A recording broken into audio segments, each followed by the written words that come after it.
Alrighty, guys. Good evening. Hope you guys are having a wonderful Tuesdays. Tonight on stream, we're going to be doing some more Overwatch 2. So, doing more tweaking here tonight, guys. I actually found out that apparently the outlines for the models get bigger when you use downscaling. It's one of the reasons that pros do it. When you change the render scale, actually changes the outline size. Like what?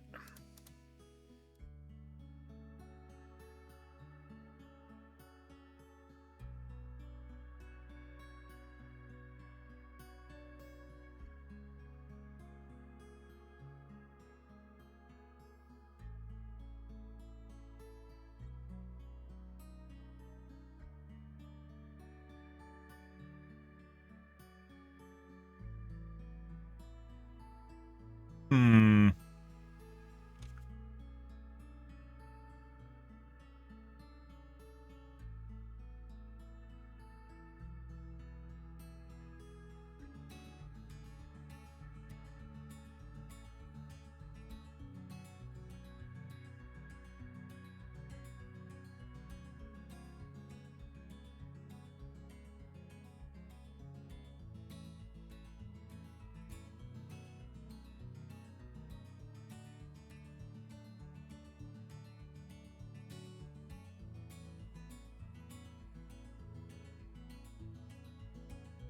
Apparently it's incredibly difficult to select this box. Good.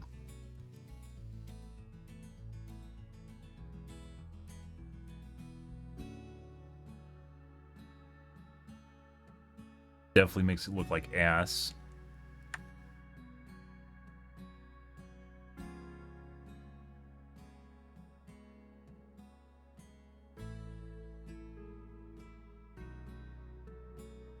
Are they bigger?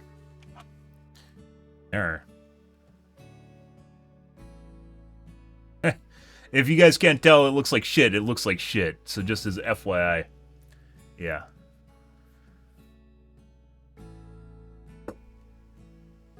Got my different backlight. You can't even tell now. So well blended. Yeah, exactly. 75 watts is perfect inside. I had 100 in there because I couldn't find a replacement bulb. What do I want to do? This. Picture.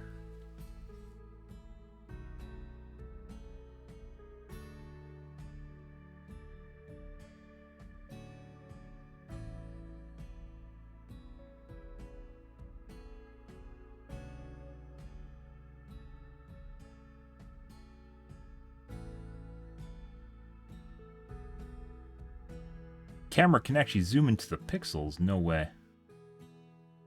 No way.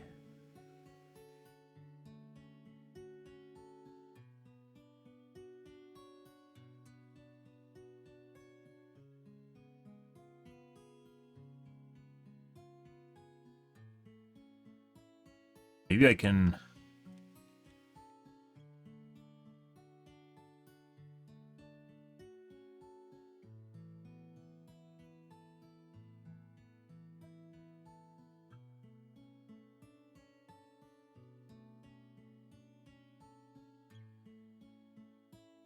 No, you're tainted. You're tainted. Enough you.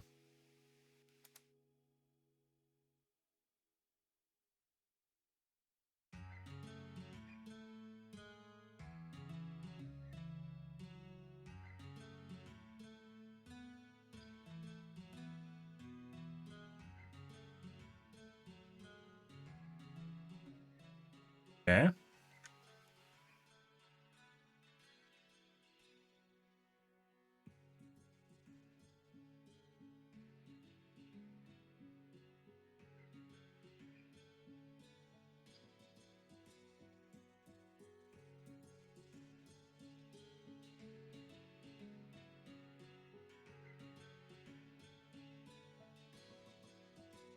Kind of sad, guys. This shouldn't be a thing. Yeah, I'm not the only one that has problems with identifying shit in close quarters, apparently.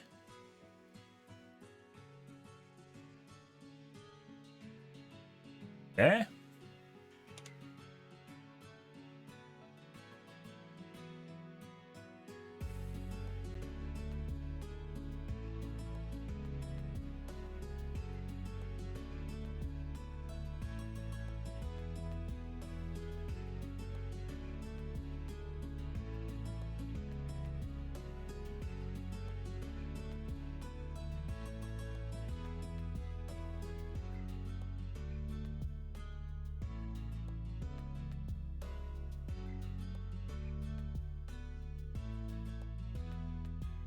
It most definitely increases the size of the border, for sure.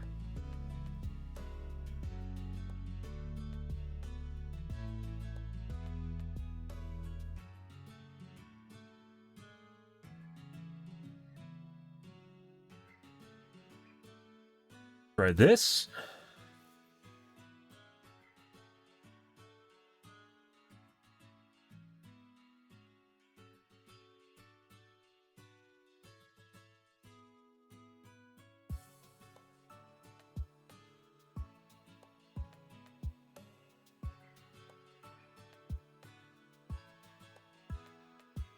That makes it sharper, and it looks better.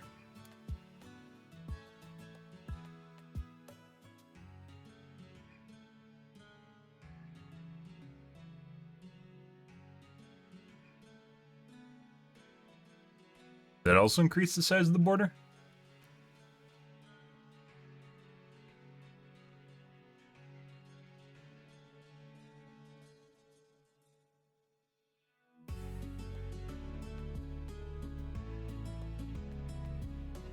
I had the perfect distance too.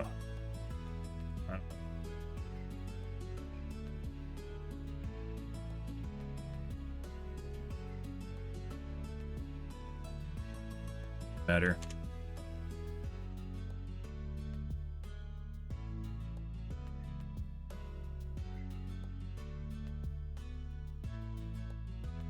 Does this matter beyond just making things look different? I'm not a big fan of super sharp. Some people are. I am not.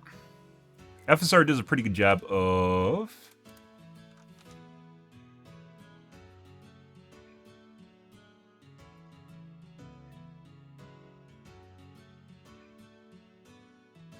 look better.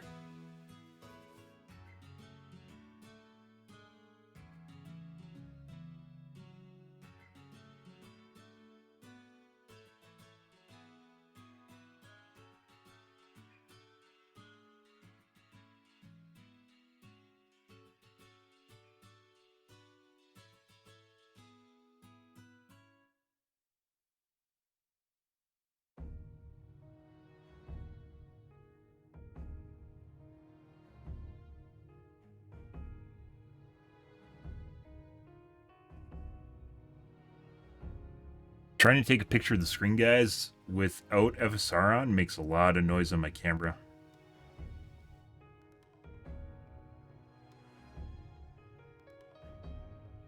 Looks better. Doesn't really seem to change the size of the lines, though.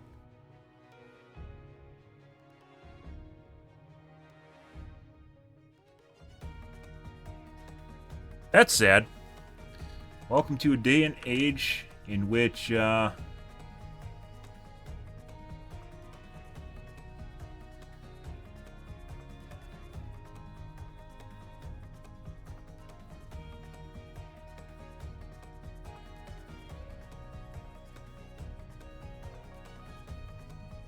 what Overwatch has become, guys. Fortunately, I don't think benchmark is going to change anything here.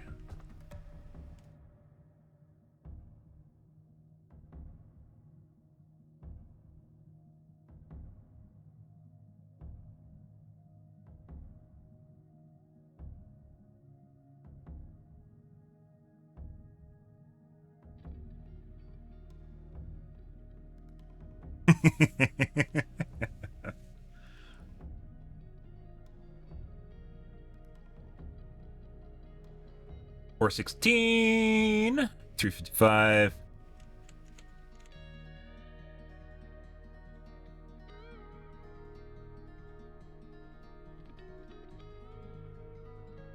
$355. This is almost in no way, shape, or form comparable to the actual game. Fucking training ground.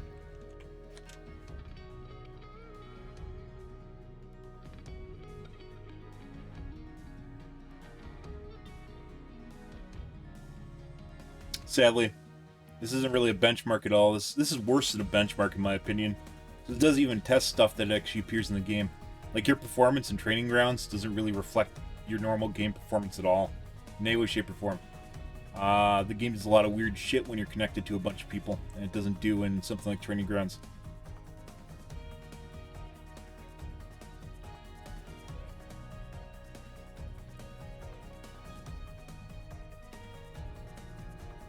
So a little bit worse performance.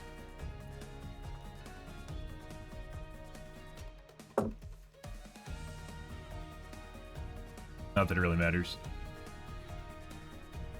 I can actually try this in the game. Turning it up to 1 really makes the game look like shit, though.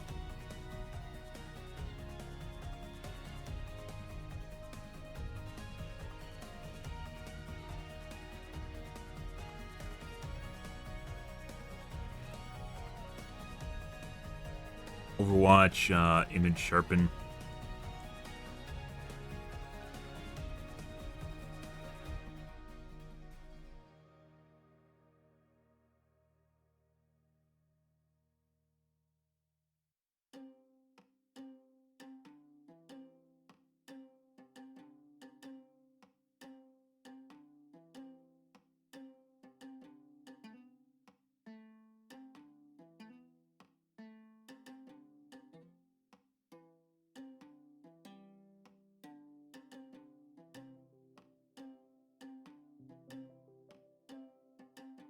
Makes it look better.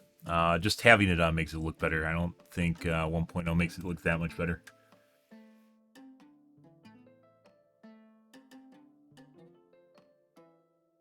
$416, $355.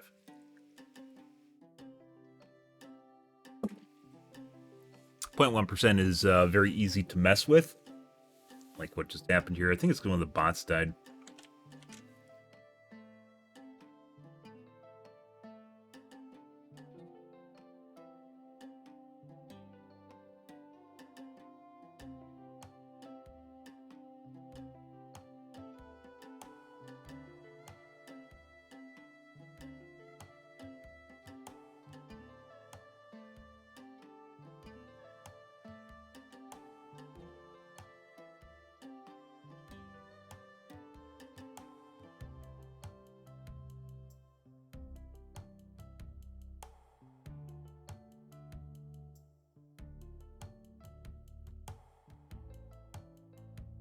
Yep. Almost identical performance. A little bit better with that off. Not by much. And input delay, can't tell.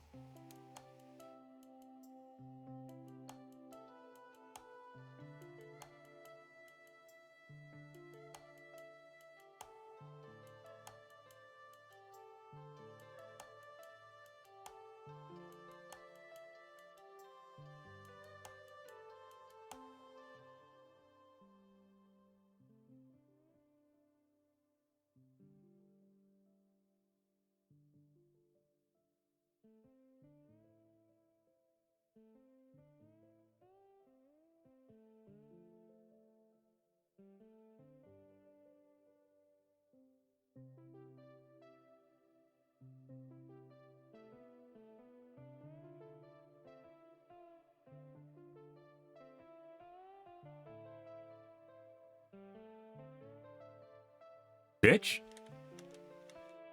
Dare you? Man's death. Your place.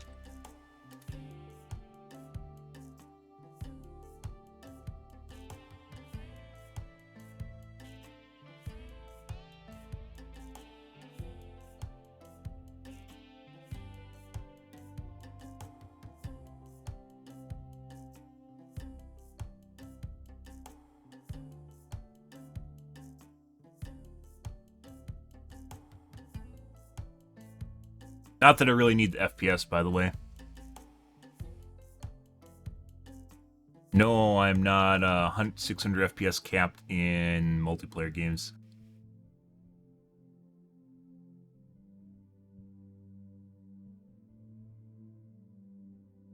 Fuck am I doing to this game, guys? This is fucking horrible. One of the reasons that I'm even doing this in the first place is because what they did is the graphics in the game in Overwatch 2, which is the filters that they put on everything.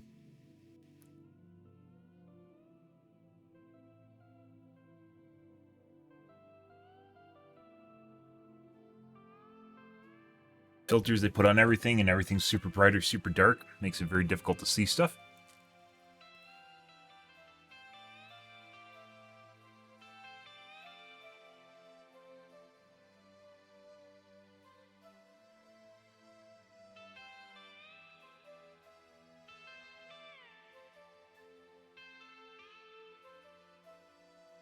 It actually appears as though my FPS is more stable than it was prior to the top bar doesn't vibrate anymore.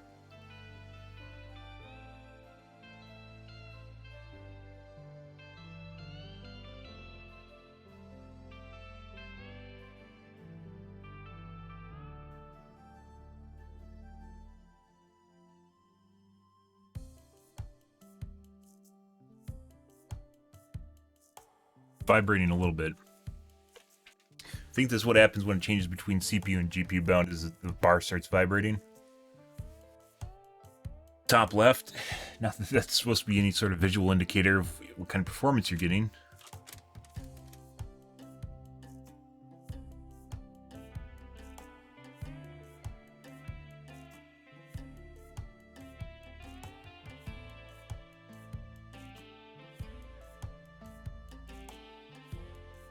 They definitely made the bots evade.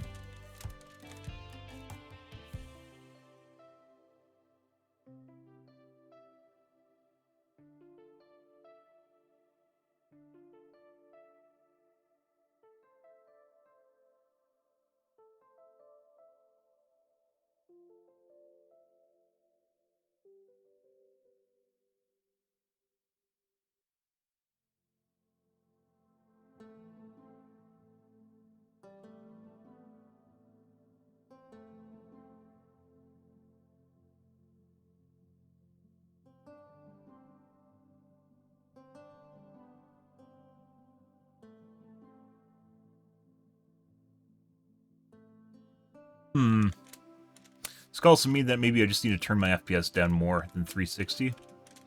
Cap it at like maybe 280 or something.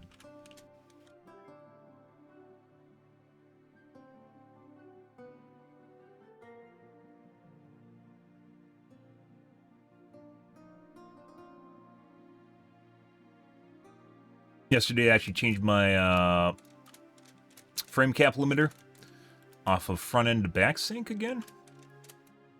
Have helped, I don't know. There's a lot of shit, guys. Sometimes like it feels like it fixed shit, and then sometimes it just feels like nothing's working at all.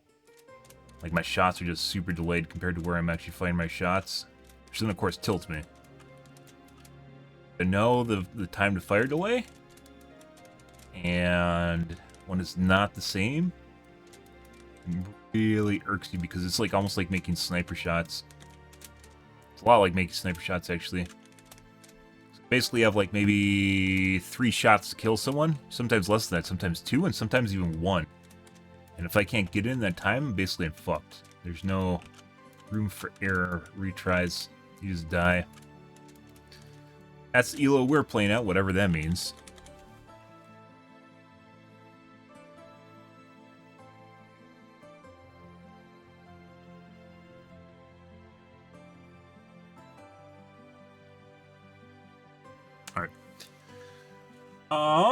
Let's take a look at the Reddits here, guys. See what's going on tonight. Go from there. We'll probably try FSR tonight. Run Scale tonight and see what happens. Let's take a look at the tubes, Reddits. See what's what.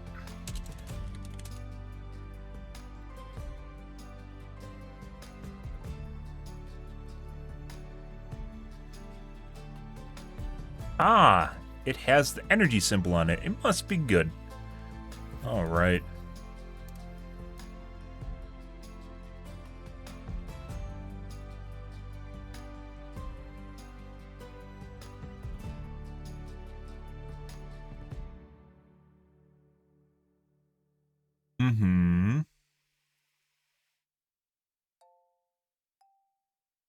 Have anything good tonight? We could watch B1M, I suppose. Oh, there's the Smart Every Day video we didn't watch. That I've been meaning to watch that we haven't watched. Endless heat for your home. I see. Endless, huh? Forever.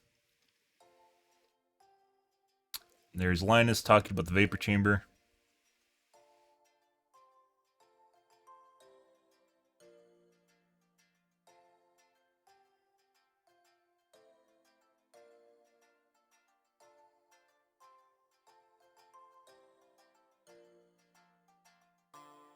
Toyota engines? Mm-hmm.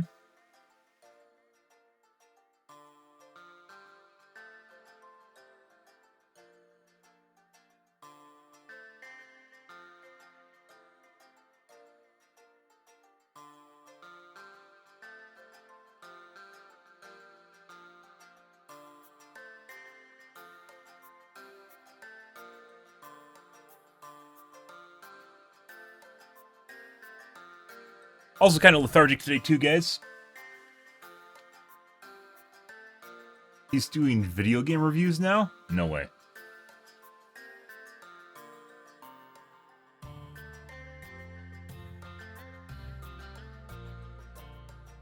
This is the Chinook?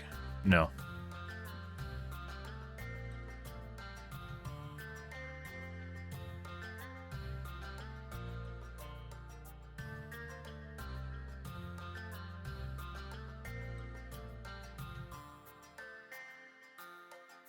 Ah, the Hoof Doctor. Good for him.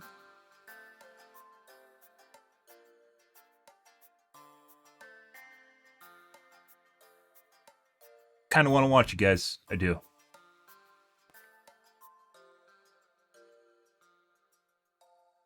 Huh?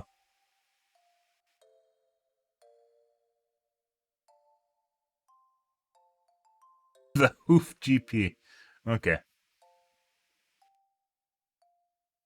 Ant-Man and the Wasp. Don't care. Marvel shit the bed so many times it's not even funny anymore. I don't even care about superhero movies. I don't think I'm going to unless they're... I think the only thing that can save superhero movies right now, not anime. The only thing that can save superhero movies right now is X-Men. I think X-Men reboot would be the only thing that can really save them. Marvel and DC can both suck dicks. I think they're done. And gets a dumbbell stuck in his anus. That tells everything right there. Good.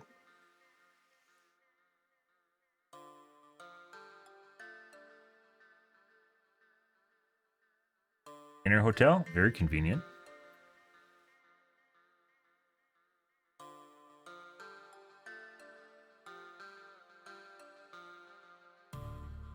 What to buy this month at Harbor Freight? The fuck?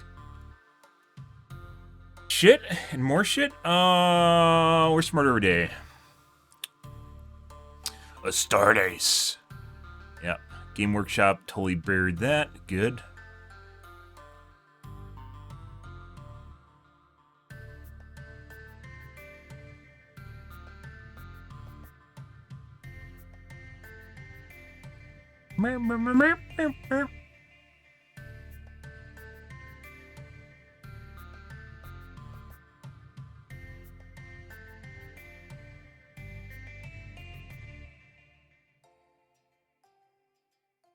Oh, it's smarter every day go. Am I not following him?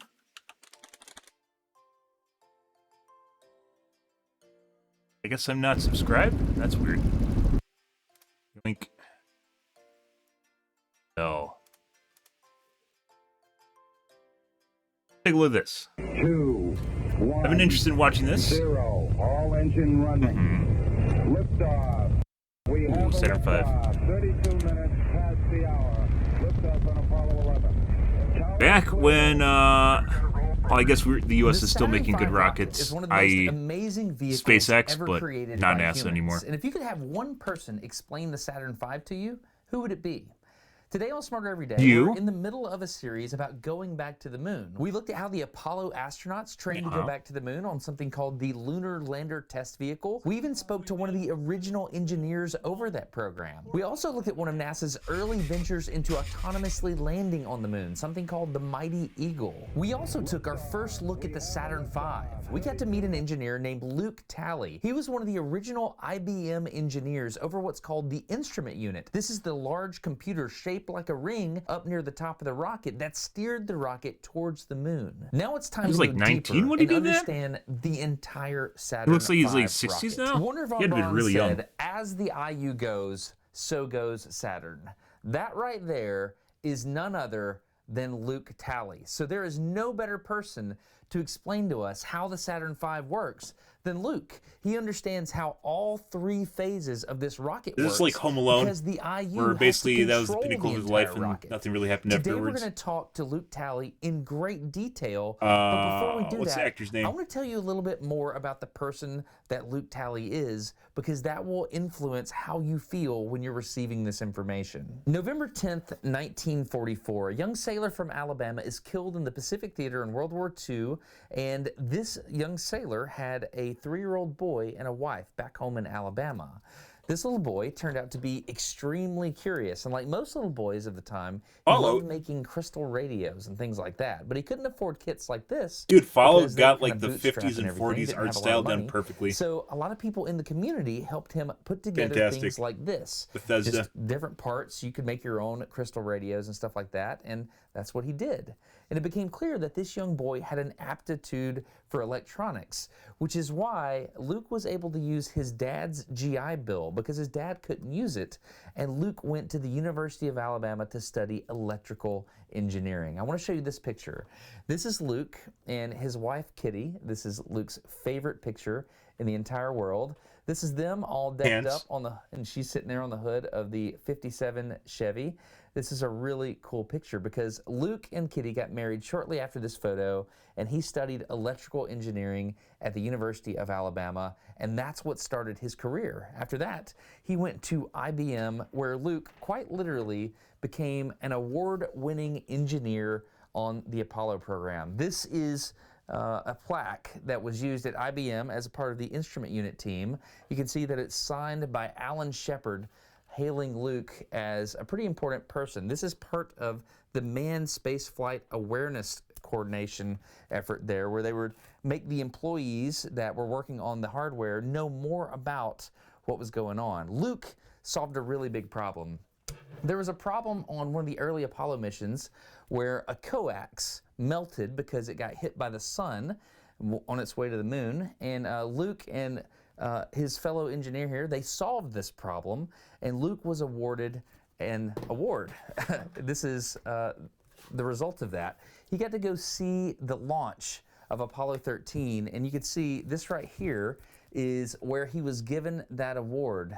They were talking about all the things he did and the fact that he was invited to attend the launch of Apollo 13 at Cape Kennedy on April 11th. This book, which is one of Luke's most prized possessions, I can't believe he let me borrow it, has all kinds of things. You can see pictures of Luke and his wife attending the launch, all sorts of stuff like this.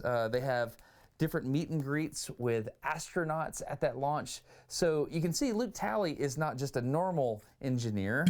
He is an award-winning Apollo engineer. I thought this was cool. You could see the name tags there. Really, really interesting. And perhaps one of my favorite photos is this one right here. You can see Luke and his young bride, Kitty. You can see them at the launch pad for Apollo 13. What I think is so amazing here is you can see on the side. So he's like hyping us up for the actual interview with this guy? April 1970. That's amazing. So as you can see, Luke He normally Talley doesn't do this. is the perfect person to teach us about the Saturn V. He's seen one launch. And what's even more of a humanistic story, is that the instrument unit that he worked on had to touch every single component of the rocket that had some type of pyro detonator, a rocket that had to cut on. They had to program everything. So they had to know exactly when it needed to fire. So for those reasons, I'm excited to introduce you once again to Luke Talley, who is going to teach us about the Saturn V. Let's go get smarter every day. We're going to meet Luke here at the U.S. Space and Rocket Center early one morning before the museum opened. And one thing you'll notice is Luke's ability to recall facts and numbers is astounding because not as not as Cloak. What are the people called from Naruto? Akashi? His Akashi NASA cape? Photographic memory? Check. he actually lived this. He moves pretty fast, so try to keep up. But what we're going to do is we're going to start at the first stage, then move to the second stage, then the third stage, and then we're going to talk about the launch escape system. Along the way, we'll talk about some other things, but here we go. Let's learn about the Saturn V from Luke Talley. I call this the... And by the way, one of the kind of cool things about, I don't know, like when people are really interested in their job, they get really ecstatic about what they're doing. And obviously, like he's mentioned, they talk fast, like they get super, super excited. This is the mouth-dropping entrance of the Saturn Hall. When you come in here and you see these, each of these about 12 feet in diameter. Each of these engines now produce 1.5 million pounds of thrust each. The 4 outer engines are gimbaled. They got an off-tour They tour? Oh control my by a God. computer up in the instrument unit, which is on top of the third stage. During the flight, the first stage will go through the speed of sound at about 60 seconds. Shortly after that, you get the maximum aerodynamic pressure on this vehicle, and it is like two giant. It's kind of hands funny have it, that it's taken us shaking it this for all long it's to basically worth. get back to Each of where we the were in the engines can move 60s anywhere in a with 5-D the circle. Apollo As we go through the 70s, speed of 60s, sound, we'll 70s, get maximum with aerodynamic Saturn pressure. V, with the new We would see SLS, them and the move SLS about kind of 1.5 sucks dick. degrees. That's the So, most we ever saw. like the closest Most thing of the to the time, Saturn V's, except which is in we're that now producing, high are obviously vibration very period, updated. they would But move that's maybe half a degree. SpaceX's spaceship, which hasn't even been out yet. that was It's actually coming out this pointing year, the rocket. apparently. Yes, and that steers the rocket. So you move these 4 outer engines. Pretty as you incredible, need to considering these are basically steer the modified rocket. ICBMs. When you move the engine, you not only move the rocket, but you cause it to flex. These engines are so powerful that there are points in the flight where if you move this engine too quick, you can break it in two. Break the rocket in two, not the engine. Oh, wow. And what are these engines? What are they called? Okay, these are called F1. I have no idea why it's F1. That's just the number, okay? The thing that First to me one. is just Obviously. incredible is each one of these engines now, the fuel is kerosene and liquid oxygen, of course, the oxidizer. This thing burns a ton of kerosene and 2 tons of liquid oxygen every second, each engine. That's because when you say, man, this does a ton of whatever, That's you, right. you kind of, you're doing hyperbole, but That's you're right. literally saying a ton of kerosene a That's second. right, per engine. So these 5 engines are burning 15 Finally tons gotten of back to propellant the every point of second. Saturn V So 6 the years mass ago. of this thing changes very rapidly, and that affects these bending modes. So we had to measure that kind of stuff and program it into the computer system so that we Kind knew of not sad, to- too. So you're Like saying each of the these shuttles were kind of engines cool can in and of move. themselves, Each of but the they're 4 actually outer worse than the engines Saturn move. The V. center engine's fixed. It doesn't move. So Well, how do they move? Do they have pistons? they have The shuttles were actuators. an abomination shuttle? of Congress to See keep this NASA corner? going. Yeah, a little bit. Okay. So that thing right there is an The actuator? engine has an actuator. There's an actuator here, and then there's another one up on the other side of it up there. So there's 2 actuators per engine. The actuator is a hydraulic actuator, servo mechanism under control of the computer in the instrument unit, and they're using the kerosene as their hydraulic fluid. There's plenty of pressure in the tank, so I don't need a pump. So I'm saving weight and complexity and so forth. And they look at it and you say, you sure we saved any complexity? But that's true. Oh, so there's like a lot of aerodynamic or airspace systems have a hydraulic fluid. Oh, you have a hydraulic fluid. Well, And the you don't upper stages have to have the hydraulic This is fluid. NASA But this lab thing, coat. We just use the kerosene. Interesting. And that saves a whole set of piping. A whole more set of piping, complexity affects your reliability. Number one concern is reliability in this thing. You want to have it as perfect as you can because there's 5 million parts or something like that in this thing. So every part, if it's 0.9 times, I got 5 million of them, and then well, that ain't real good. So I need 0.999, So I got to have 99.999 something % chance of making the mission in order for all this stuff to work that has to. So that's one of the main issues. Now the engine itself, as you look at the engine, can you look up there? I can barely see your laser, but you're pointing in this area right here. Okay, so we have the thrust chamber, and then we have a nozzle extension on the back. But the interesting part of this engine is all this that's mounted up above the thrust chamber. Okay, this is a jet engine to drive the pumps to get 3 tons of propellant through that engine every second. So this is a jet turbine in here, and this jet turbine is about a 50-some-odd thousand horsepower turbine. The helicopters that fly around Huntsville probably 5,000 to 7,000 horsepower engine. So this is a monster turbine. Probably one of the more interesting points of it is the thrust chamber itself. The throat temperature is 5,900 degrees. Okay? It melts stuff. That will melt any of these materials. So what they do is, if you can see this, it has fine liquid tubes cooling. running down this thrust chamber region here. The kerosene, before it's burned, is actually routed down these tubes. Okay? It goes from liquid state to burned, but before it's burned, they're using it to cool the nozzle from the burn. That's actually pretty incredible. That's ingenious. And it's not like a separate cooling system either. Like, they're literally using their waste, well, what's going to be their waste, to cool before they actually, like, before it burns. That's this is 1960s, guys. That's pretty good. Comes down a set of tubes, goes back up another set of tubes, then in the engine to burn it. And the flow of that That's in the wall actually- is how you're cooling that engine to keep it from melting. Now the oxygen was. That's actually was pretty liquid incredible. It's oxygen, not right? like they didn't use like some super advanced material or something like that, which, I mean, maybe they did partially do that, but like they're using the fuel to cool the rockets so it doesn't melt from its own thrust generation. That's pretty good. Right? Was the kerosene super cold or just? No, it's just plain old liquid kerosene. Okay. You throw all that down in here into the combustion chamber. Yep. And what does that look like? It's just- That mixer plate there. Yeah, the injector plate is just a large diameter plate, has about 6,000 holes in it. Some of the holes are squirting kerosene, some of the holes are squirting liquid oxygen. Do we have something here in the museum that Yeah, shows it? Yeah, yeah. so we can see that? Yep. Interesting. And so you said the 4 on the outside would gimbal, That's right. but the one in the middle does not. No. So how do you, with the computer, how would you know which ones to control? Could you Well, your spin? guidance, you have a guidance platform in the instrument unit, and it's telling you where you are, and you have a stored profile of where you want to be. So 25 times a second, he's reading the guidance platform and calculating, or part of the calculation, for where am I versus where should I be. Based on that, he determines which engines need to be gimbaled in order to steer you in the right direction.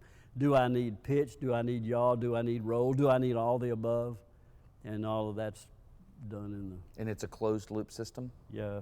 That's amazing. The thrust chamber up there where we're talking about the little tubes, that's all made out of a metal called Inconel. Nickel, cobalt, chromium, very corrosion resistant. This sucker's burning 2 tons of oxygen every second. So if it's a piece of iron, it would melt, it would rust in a heartbeat. Okay? Really? So what is exotic? they had Inconel blankets. The engines, they had just blankets on the engine, they had blankets on the base. The problem you have with this thing, once you get up a little out of the atmosphere, that center engine gets extremely hot from all the heat coming off of these.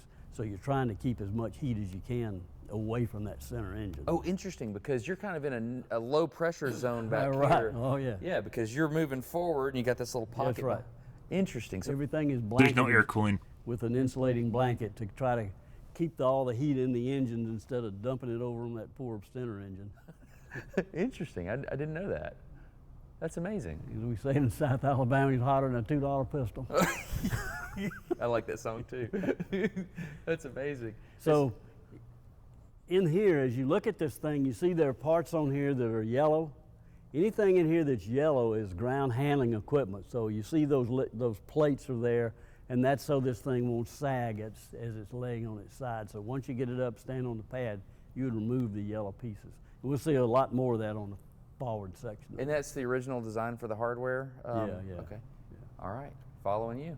Okay, so the first stage will burn 2.5 minutes, takes them up to about 40 miles high and 5,000 miles an hour. Now, at that altitude, you're pretty high, 40 miles. By the way, tracking cameras nowadays are much better considering, I mean, even this doesn't look that horrible. All things considered, this isn't that bad for 1960s compared to today. Like, you'd think it would be super better, like tracking cameras would be super better. I mean, we have tracking cameras for bullets now, so Yeah, like, it's actually pretty incredible they're able to do this in the 1960s. Well, he's still climbing as he's at separation. So when things separates, you think each of these engines back here is 9 tons. So we got 45 tons of engines. They attach to a cross member of aluminum that's another about 20 tons. So we got 60, 70 tons of stuff. So you would think the rocket is climbing, he would do this and fall. But he's going 5,000 miles an hour.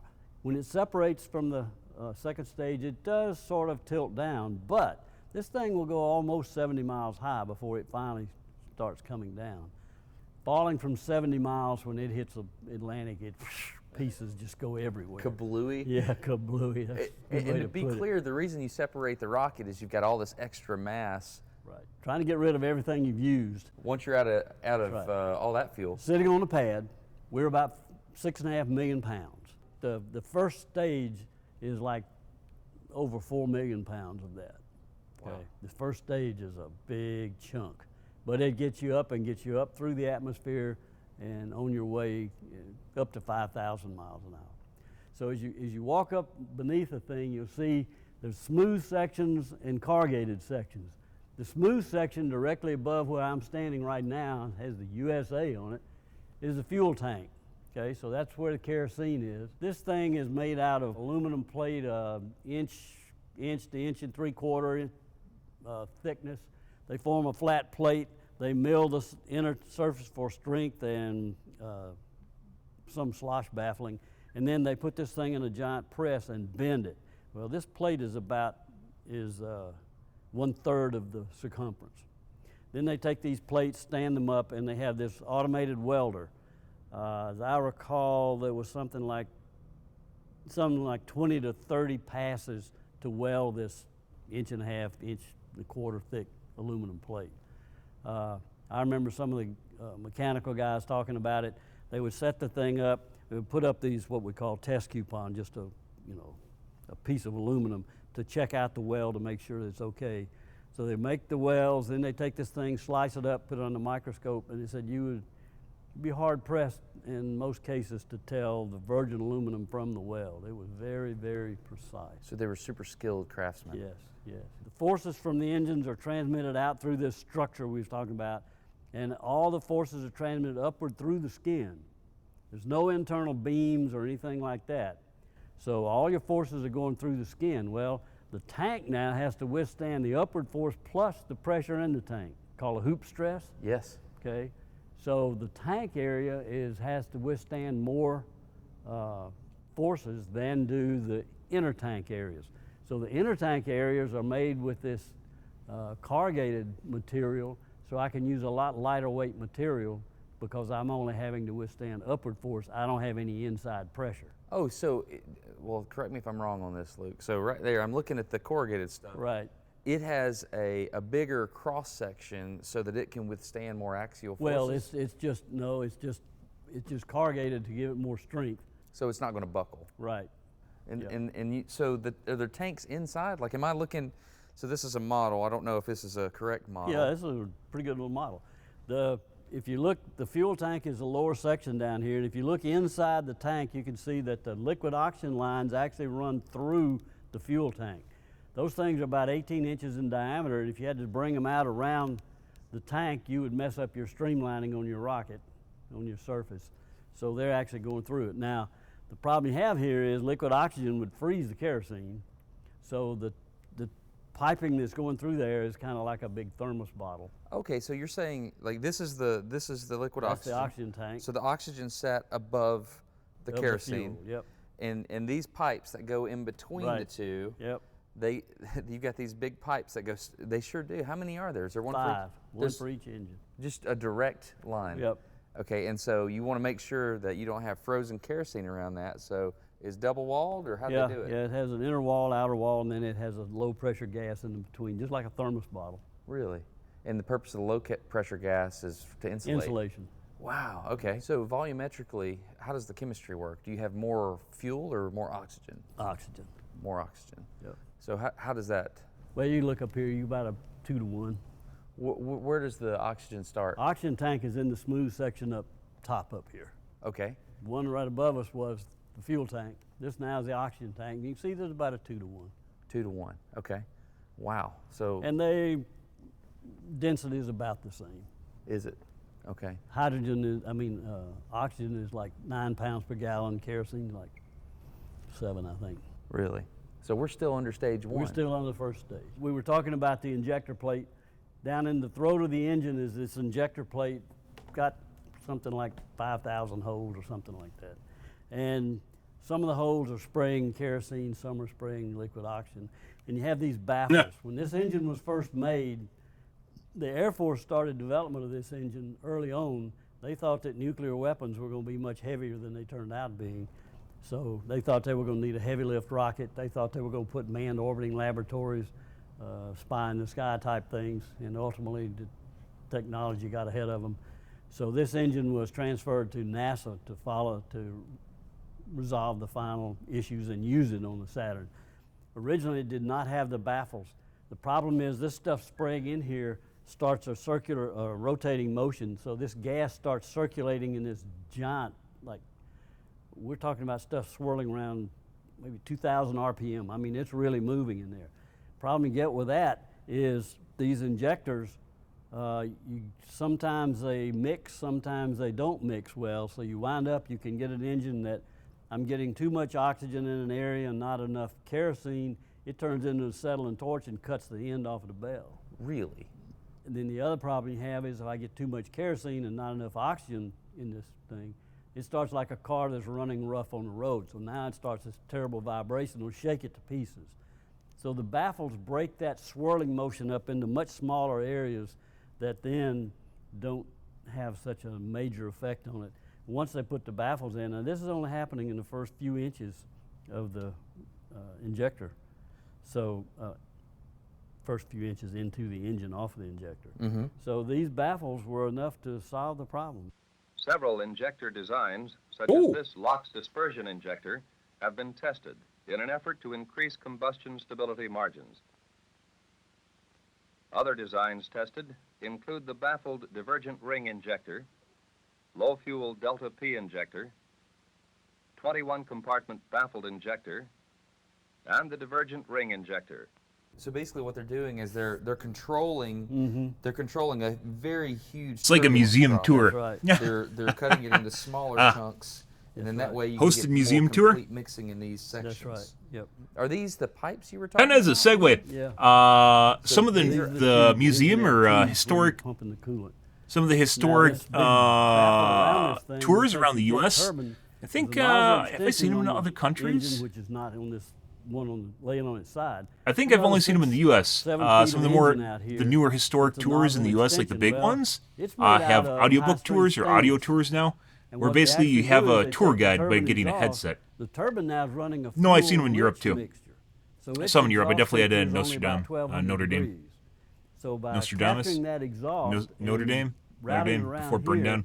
and then injecting it into the walls of this nozzle extension, and then having little openings around the interior of the extension, the flow of that exhaust It's actually really in nice the walls because you have is someone how you're explain instead of cooling reading the plaques. You nozzle have someone extension. explain to you. Kind of hard to think of cooling with 800 degrees, but it's better than 5,000.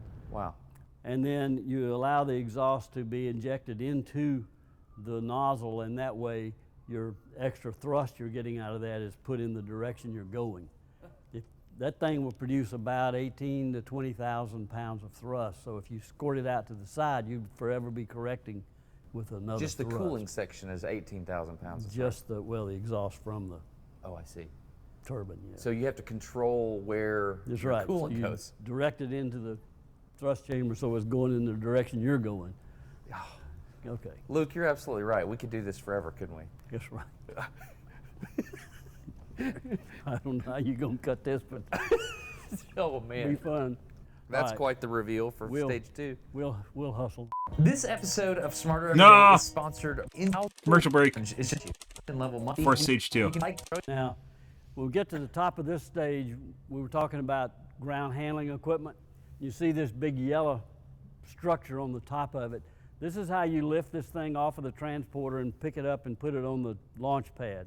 Then you would remove this yellow structure up here, and then there's a piece missing that would go from the base of the stage out to about where I'm standing I think it's 12 or 15 feet, something like that. 1664. So you and your team, Whoever. controlled the firing and the timing sequences and things like that.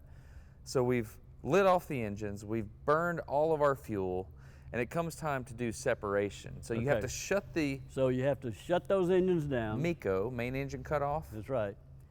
And then there are 4 fins on the base. There's a fairing that flares out so that your engine, when you can gimbal it without the atmosphere streaking by and holding you, keeping you from gimbal. All right. And then in that fairing, there's a fin. All right. There's 4 of them around it. Well, at the base of that fin, pointing in this direction, there are 2 big solid rocket motors. So there's 8 of them around that thing. So this thing is connected to this interstage with a piece of ordnance. Okay. So the computer says, all right, time to shut it down. Main engine cut off, fires this ordnance. This ordnance now separates. The stages are strapped together with tension straps. Around the interior of those straps is the ordnance. Computer fires the ordnance, severs these, same time fires those retro rockets to slow this thing down. Doesn't back it up, just slows it a little bit. This piece that's missing up here, the interstage, there are 8 more solid rocket motors around it. And they're fired at the same time to put thrust on the second stage to keep the propellant seated in the tank so I can get these engines started. Because of slosh. That's right. You got to get that stuff down in the tank. Otherwise, when you shut off, The it jump just start. kinda wants to float forward, okay? Okay. So you have to, a little bit of thrust to pull that stuff back and get these engines going. Once you get these engines going, then you jettison this interstage, and that's to get rid of excess weight. So there's a lot more going on in Oh, stage yeah. separation. There's Okay, so check me here. So engines cut off, Yep, and then we blow the tension straps here, yep, and then we have those retro rockets Yep. on the fins. that's right, Fire those to slow this down, right.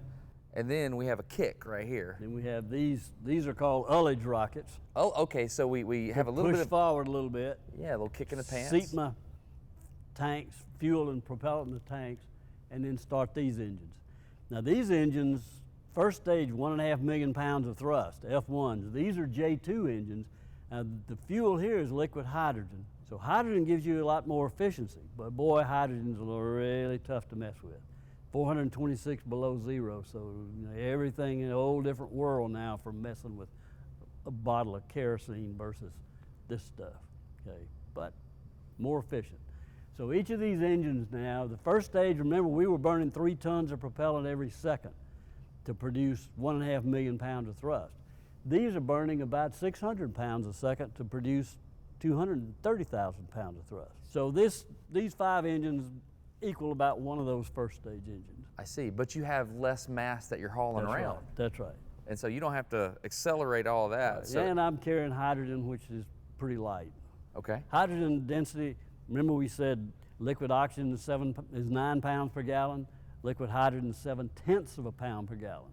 Oh, wow. Okay, now, the Lighter than air? difference there means that these pumps on these poor little engines, they have to work really hard. The pumps that we were spinning, the turbine is spinning the pumps on the first stage engine at about 5,000 revolutions per minute, okay? The oxygen, I believe the oxygen pump on this one is about 8,000 revolutions per second per minute, and the hydrogen is 37,000 revolutions per minute. Oh, I So see. they're working hard because hydrogen is the low density. It's got to work very hard to pump a bunch of that. So volumetrically, you're having to pump a lot faster because you have less mass, but you still need the same amount of Enhance. Well, you need a lot of. This is where you mass need or an arrow on the screen, by the way. Yeah, you got to get some oomph out of it. That's technical talk. That's amazing. So So where's that pump? again, so they're on there's each engine. Each Okay. engine has its own. So we have 5 engines here. 4 outer engines are gimbal, just like the first stage.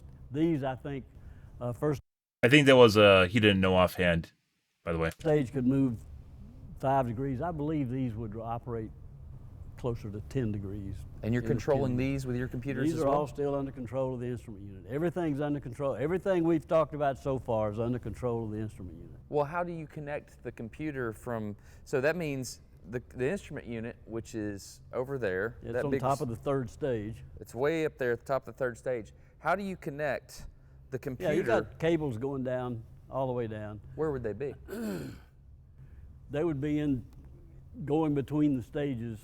In the you won't see them on here. Okay. They're on the inner stages. They have disconnects, okay, and then they have a backup guillotine. Quack! Make sure that sucker's cut free. Really? I don't want this thing hanging on a cable back here. So it's right? a blade. Yeah. Explosive blade. Yeah. So the stages are all connected through their independent lines from the instrument unit. Now there are not many lines there. You know, there's probably 20 or 30. Not too Really? many. Yeah. That's amazing. And so this engine, what was it called?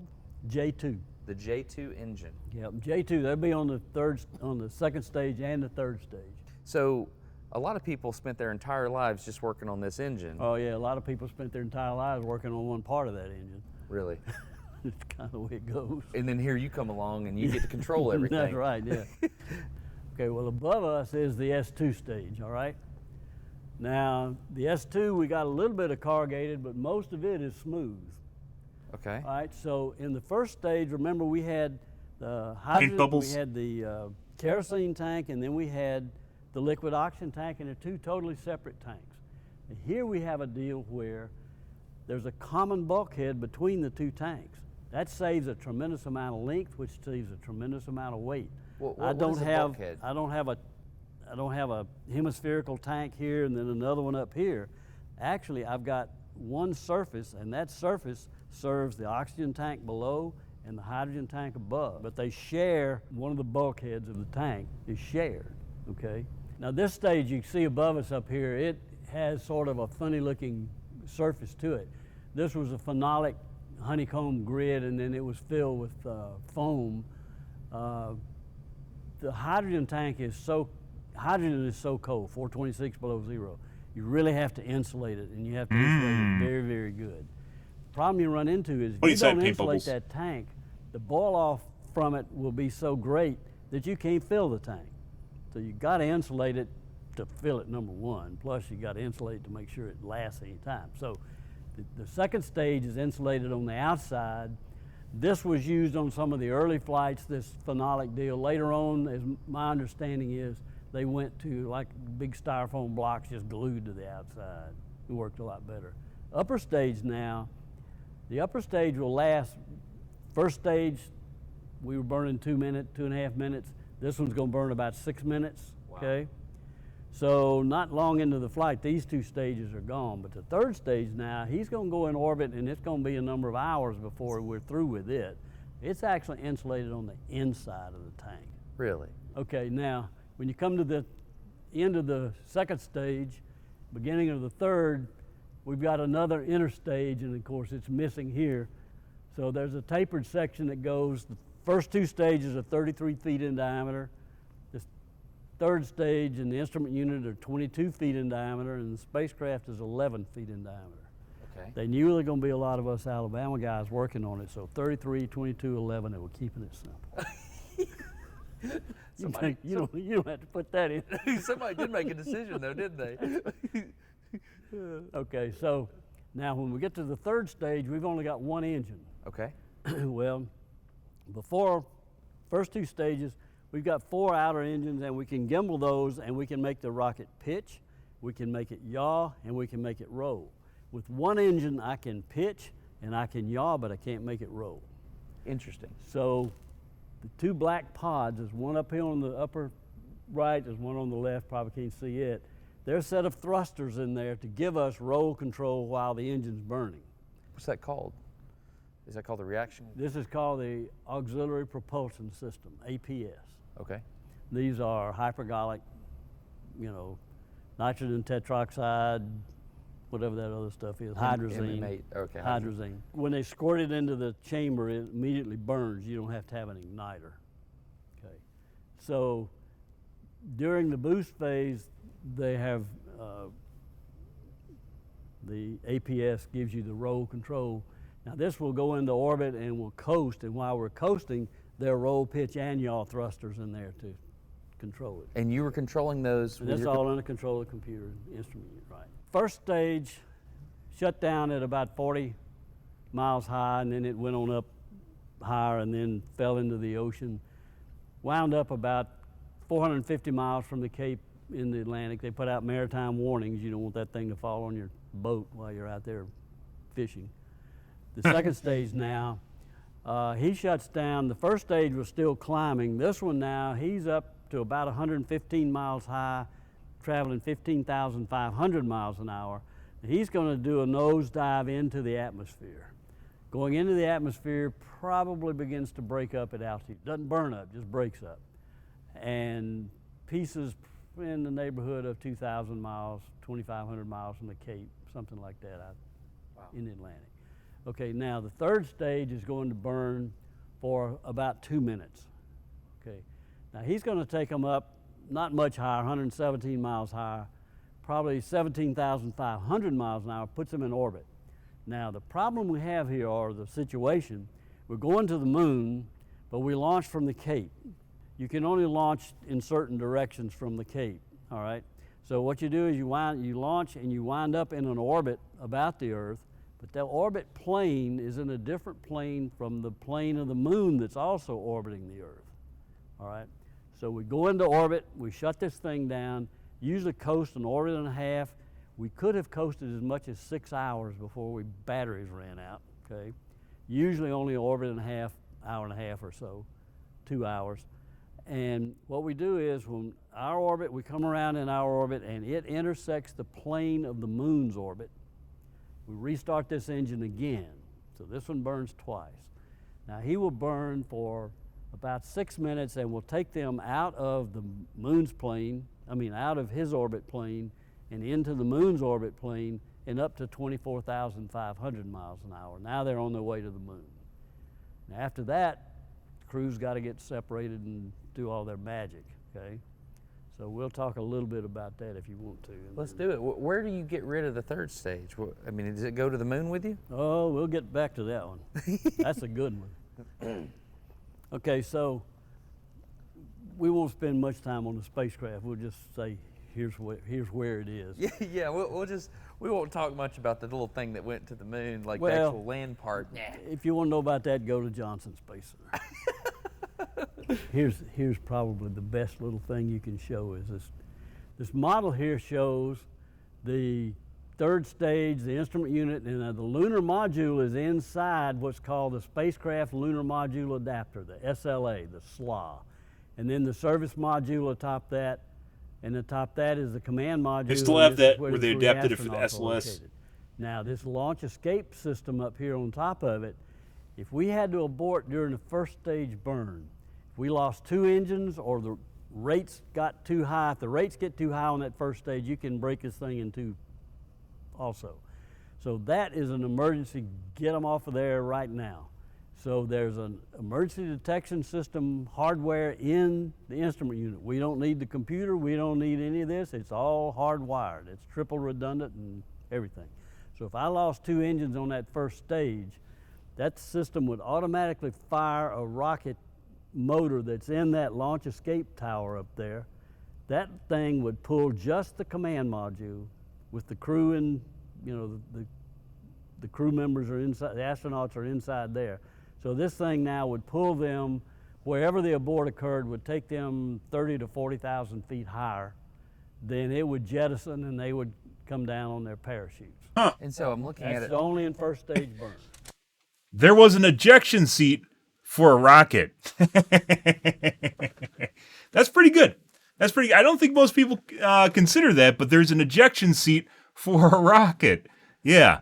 That's actually a miracle. That's probably not something you'd consider actually being your rocket being even capable of doing, right? Is saving you in the case that it just fucks up. Yeah, they put an ejection seat in the rocket. I'm looking at it right there.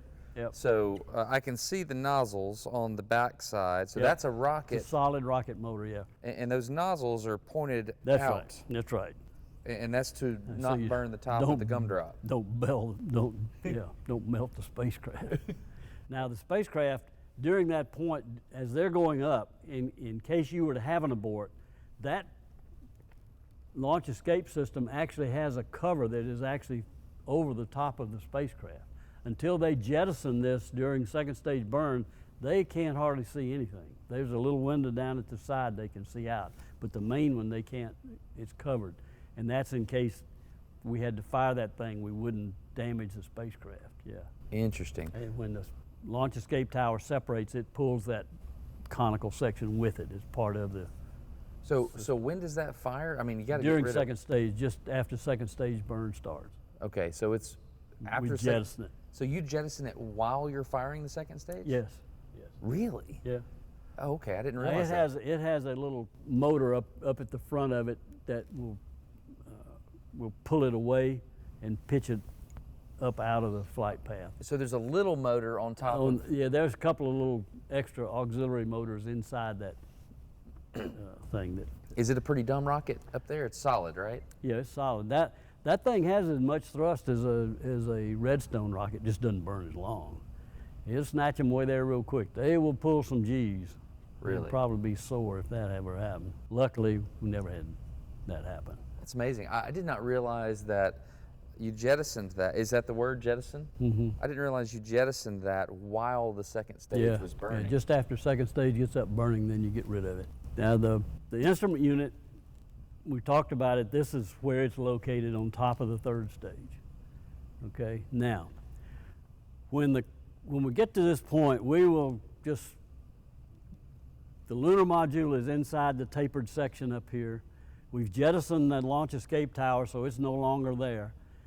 The command module and the service module are going to stay together until just before they re-enter the Earth's atmosphere coming home. So at this point now, they're heading toward the moon. We're probably 600 or 800 miles above the Earth, not very far yet. Still got about 3 days to get to the moon. So the crew now, the command modules, service modules together, they will separate from the SLA, the spacecraft lunar module adapter. They will separate and move away from the rocket, and then they'll turn around, okay? As they're turning around, we'll jettison 4 panels on this SLA here, which is part of the instrument unit control stuff again. Center Command will jettison these 4 panels. That leaves the lunar module still attached to this lower part of the SLA with the top end of the lunar module pointing forward. I wonder why context was added here. Context is usually added for stuff that isn't top true. Part of the lunar module. They dock and then they will You help with misinformation. hook up some cables and some latches, and they throw a switch in the command module, and that releases the lunar module from the rocket. Now they're going on their way to the moon. Now the moon's up here, they're down here 3 days away almost. The spacecraft, moon's moving like so, they will follow a trajectory and go around the leading edge of the moon. Fire that service module engine, slow them down, put them in orbit, do their thing, and then they use the service module to get away. When we shut down the stage, we're going 24,500 miles an hour. We're only a few hundred miles above the Earth. So Earth's gravity is slowing them down very quick. By the time the crew separates, everything is probably slowed down to maybe 12, 14,000 miles an hour, because you're still very close to the Earth. So Earth's gravity is saying, come on back home, guys. So this thing now, when they separate, they would slow this stage down maybe 7 miles an hour, 8 miles an hour. They would speed up the spacecraft a few miles an hour. And the reason is so much momentum with this, if we did not slow this stage down, there was a very high probability that before they could reach the moon, the S-4B stage would run into the spacecraft. Oh. Okay? So this was a safety So they were measure. they may be flying in formation, Well, and you they're don't want right. that. Well, you're going. I mean, you're going to the same place if you don't do something. So we would make that was a safety measure. How right? would you fire? Where would the rockets at? That's that auxiliary propulsion system back there. The little black thing right Yep. there. Okay. Once we had done that maneuver, okay, and everything was okay. Now, depending on the mission, the early missions, what we would do then is we would actually reorient the stage, pump some propellant out the back of it that's left, a little bit of propellant left. Don't fire the engine, just pump it out of it. Fire some thrusters, and the moon's up here, so we'll slow it. We're going, let's say we're going 12,000 miles an hour. We slow this thing 85 miles an hour out of 12,000. It will go around the trailing edge of the moon. Really? We get within 2,000 miles of the moon's gravity now, throw this in orbit around the sun. So we got 5 of these orbiting the sun. Right now? Right now. Now, beginning with Apollo 12, the astronauts would leave instrument packages on the moon called Apollo Lunar Surface Experiment Package, ALSEP. One of the science objectives of Apollo was to determine what the interior of the moon, what's the consistency. Does it have a molten core like the Earth? Is it sort of like a consistent density, or does it have mass concentrations, which it turns out it does. So beginning with Apollo 13, after 12, and every time they land, they leave an ALSEP package. So at Apollo 13, instead of slowing at 85 miles an hour, we slow at 45 and slam it into the moon. This thing hitting the moon is about somewhere around 10 to 11 tons of TNT. What? Create about a 2.5 to 3 hour moonquake. It rattled it pretty good. All the little green men are running around. Oh man, the Americans are back. It would be a moonquake, wouldn't it? Yes, It's not an earthquake. Yes, it's that's right, a moonquake. And so the computers that you controlled to fire that package, the APS right there. So this computer would control that APS. Right. And instead of 85 miles an hour deceleration, you'd give it, what'd you say, 45? Mm-hmm. Yeah, just how many seconds do I burn them? And so there was a conversation, hey, computer team, we need you to fire this much so we can slam this into the moon. Yeah, these were all pre-programmed and pre-planned. So this is a little loud because of the air conditioning unit back there, but this is what you worked on. Yes. This instrument unit sits on top of the third stage. Basically, the thing is set up like this so that you can distribute your weight around the outside of the thing and control your center of gravity and so forth, you know.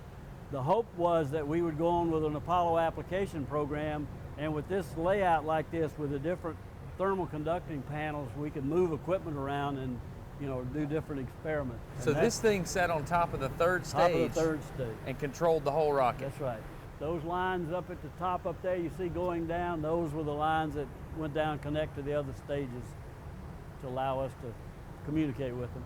That's awesome. And there were methods in the system for separation to disconnect the cables. And we made another video about the computer over there. That's a whole different thing, isn't it? Yeah. So I guess if you want to learn more about the computer for Saturn V, you should just go watch that video, I guess. So when you look at this thing right here, so this is the computer, the instrumentation ring, right? Yeah. What do you feel when you see Computer this? in a section. What do I feel? Yeah. Nothing? Yeah, I've been there before. Yeah. Yeah, well, it's you know, How do you feel about this computer? it brings back a lot of good memories, I know that. Aw. This was so many of us that came in to work on this Not program super right out of interested in the college. reminiscing part. So That's this what they're is going to do something now. that nobody had ever done before. Smarter Everyday videos, guys, it pretty was a in great depth. learning They're experience usually an because hour long. They're usually about there's 30 minutes so long, which many is more different digestible. aspects to it. You know, technology goes from The Saturn V is pretty you cool. know, the RF technology to transmit. It's kind of sad because, like, when I was growing up, I thought the shuttle was super fantastic and better than the Saturn V. 'Cause Saturn V is just a dumb rocket, so did you right? feel like a I guess it's pioneer? that was a selling point of the shuttles, I just right? felt like somebody who didn't know what the heck was going on. I finished college in 1965. Okay, I had 0 computer courses of any kind, no digital anything. It was all analog. In fact, all my stuff was like TVA power, you know, high big power stuff. So I came here and had to learn a whole nother world. But this is a point that, in my mind, is kind of sad that it hasn't been promoted more. When this program was at its peak, there were 300,000 contractors and 47,000 NASA employees working on this thing. A lot of us contractors had come from college. At the and biggest had point, I think it come was in 5% of the a U.S.'s lot of young GDP was folks going into working on these NASA. programs. The 4%? things that we learned It's in quite a this, bit, all then things we considered. moved, you know, after Now these it's like programs 0.25 or phased something, down, most of us went which off to is other why we get the SLS fields. instead of a Saturn So I V. started with this Surprise. and doing flight evaluation and so forth, and That'll happen, guys. systems and component issues, trying to work through what happened. Then this all ended. We did the computer in the control system for Skylab, worked on that. We had a 24-hour, Skylab's pretty cool, by the way. 7-day-a-week mission. One of the first floating space stations in space, and they decided to deorbit it and burn it up rather than keep using it. Predating the ISS quite a ways. Yeah. Which is basically just an entire space station they put in a Saturn rocket, which is pretty hilarious in and of itself. Like, the rockets are so fucking big they could fit a space station in it. Yeah, ridiculous. Support tied in with Houston from our facility here in Huntsville. And then A lot of poor life choices really Congress phased made in down. the last NASA was 40 years, 20 getting years. budget cuts and not really sure where to go with shuttle. Yeah. So a lot of us All went trying to get other reelected things. and Okay. keeping their job I worked on security the rather than Patriot leading. Missile program for That's what several politics years. And then is generally IBM turned into closed is here. job we security. went to North Carolina in the commercial side of IBM, applying what I learned, a lot of what I learned here. An agenda, usually Then not they related decided, to the well, actual we need some politician engineers either. that can know some computer Other people's science, agenda. So they sent us back to get a computer science degree. So my last job at IBM was I was writing software to read handwritten amounts off personal checks. Really? That was the first, probably one of the first widespread commercial applications of machine learning that was ever done. That was terrific. Fun job. So you went from some of the first transistors ever Right. to machine learning Yeah. in your career. Yep. What's that like? That's pretty neat. And then I retired from IBM after 31 That's years. one of the things moved that back just, to like, Huntsville, everyone's spent another completely 19 skipped, right? years We're just working like on in the Patriot. digital age immediately. So Wow. I had 51 You years still go of back, career. though, if you do things like, Yeah. Let's talk about one more thing here. where electrical we talked engineering, about when the for instance. crew separated, went Working on with their circuits. way, then we slowed this stage down and targeted the moon and tried to throw it in orbit. Let's go to Apollo 12. Apollo 12 was absolutely an engineer's dream. There were more crazy things happened on that one than you can imagine. We're trying to send this thing 2,000 miles past the trailing edge to get thrown into solar orbit. On Apollo 12, the tracking system was such that they thought they were going faster than they actually were. So they slowed it down another 25 miles an hour beyond what was already programmed. Well, turns out we missed the moon several thousand miles. It goes into very, very high orbit about the Earth, something like a 70,000 mile by maybe 500,000 miles, something.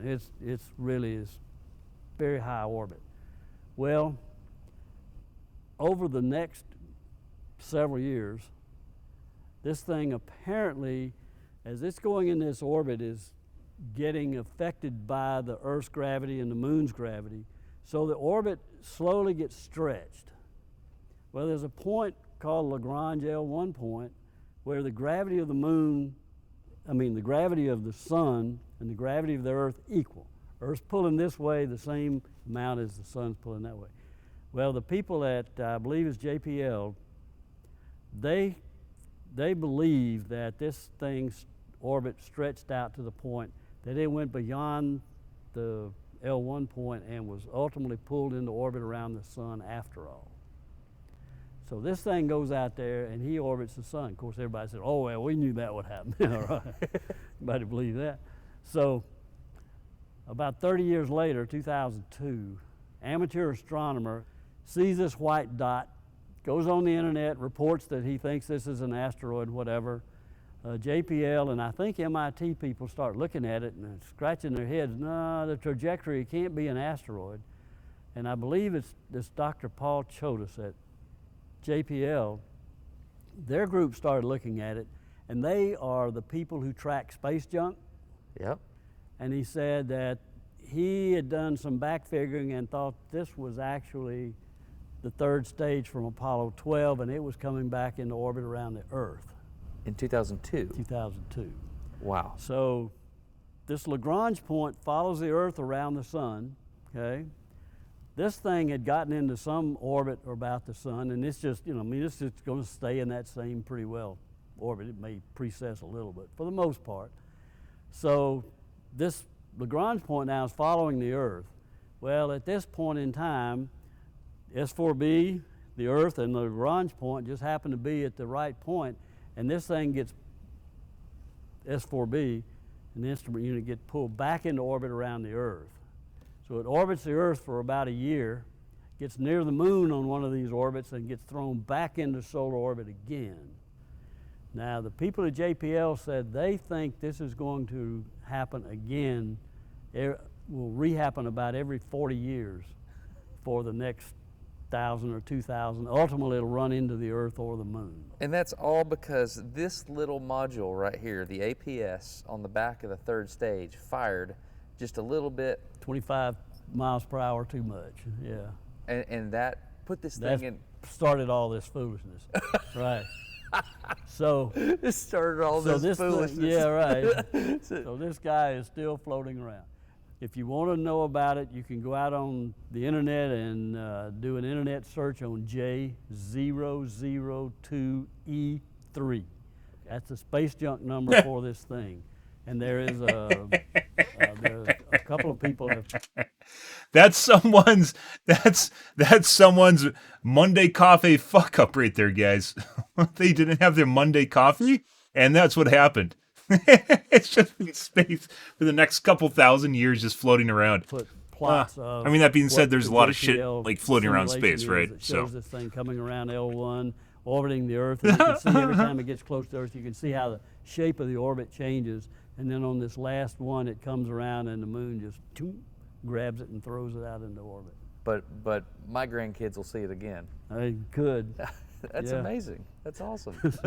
Some poor slob 2,000 years now going to be walking down the street, see this shadow getting big, real quick. Smack. I wonder what that was. That's amazing. All right, Luke, you've talked a lot about the rocket, all three stages, the instrumentation ring here, and then we get up to this business up here. I notice you don't talk a lot about this side over here. Well, yeah. Well, we were the rocket guys. That was our part. You were like a tractor. Yeah, that's right. You hauled them up there. That's right. And then so Johnson would handle most of this. Yeah, well, the Johnson Space, from the instrument unit forward, is all Johnson Space Center. They're responsible for all of that. So your job was done in how much time once, from T0 to how Well, long? the instrument unit would last about 11 to 12 hours. The batteries would run down. So after that, we couldn't do anything else. That was our part. We got them on their way, and we got this thing heading either in solar orbit or we're going to crash it into team the moon, handoff. one of the two. Relay? And that was, the launch vehicle pretty well done all it can do. So what did it feel like when you saw Neil Armstrong step out of the spacecraft? Yeah, pretty cool. Get that emotions going.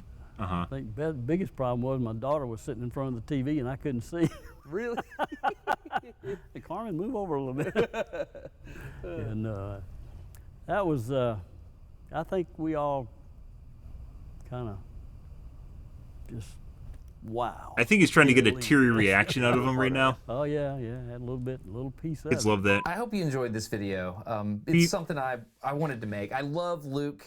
I just wanted to hear it straight from the horse's mouth. Luke's an amazing I've wanted to guy, watch this for a couple and weeks, just by the hearing way. him talk. I could do it forever. In fact, But I ours recorded pretty about tough to almost fit 3 into hours things, worth of so. footage, and I made a big long version of this interview over on the second channel. If you want to check that out, it's This Smarter was the Everyday short 2. one. Also, I want to say this. I want to say that Luke made a special effort to tell me about his amazing wife, Kitty.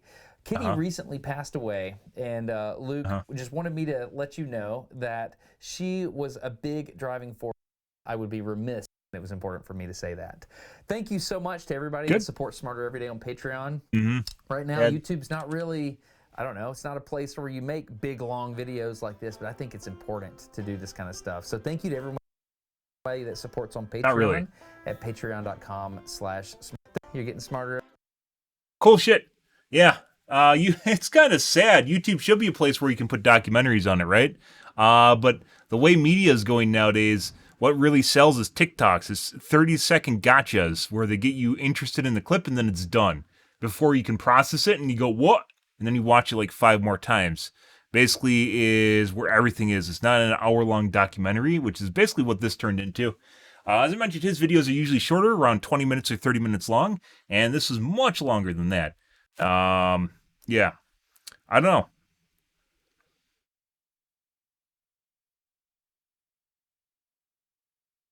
Good. Love the Saturn V, guys.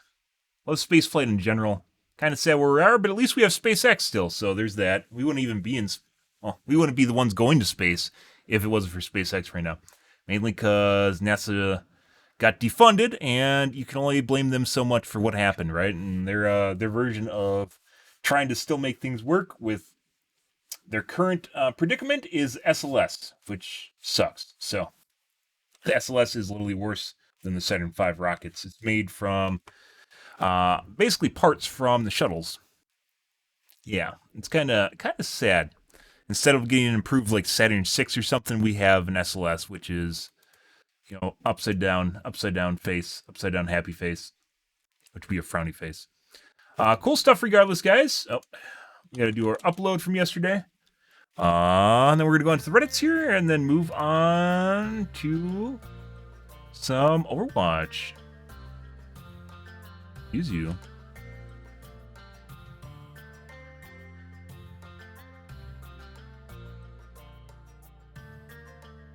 Kind of slow today. 19 hours left. Oh no.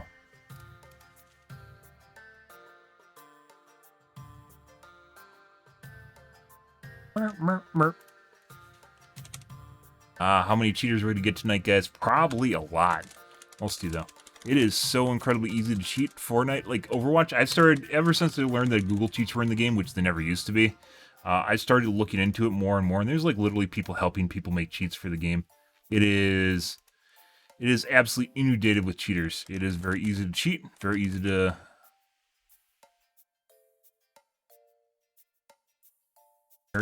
to find cheats and cheat yourself and even make your own cheats for the game. It is a very sad state that there's tools available to bypass the anti-cheat that just anyone can use. There's no trade secrets anymore. It's just literally, yeah. There is literally fucking shit all over the place. They shit the bed.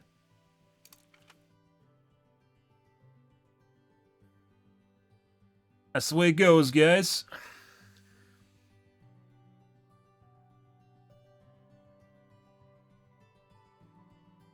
Bad state of things. It's I wouldn't say it's as bad as Dead by Daylight. I don't think any game could be as bad as Dead by Daylight except for Arma and what that we saw in Dead by Daylight, but it's also pretty bad. Having in Dead by Daylight, when you have someone that's using a speed hack, right, it is very difficult to figure that out, but you can usually still deal with it unless they're using a very fast speed hack. In Overwatch, when someone's using an aimbot, you generally just get shit on. That's just the way it goes, especially if they're playing Soldier 76, Widow, or Tracer. When they're feeling frisky to show you how good they are at the game and play Tracer on their Prestige 1 account, yeah.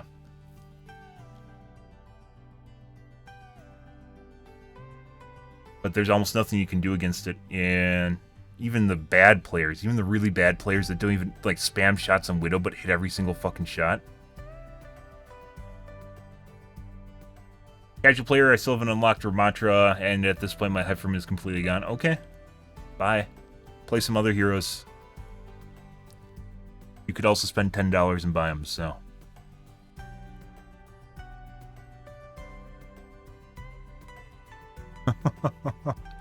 I am sad! You should be sad that I'm sad, because I don't want to spend money, but I want things for free. I want them now, but I don't want to spend money. There we go.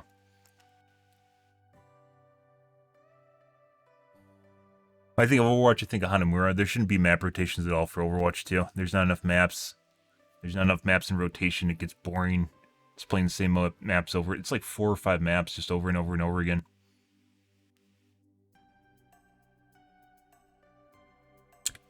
Game Breaking Kiriko Bug with Echo Ultimate.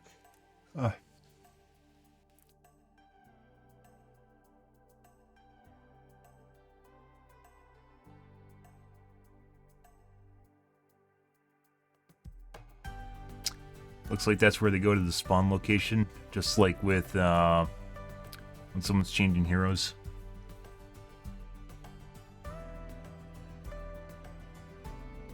I don't actually think one-shots are healthy for the game. Yes, if they have enough downsides.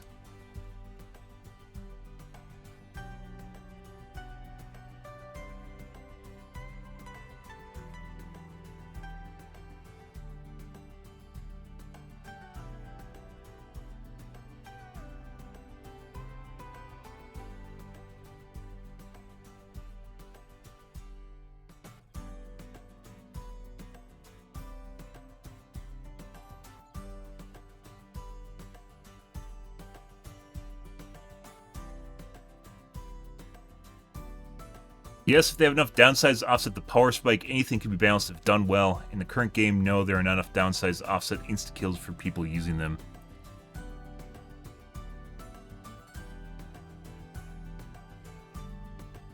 I am apathetic to one-shots. Okay.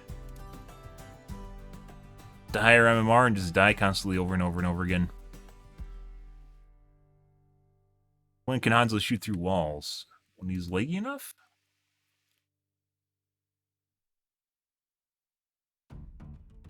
You're lagging? Likely the player's lagging. What?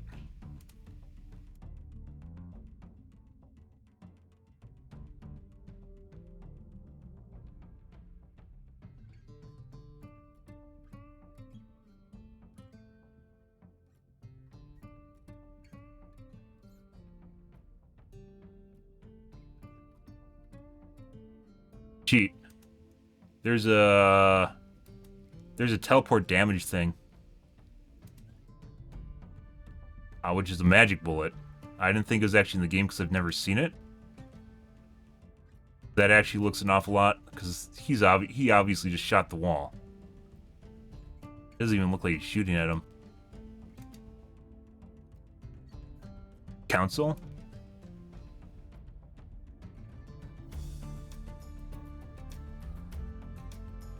Storm arrow bounced off the tree into your head. Storm arrow bounces?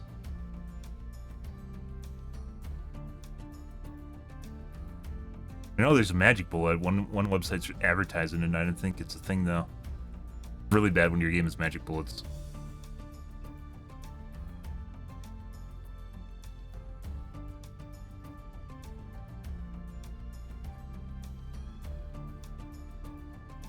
Storm arrow ricochets once.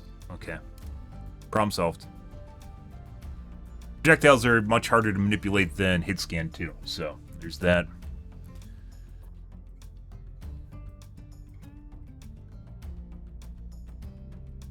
Duplicating the Kiriko teleport for upvotes, good. AMD Reddits. AMD RX 6000 GPUs mysteriously start dying, probably has something to do with crypto mining just being too hot for too long.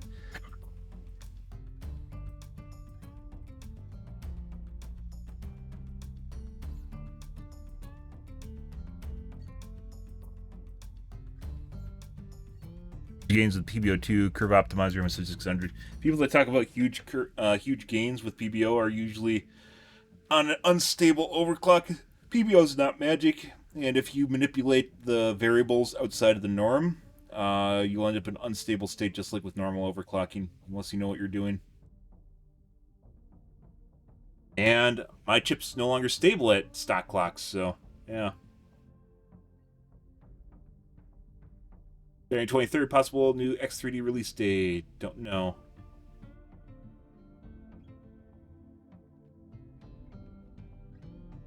Yeah.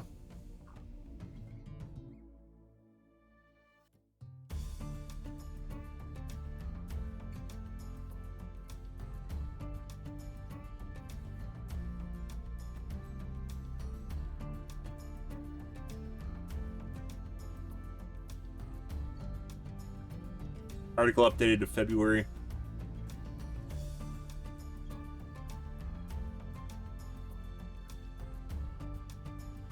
January 23rd might have been the initially planned date that got pushed back. Uh-huh. As far as I know, no reviewers have received review samples yet. Almost no one mentions when they have review samples, by the way.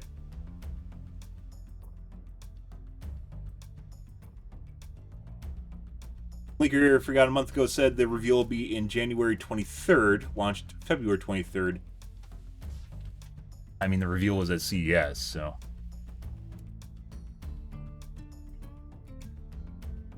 DVD Reddits.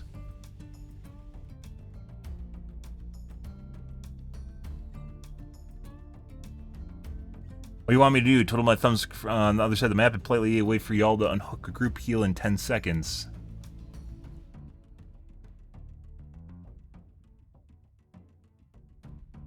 I took someone and all you are herding around them like sheep? Yep, my only objective is to kill you all.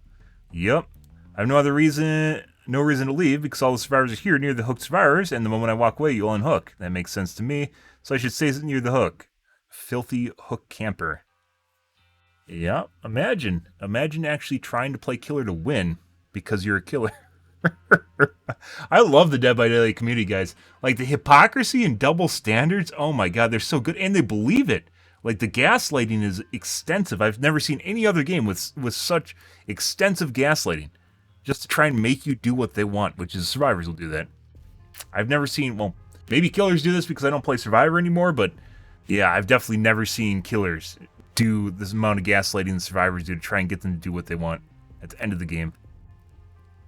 And like the worst case scenario of that is like, oh, you're a gen rusher, right? Which I've never called anyone a gen rusher when I played Dead by Daylight. That's just what they're supposed to do.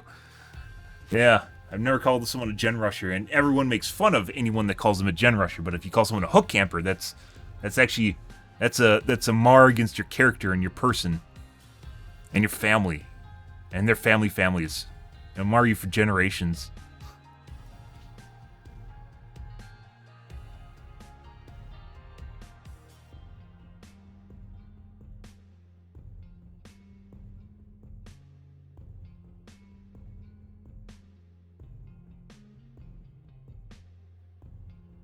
Waited the entire 30 seconds to only be blast mine, then the last gem pops across the map. Corruption gives brain... What?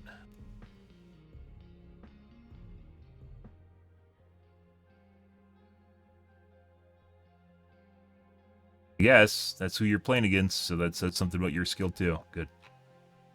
For them. Like I said, some survivors just want to play against bots, and they could, and they wouldn't know the difference. Sadly. Okay. Let's move on to some Overwatch tonight, guys. Time to get out of here. Do some Overwatch 2. We got some things we're going to tweak here. Hopefully we don't have a boatload of cheaters, but we'll see how that goes, as the usual.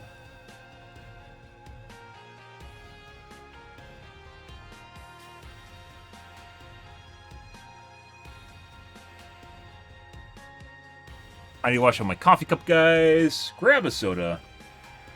And I will be right back. Stay tuned.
Oh my god!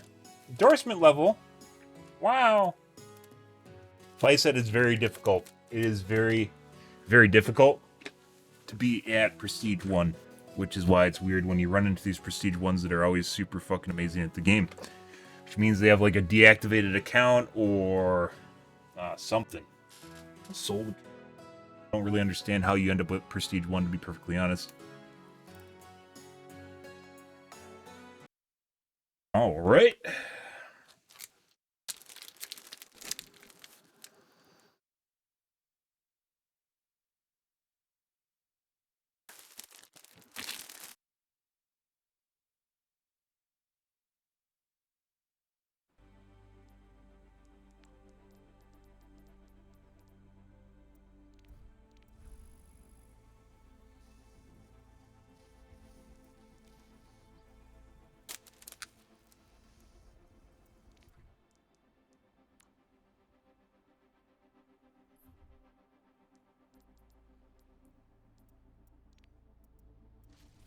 Reduce my VRAM usage by 100 megabytes.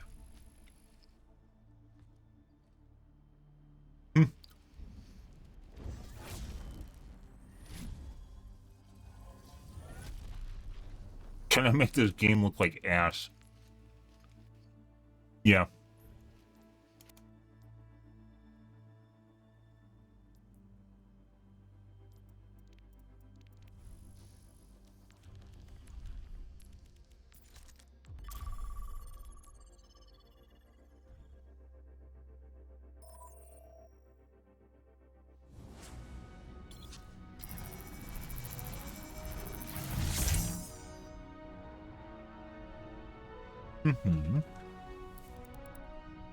Alrighty. Strike from above. Working on it. You weren't watching.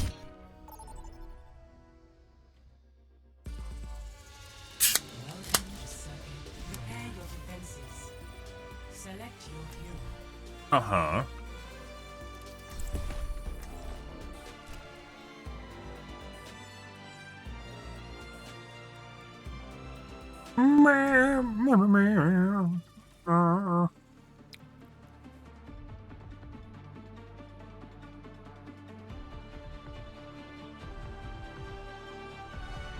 Strike from above. Hold your thumbs, and we'll get through this all right. Establishing aerial position.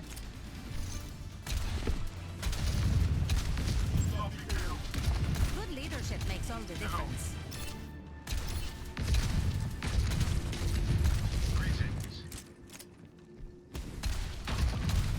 I hope they put up a fight.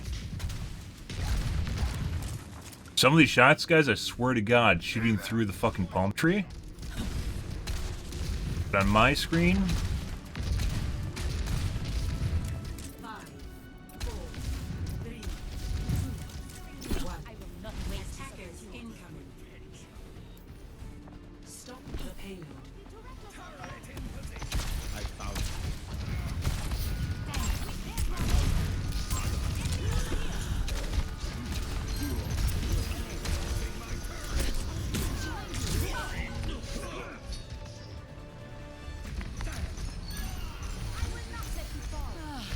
shot like all his shurikens from 2 barrages in my brain. Excuse me, guys. up and away. You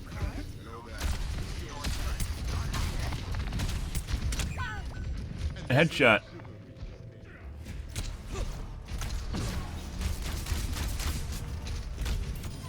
Huh? All systems nominal. Missed an entire barrage on Torb, and then just brained me and then hit Torb. Good? Positioning. I do wonder. It actually really makes me wonder how comp's going to turn out. Taking off. Thank you, Duxby. I have power. Enemy here. They outnumber us. Keep it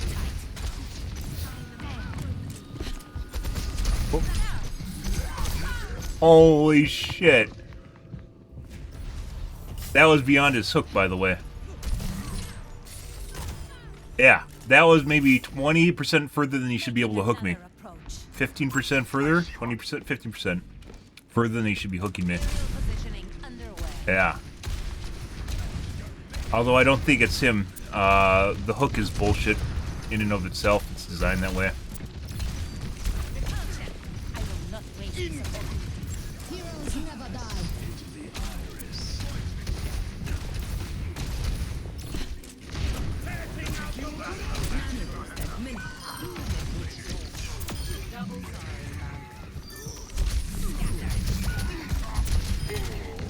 Increasing altitude. Come on, get up. Hello. On the move. I am power.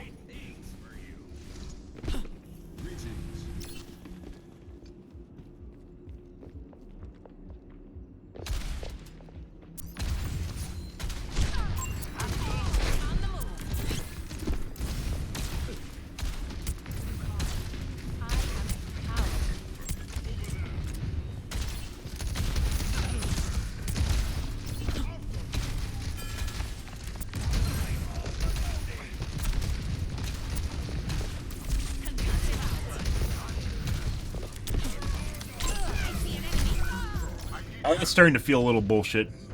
Because I wasn't moving. Like that was possibly max range. Stay down. Good.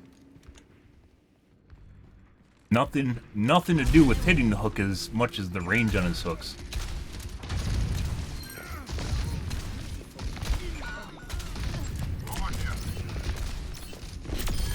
You don't have to catch me.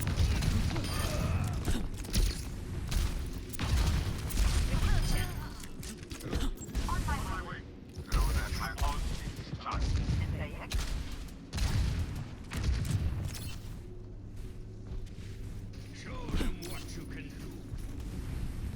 Boosting your damage. I will not waste this opportunity.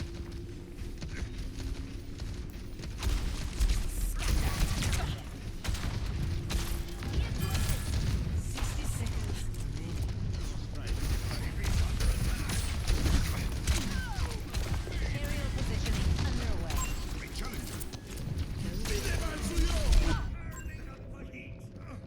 And a headshot.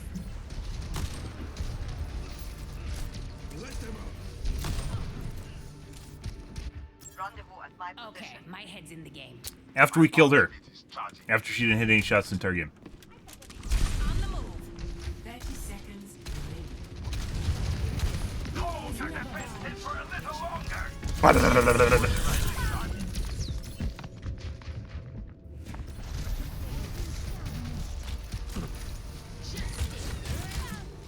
kill is too. I don't want to talk about it. Instant kill. Good.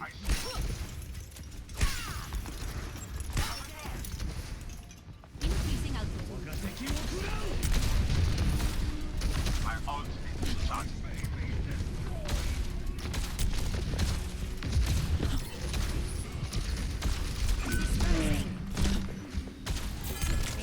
Oh yeah? Thanks for the assist. Repulsion.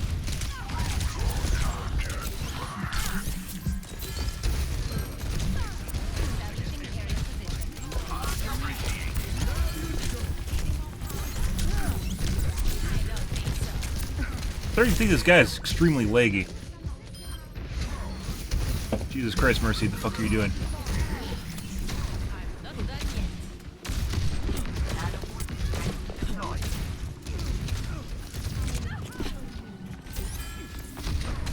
I will not waste this opportunity.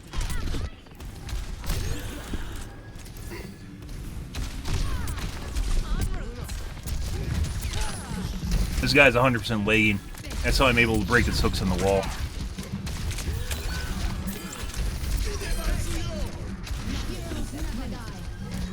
Excellent teamwork. I really wish you could see people's pings in the game.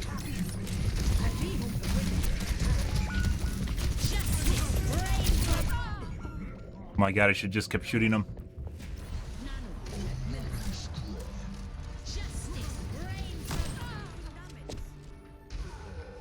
I don't stay down. Possibly could have killed him if I kept shooting him.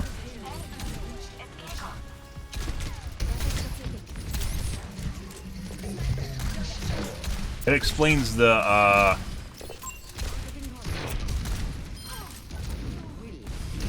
leg. Not the leg, the super long hooks. If he has like 150 MS ping or some stupid shit.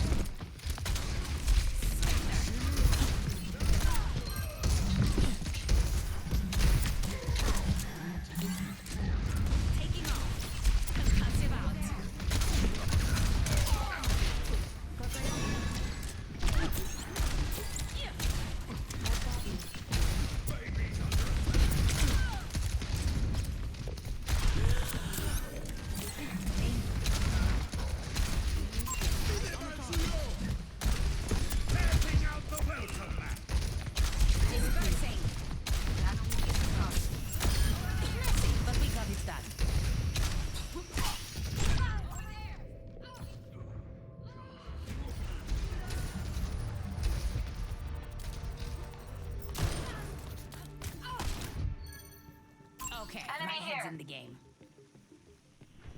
Good. En route. Establishing aerial position.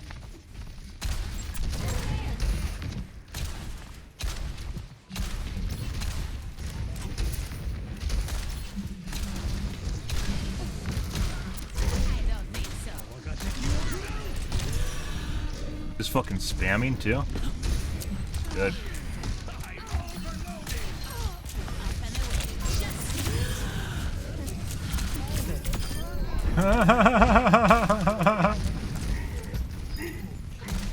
I don't need to actually do. I don't actually need to dodge that. I'm fine. I swear to God, Farrah's rockets do less damage the further away they are. Like, they actually decrease in damage. Even if the same amount of rockets hit, they just do less damage. Ah, the cow. I love the cow.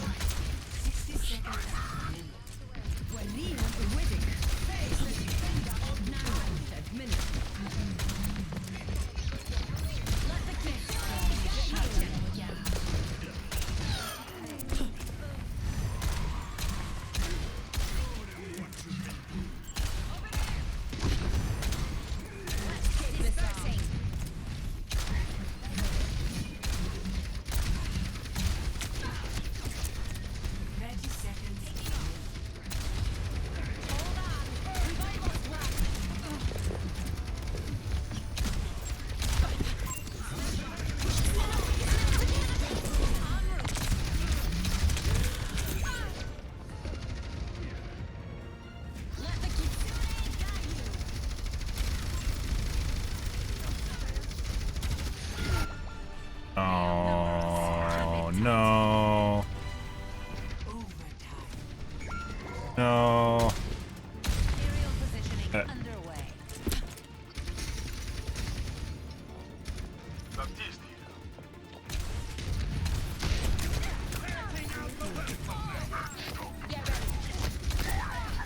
Uh-huh.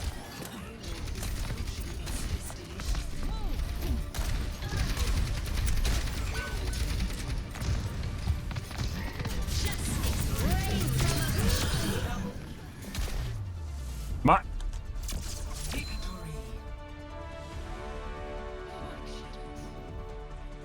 They can't shoot you either, because you're on the side of the wall. Good? Good, good, good, good, good, good, good, good, good, good.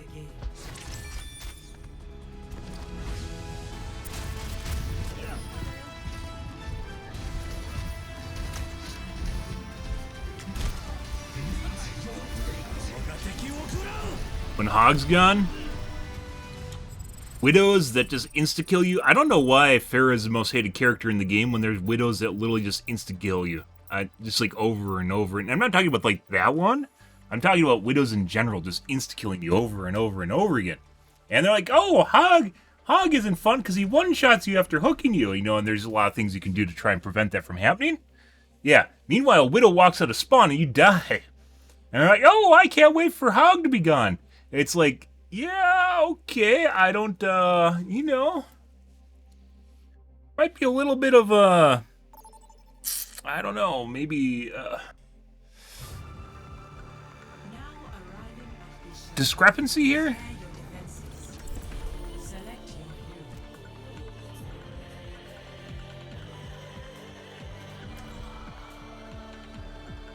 Way, wow, wow, we throat singing.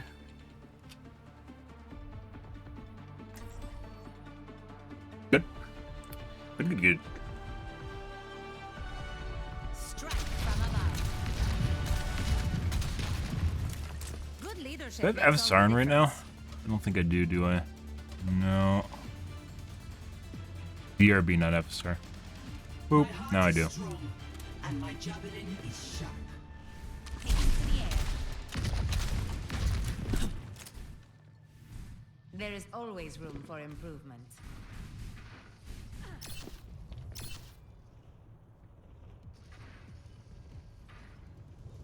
Systems online. Weapons ready. 5, 4, 3, 2, 1. Attackers incoming. I will not waste Stop the payload.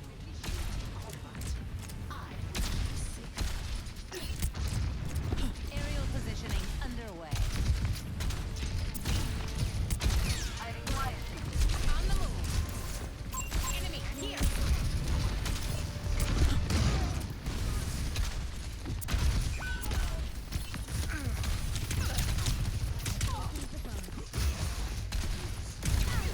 En route.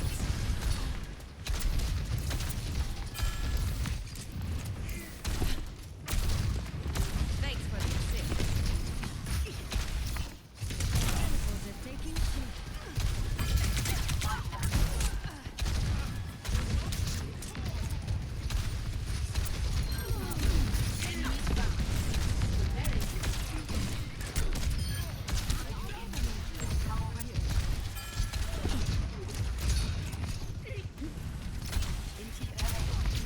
Increasing altitude. I will not waste this opportunity.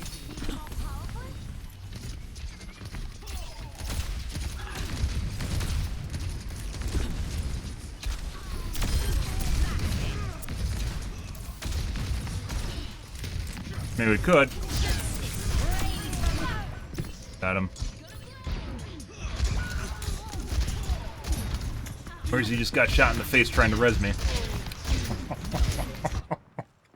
Let's show him some air. I mean, last game I sat on my fucking ult for like, what, like 5 minutes? So, yeah, like, it's one of those things that's really fucking difficult, guys. If you can get like 1 kill as Pharaoh with your ult, especially a tank, like, it's worth it, but it has to be at like the right time. Because if you just go and do it up there, it doesn't really mean much of anything.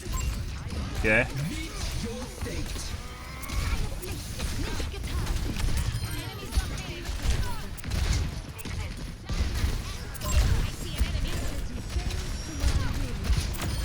Justice served. Helden sterben nicht. Taken to the air.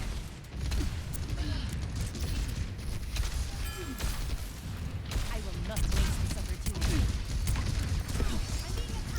Mercy bullying? Oh my god. Hi!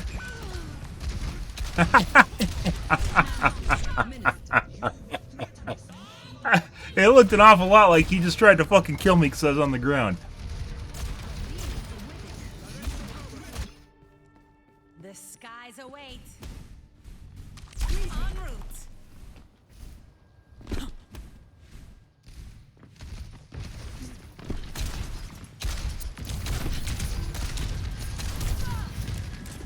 I knew I could count on it. Dispersing.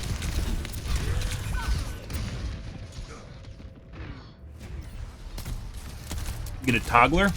Not this guy. Not that guy. Don't stay down. We'll see. On the move. Just a little toggle. Just the tip of toggle, guys. We're outnumbered. Just a little toggle.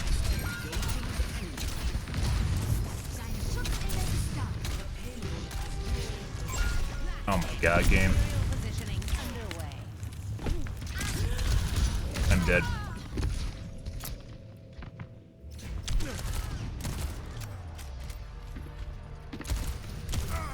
He also looks like he might be cheating with his pre-aim on the Symmetra, who he thought was actually me for some reason. Came around the corner looking right at the Symmetra. Good. It's usually the way it goes when you can't get that first point, guys. Good for them.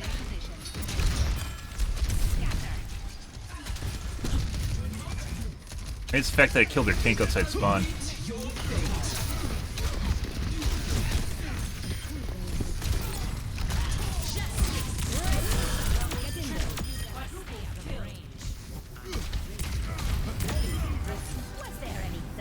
Good. I am Uh-huh.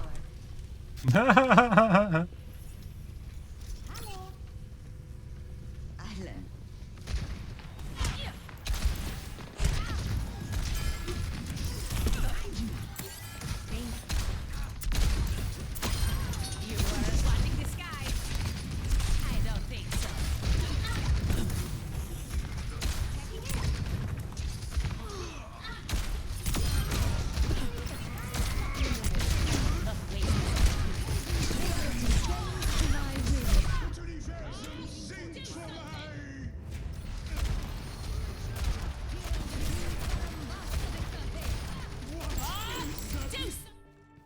All systems Eat too late, guys. repositioning.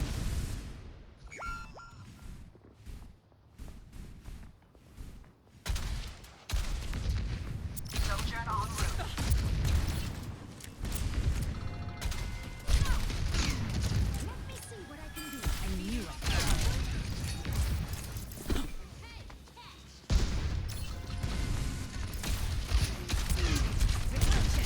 Heroes never die.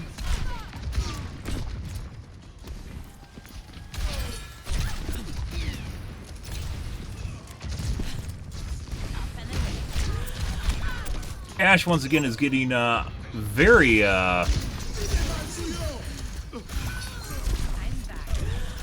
very accurate again, by the way. Yeah, who can't hit shit earlier in the game. Every time they need to cap a point, gets very accurate.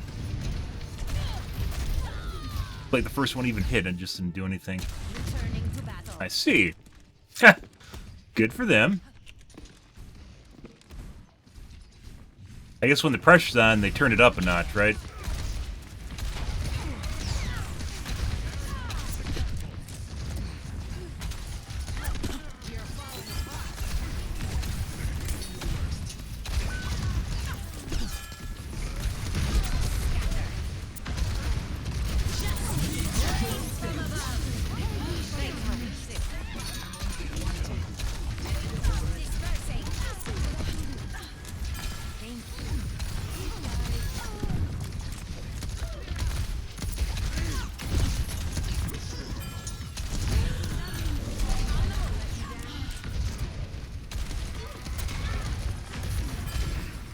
Fucking human needs to die.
There we go.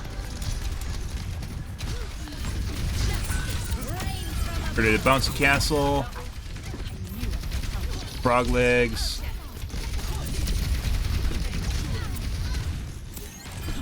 Up and away. I will not waste this opportunity. 60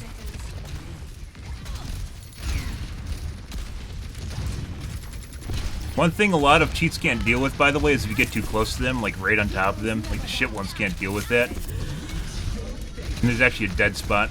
Although, I mean, it's tough for most people to aim in close quarters, so.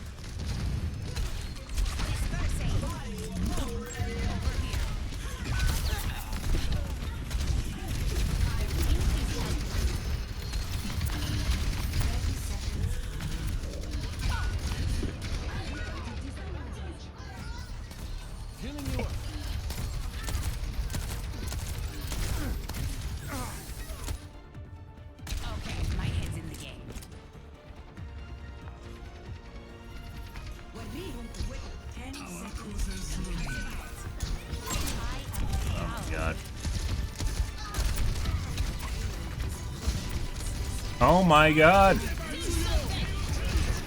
And reload. Bob. Through a fucking offense shield.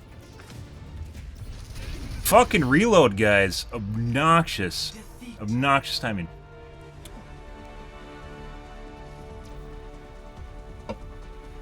Our Ash friend here was absolute garbage, except every time they have to cap a point. And then all of a sudden becomes very, very, very accurate.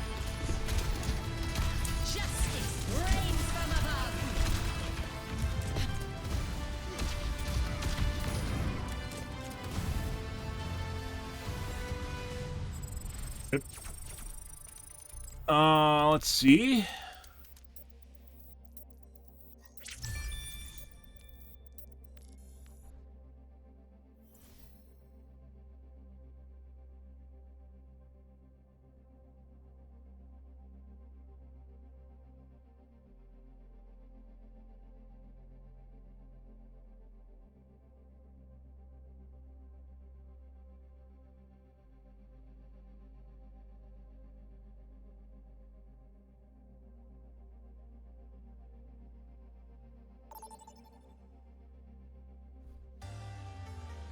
Arriving at Coliseum. Prepare for battle. Pretty sure Toggler.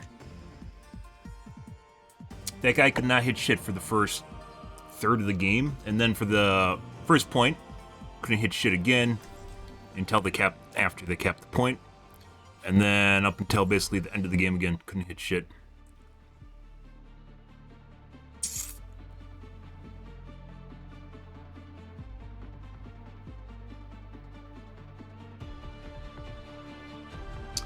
I suppose, as it goes,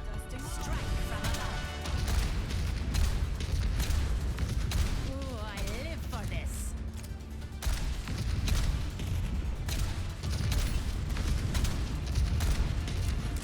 Our mission awaits.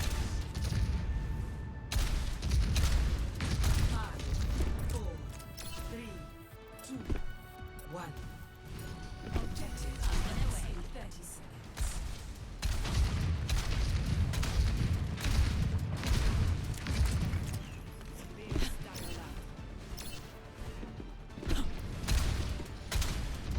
Over here.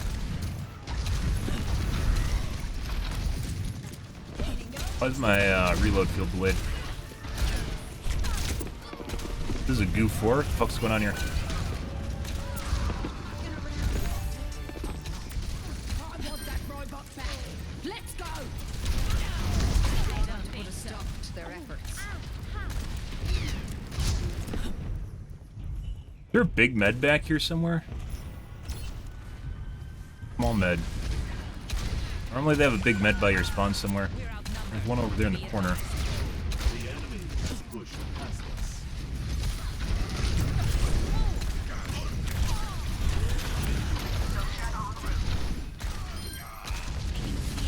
I knew I could count on you. The enemy stirred. We must halt them.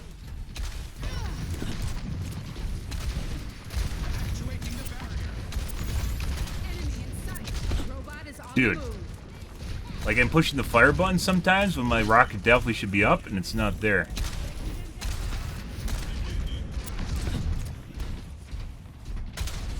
Some Lancy hiccups again. Excellent team. Enemy has a robot. Not for long. Nice guy.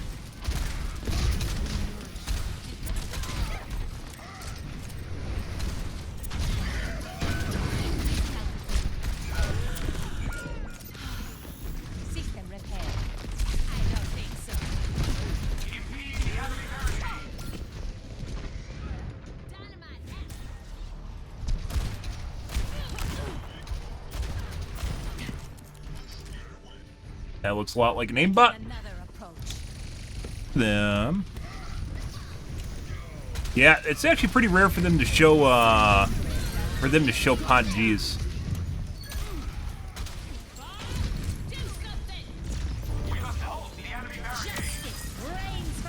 Bye.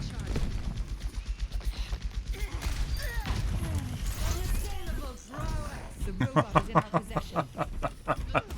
That was a complete waste, by the way. Absolute waste.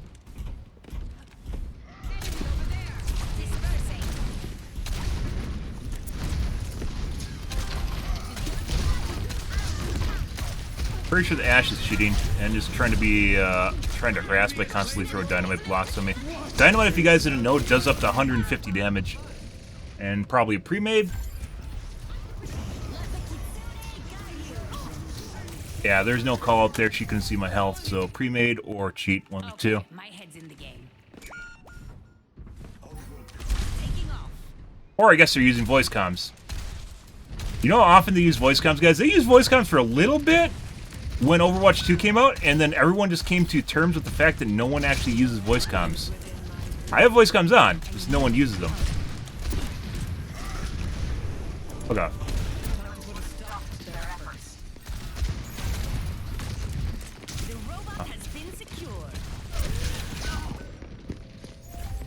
Let's see.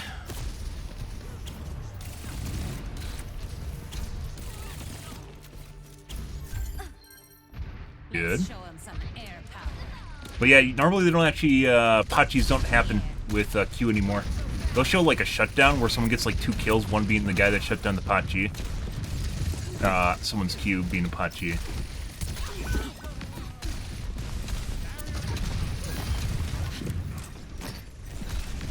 But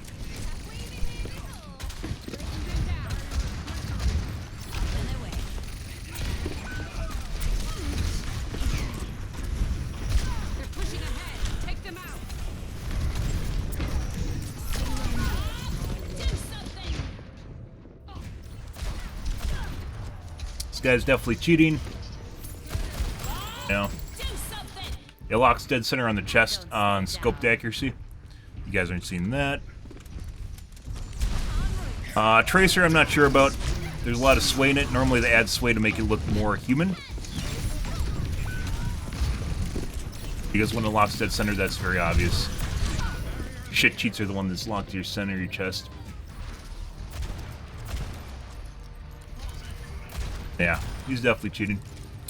Good for them. Shake it off. Escorting the robot.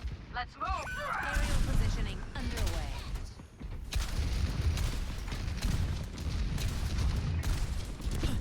In the rare case they could actually be on voice comms in quick play, coordinating things. Yeah.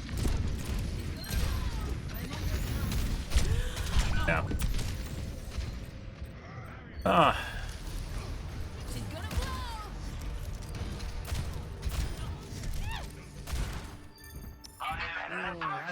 Shut them in a locker. My ultimate is charging. Establishing aerial position.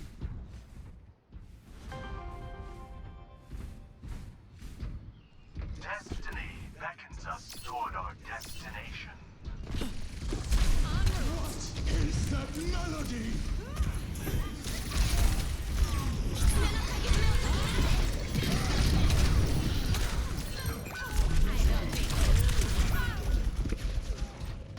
Good.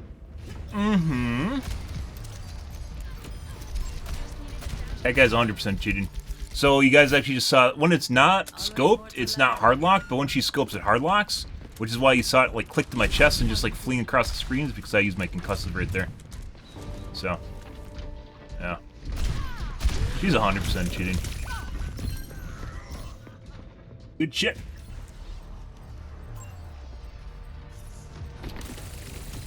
Also might be cheating because I just dead dropped. Let's show him some Most air of the enemy from advancing. Let's see.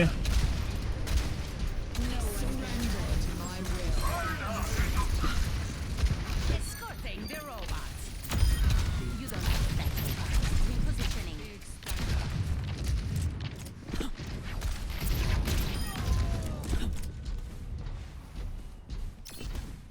It.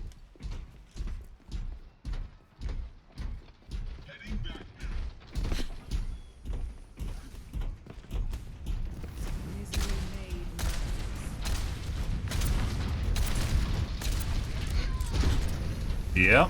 It's like a fucking robot, guys. I mentioned that. Throw it like I couldn't see her, she couldn't see me, and threw it exactly on my position. Pretty obnoxious. Oh my fucking god. Nope.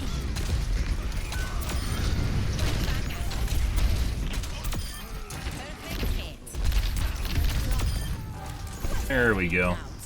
Someone killed their fucking Ash. Let's get pushing. God. Let us proceed. Fuck off, bot.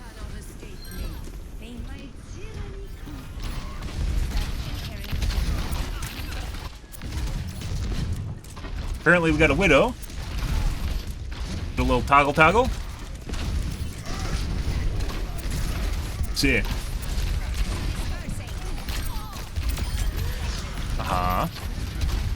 Let the carnage begin. Try to throw it exactly on my face again. Basically, I have enough time where I have to time it between 3 shots to get to the ground. It's exactly like Soldier 76, only it's more bursty. When someone's cheating with Soldier 76, it's the same shit.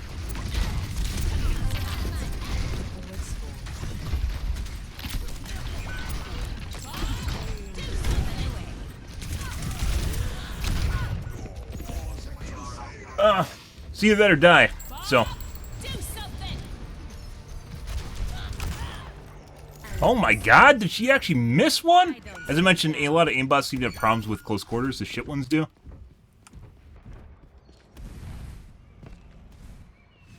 So, not completely unexpected.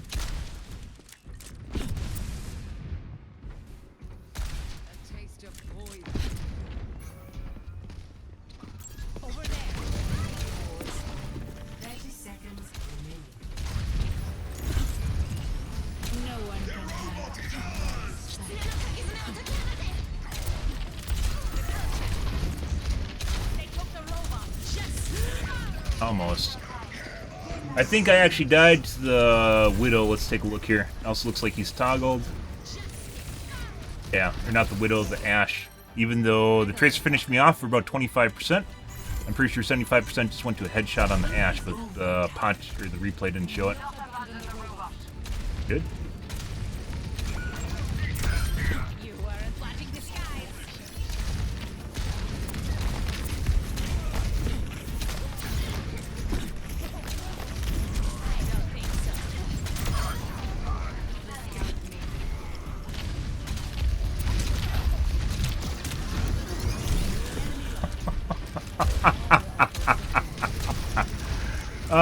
Let's see if they have a good aimbot or they got a shit aimbot.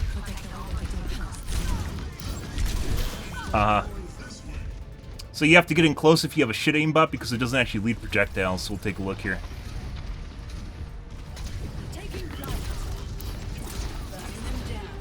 Can't tell because she's so close. Good for them. Alright.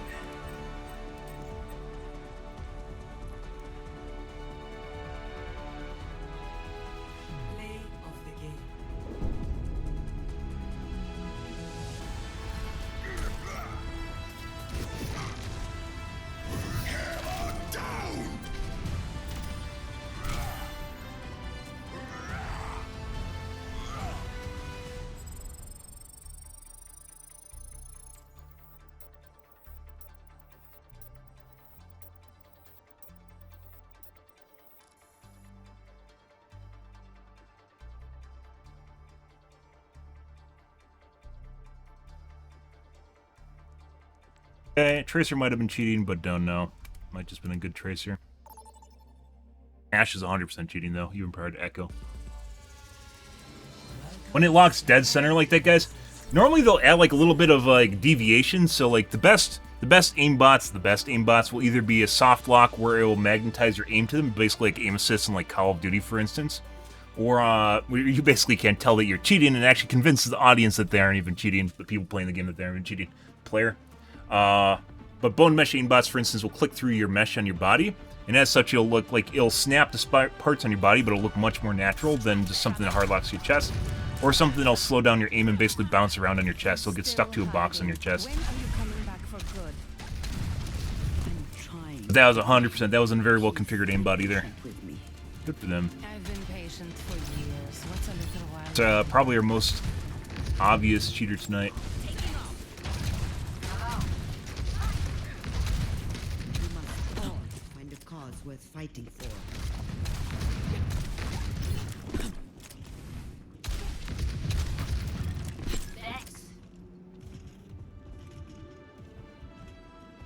Five, four, three, two, one. Attackers incoming. And that's a cheating soldier, more than likely. We'll see here. Yeah, that's 100% cheating soldier.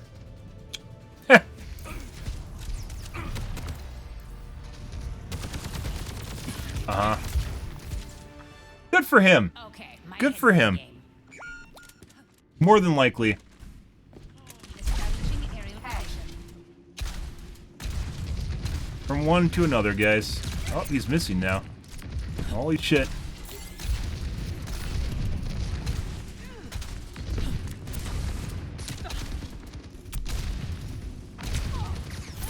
Oh, does the bushes fuck with you?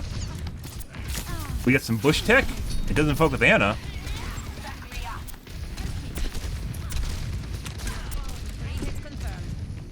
Oh, buddy.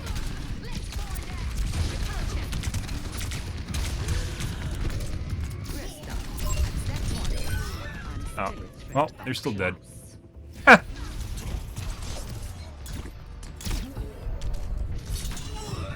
Not exactly sure how he killed me with my rocket, which didn't kill him, but should have killed him, and then Anna punched him. If that's what he's question marking about. She had to have gotten a punch between when he reflected the rocket and when it hit my body. Or she had to get the punch, Anna did. Uh-huh.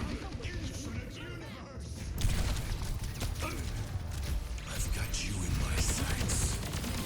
Pretty sure this guy's cheating. The sky Inside, obviously, Q. Good.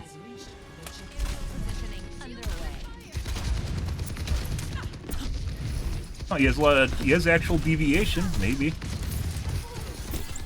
for the upgrade.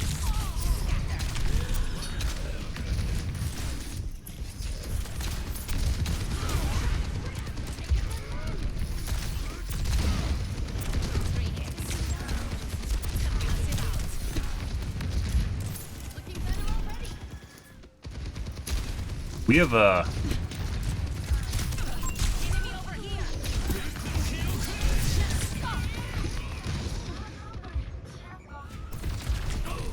So you got a kill on the dash? Does he have 2 dash I charges? don't want to talk about it. Establishing aerial position. On the move.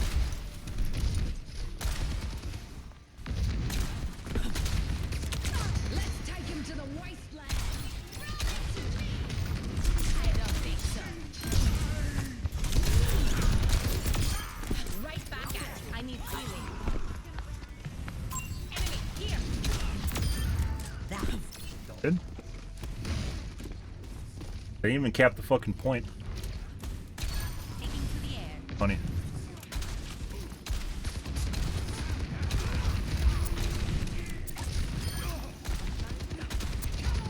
So a lot of aimbots won't actually allow you to shoot through shit. Like, it won't lock on through buildings because it looks really fucking obvious.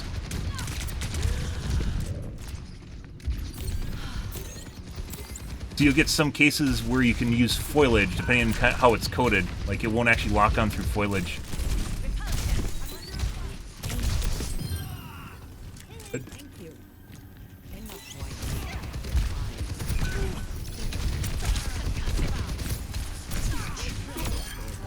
Was there any doubt? Do it.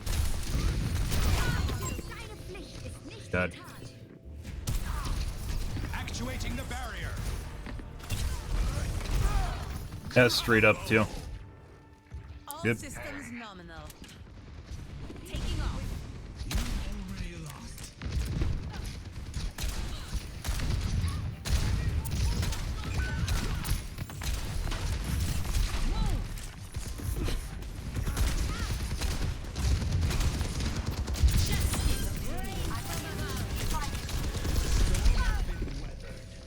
I just get shot around the corner with a rocket? What the fuck was that? I'm actually, well, I don't normally do replays, guys. We're gonna rewind at the end here. Somehow I just got, that was a rocket that killed me. Pretty sure. I just died around the corner to that guy. Maybe it hit the floor? It didn't look like it hit the floor. Yeah, he does, doesn't he? Yeah, where I'm getting like some nice, I don't know what to call them, corner techs? A lot of cheaters are really fucking stupid where they'll literally walk into your rockets. They are so confident in their aimbot, they will walk into your rockets because they think they'll win every 1v1 confrontation. I've noticed that too. Yeah. For sure. I don't know though, that guy, like, there's actual deviation. 6th-dimensional fighter Mercy? Oh, she's back to 5th-dimensional fighter. Yeah. Please save me. I'm about to die. Well, purple. Okay. Enemy over here. Up and away. I see an enemy.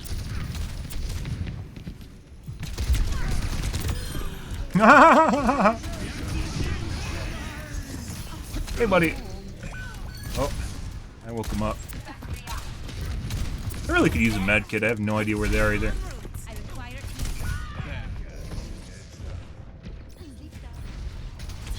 So, when I'm actually flying around, there are things like, for instance, if you have a really bad aimbot, it will not track properly, especially if you have bad FPS. You need to have good FPS depending on the kind it is. You need to have good FPS to actually keep track of the screen. So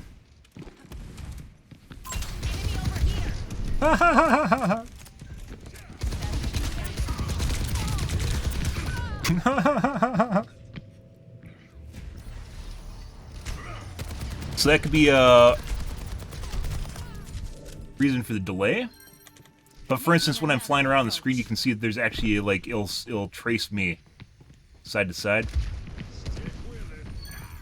I don't even normally go around the back of the base. I don't know how to...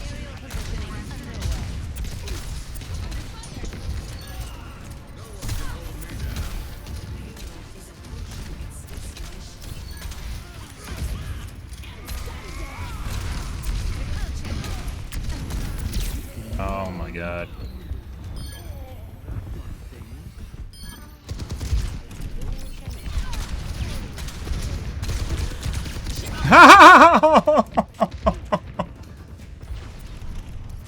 Also, when people are lagging, they can fuck around with the land seat too. But I don't want to talk about it. wanted to give a little back there.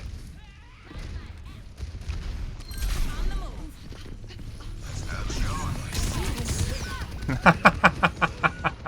Uh-huh. Just waiting for me to show up. I've got you in my sights. Let's show him some Good. air power. You got a triple... You got a pocketed. You got pocketed. Well, and ulted. And he's jacking himself off. Good. I don't care, dude. Shake it off.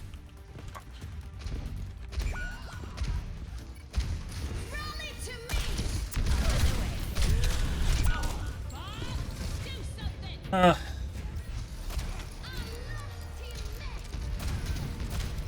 What's with these fucking kids? I guess there's some people that think they have high DPI when they definitely don't. I play 8200 DPI, 8600 DPI with 36 cents. So, yeah. Let's see. And he's getting a report.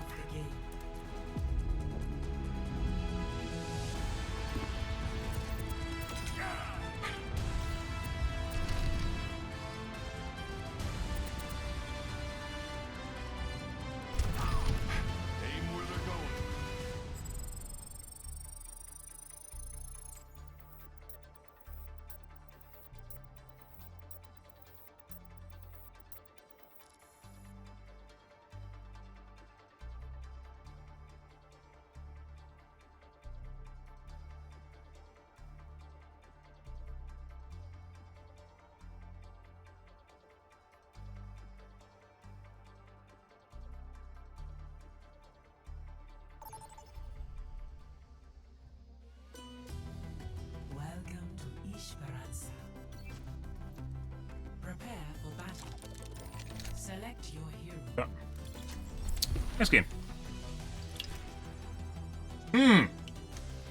Wait, whoa. Let's take a look. There was that one rocket around the corner. I want to see that. That's what I'm really curious about. By the way, if you guys didn't know, if you fuck with your latency, you can actually make it so area effect damage won't register properly on you. I don't know if it's really low ping or really high ping, but there's some people, for instance, where you'll shoot around them and they won't take proper AoE damage. Like when you saw him hopping back and forth and his aim was basically deadlocked to my character and his aura, in his heal aura. Like, I should have been able to hit him inside there, but I wasn't doing, like, any damage to him because he's fucking with his latency on top of cheating. It's your usual shit. He's not the only soldier that does that. It's all the sus ones do that shit, too. Let's see.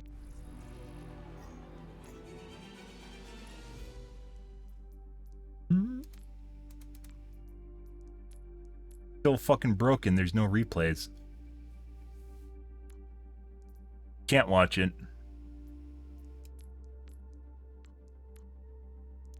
Not only can I not see my game stats, I also can't do replays, apparently.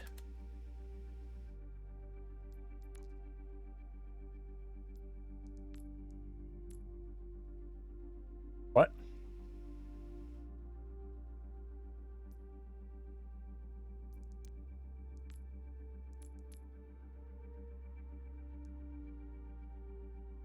But yeah, it's actually pretty... it's not uncommon for people to get... people that cheat usually have very, very, very, very fragile egos, so it's easy to just make them flip out. It's one of the reasons they cheat in the first place. Overwatch, replays, missing. Replays and game reports not showing up. For 5 days ago, that's about right.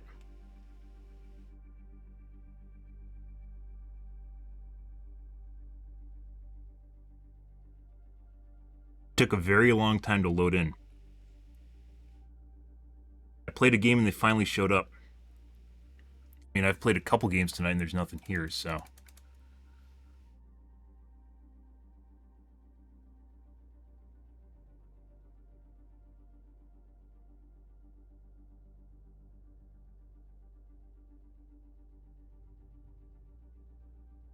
Takes about 5 minutes to load, but they really do appear. Sitting on the menu? Spent about 30 minutes waiting for them to show up, but nothing showed up in replays. Only highlights and Pachis showed up.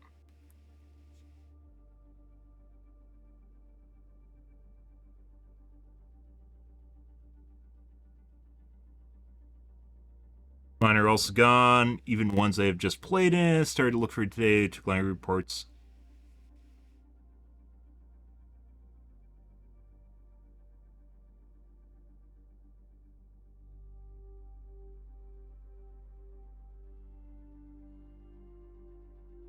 Takes about 5 minutes sitting on the history tab. Well, do I care 5 minutes? Do I care 5 minutes about this? Not really, no. And while I can look at like my footage on Twitch, that's not the same thing. Like we need to like look at the rocket coming out and like spin around it and see how I died. I can't do that on Twitch.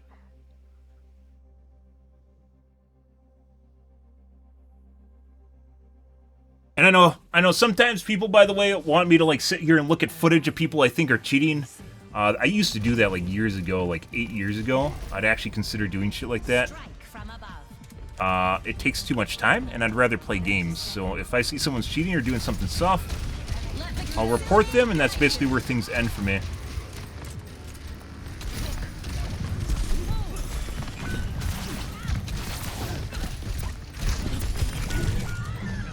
Trying to find the jump crit. Takes too much time. And generally, even if you, like, sit here, we used to do that during, like, H1Z1 days. Sit here for, like, an hour talking about the shit. Like, it's just a huge waste of time. It's generally not that much fun. And at the end of the day, you'll still get people that disagree with your assertion of who's cheating and who's not cheating.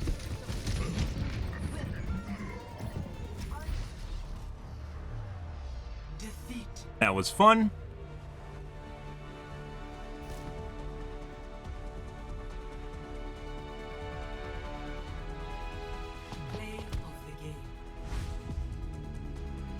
But I actually do wonder if there is the same amount of people cheating in comp, or if it's just in mainly quick play. And the reason for that we've talked about before. This guy's cheating. Pretty sure that guy's cheating. One of the reasons I say that is because you can see the linear aim, where basically when someone jumps around, it's almost dead center tracking them when they're moving. And when you actually start looking for the movement, like imagine two cars moving on the highway. When it's moving like that, and it's dead locked to a character, and there's no over under aim deviation, which is basically what happens if you're aiming as a person, right? You have to keep track on them. There's no over under deviation. If it's dead center like that, it's linear aim. It's 100% an aimbot. But projectiles are more difficult to program than hit scan is, but you still can, obviously, because there's projectile bots in the game. Blizzard programmed projectile bots, so they do exist. You can program a cheat for anything, guys, if you can break their game. I made a couple tweets. I hope how easy it is to cheat at this game starts catching on. I know you guys are like, oh, no, it's not that. Type 2 keywords in Google, and you can figure out how easy it is to cheat in this game, and I just gave you one of them. So, you can figure out what the other one is, and it's sad. It is incredibly sad. You never used to be able to just type 2 things in Google and find working cheats for this. Public working cheats that are free. So, not even paid cheats, not even paid public cheats. Public free cheats that are working, which is like fucking Counter-Strike. That's like Counter-Strike shit. I'm trying, Fabiha. Please be patient with me. I've been patient for years. What's a little while longer? It's all fun and games till we die 5 times, so I'm just gonna throw that out there. 3, 2, 1. Attackers incoming. Stop the pain.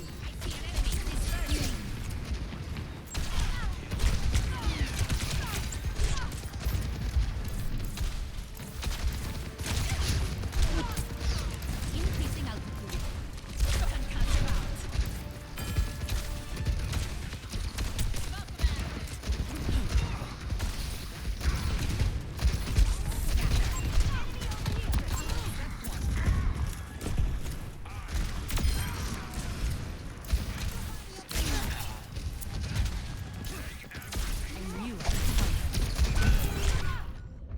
I was gonna E. I always wait to E so I can bounce back right away at the optimal angle. I can bounce back at the optimal angle, but then it also makes it, like I slow down, it makes it easier to shoot me.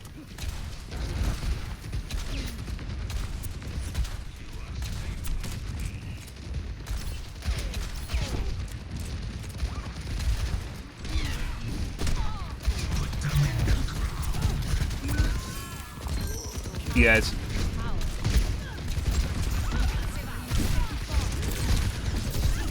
Don't mind me.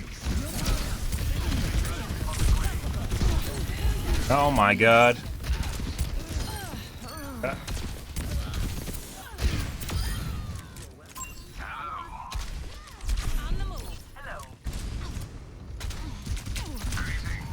Fucking 6-dimensional fighter jet? Get the fuck out of here. You're only 5th dimensional now. By the way, I could have just very likely died. Reason for that is because she shoots fucking buses, and it really doesn't take that much to actually shoot me.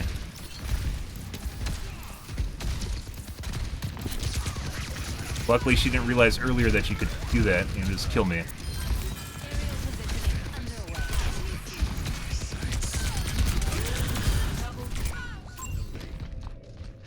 No.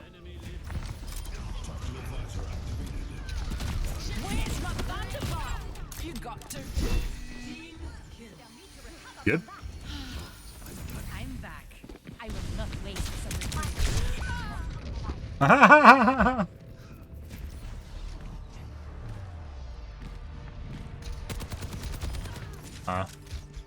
Good. Shake it off. Do something. Let the dragon consume you.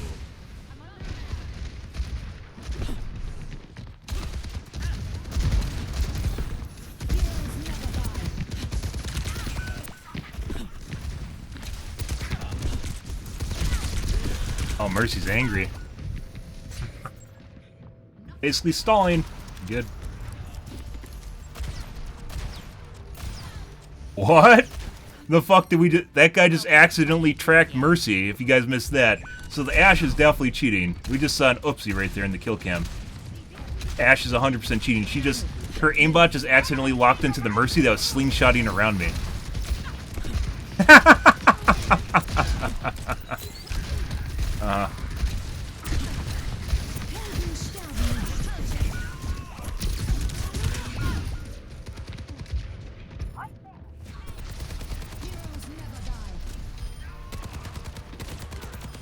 Guy also looks like he's cheating. Good. The Ashe is definitely cheating. Increasing altitude.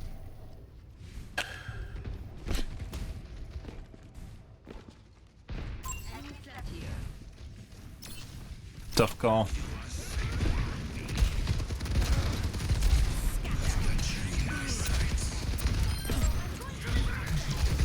Okay.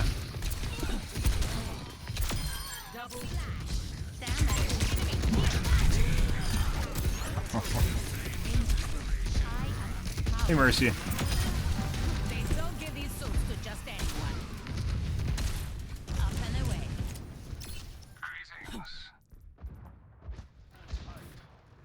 Hello.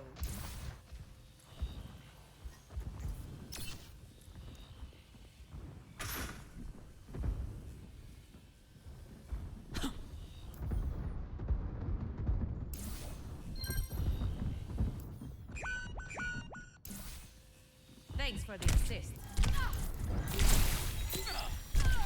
Are they healing me? Time for the reckoning! You're scattered, mate. Trying to min-max or time here, guys, and I didn't have enough time to do that, as it turns out. En route. Heroes never die.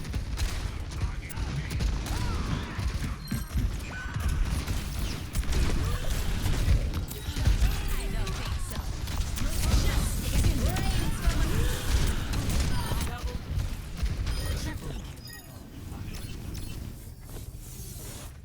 I can fix that. Good. I'll find them.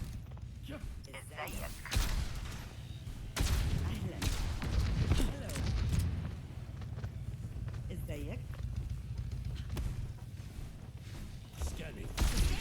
Establishing aerial position. Soldier went to McCree.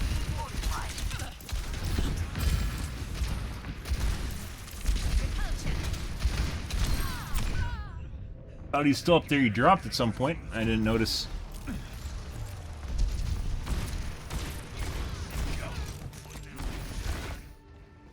Good. Eyes await. It's high noon. Draw. On the move.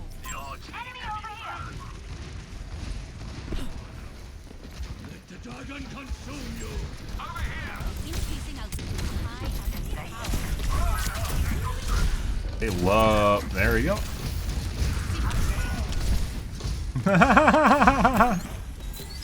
Excellent team. They love when you go after the Mercy guys. It is like lighting the fires of Gondor when you chase down someone's Mercy.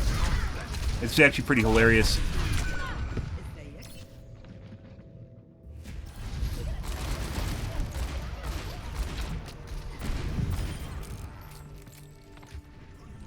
Let's show him some air power. Good.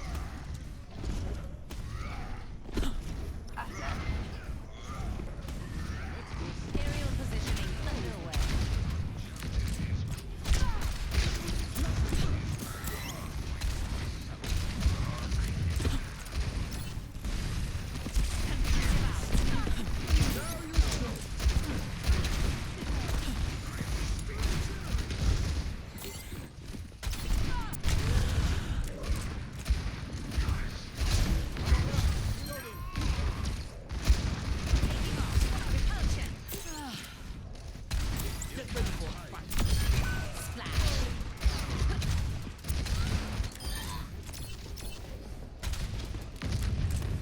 So once again, remember what we're talking about where you hide your head and your chest? You can use these little platforms to do the same thing, where it doesn't seem like a good idea, but it actually is. Where you can hide the player like that, and then you shoot for their feet. Doesn't always work as good as like a door frame, for instance.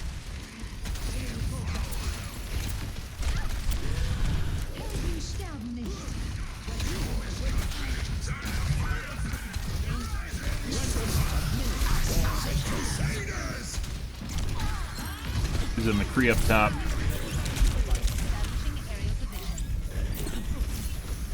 I don't want your aimbot grenade.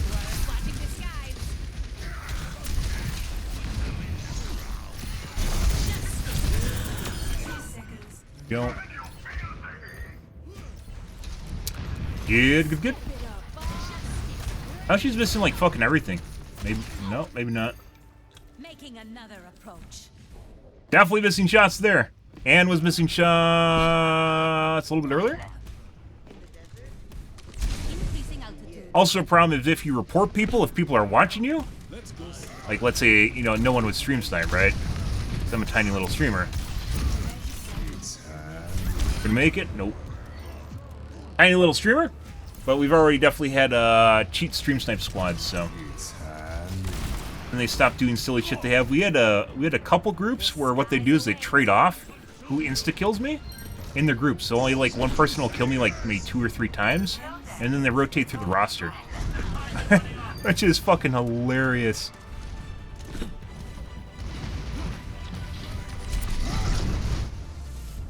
Oh.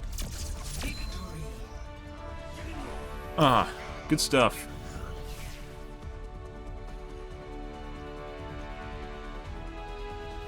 Play of the game.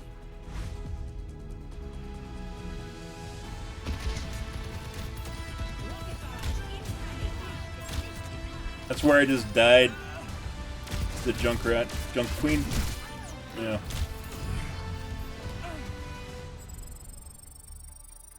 Right behind that guy. Do you think my replay showed up? Oh, they did actually.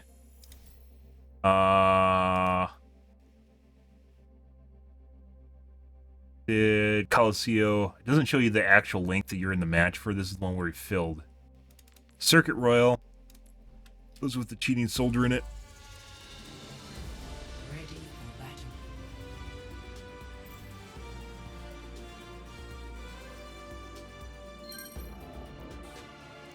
Ready for battle.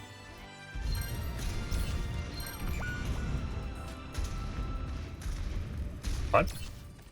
He's I dead. rubbed some dirt on it. Let's go.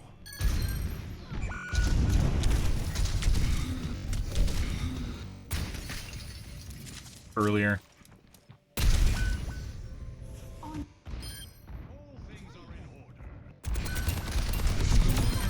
Right there. That was it.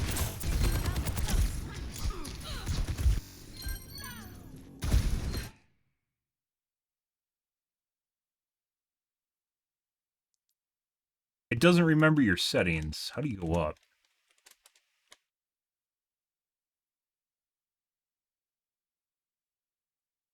Can't rotate?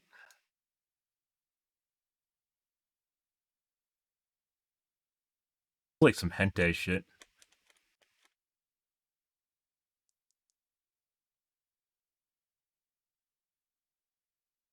No mouse controls.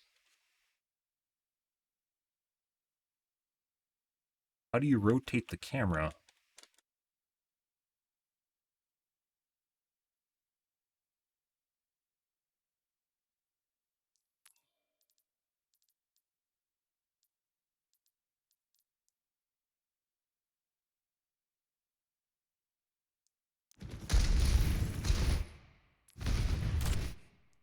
Right here.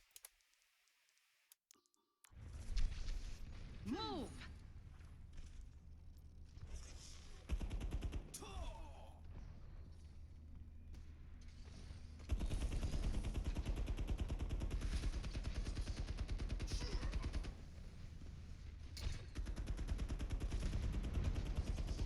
Shoot me.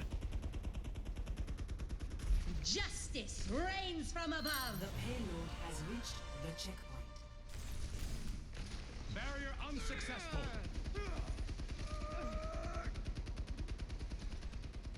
The storm has been weathered.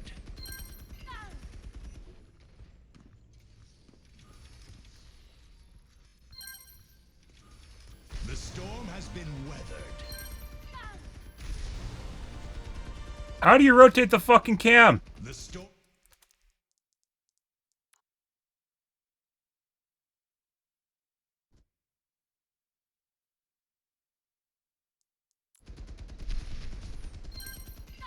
I definitely just got shot around the corner. The storm has been weathered. Thought it was his grenade, but it wasn't. He just shot me through the wall. Justice reigns from above. The payload has reached the checkpoint. Barrier unsuccessful.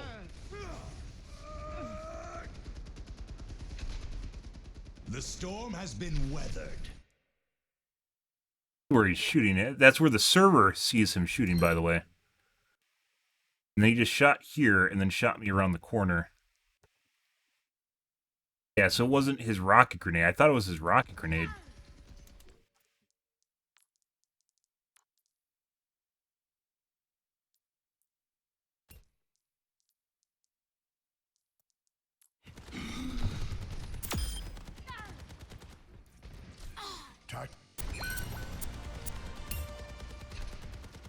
The storm has been weathered. Fantastic tracking. The storm has been weathered. Like right here on the corner. Tactical termination. The storm has been weathered. Maybe right before I went around it. On my screen, I was around the corner already. The storm.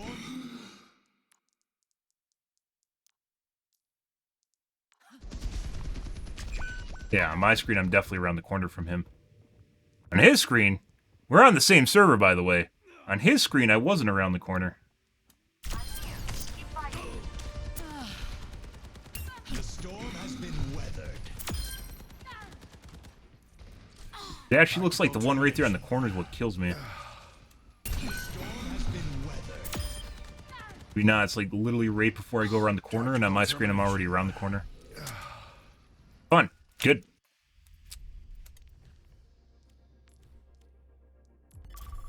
Good, good, good.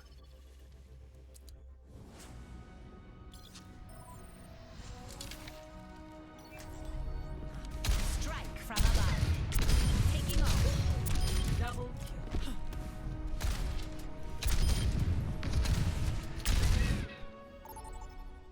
Next game.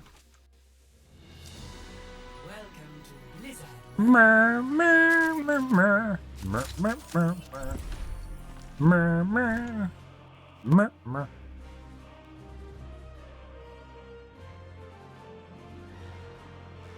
No, we lost Tasty Trash and Snail. Oh. Looking back. Snail? No, Lazy. Lazy and Tasty Trash. My bad. Strike from above. Greetings. We're playing. Taking off.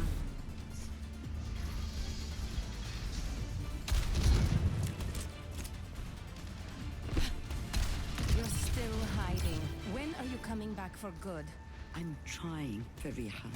Please be patient with Oh, me. shut up. I've been patient for years. Faria has grown up. She has her own fucking life. She doesn't need a mom anymore. Why is she acting like a kid? In sight. I'll have us in and out in no time. Go away, Grandma.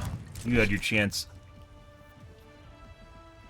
5, 4, Also heard that for the 5 millionth time. 1. Attackers incoming. Defend objective A. Also, I don't know what's going on with my mouse. You notice how it's like kind of like ratcheting when I move my aim around? I don't understand why it's doing that. I don't know if I have a bad mouse or it's my mouse pad. I just moved my mouse pad to the side.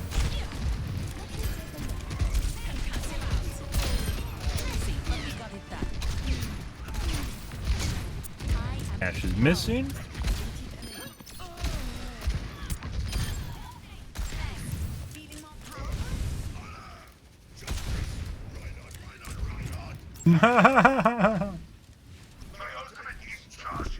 Yeah. Maintaining damage boost. Over there. Feel stronger? Fortified. I see an enemy. I knew I heard something. I will not waste this opportunity.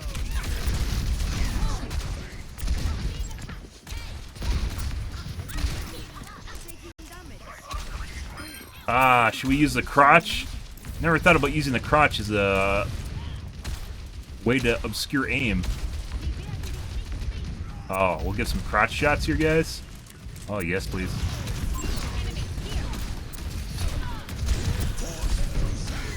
He just tried to fire me.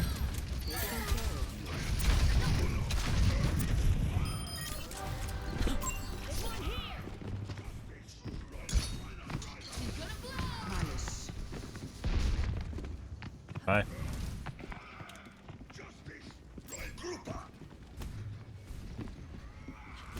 Increasing altitude.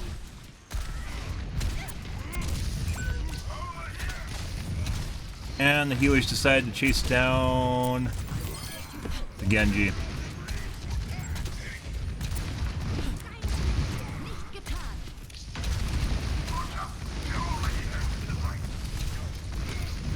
Nano boost administered.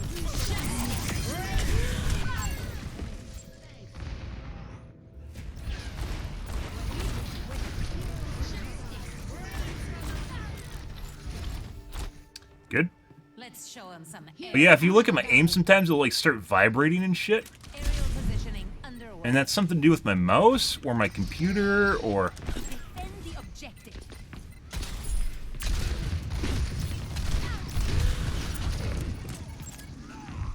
Try and fucking throw a grenade on me. Good.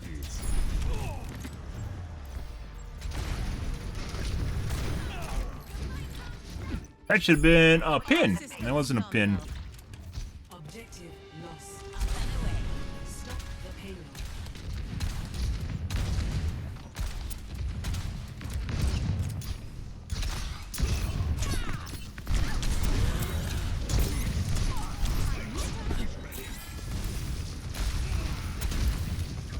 I am empowered.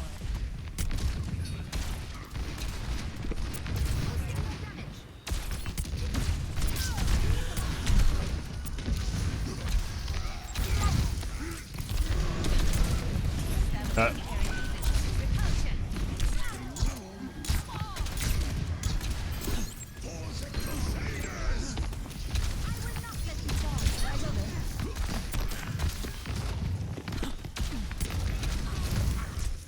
Thanks for the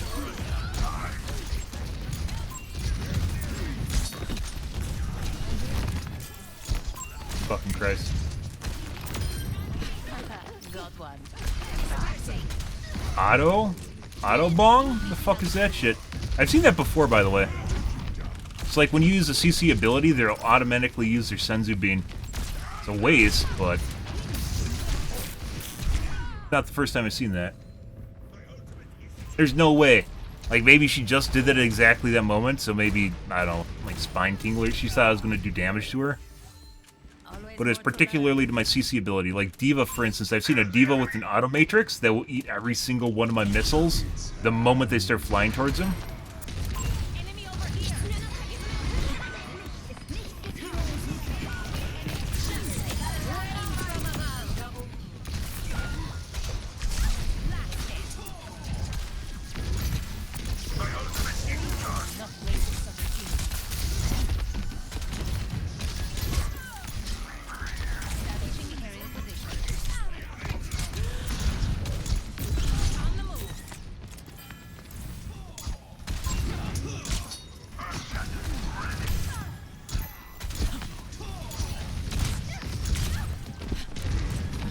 Excellent teamwork. Oh, that was his insta-kill grenade.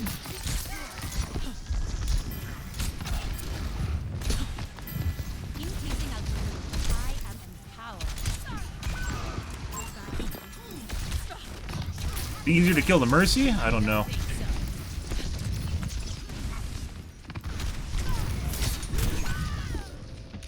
He wasn't even fucking looking at me when I shot at him.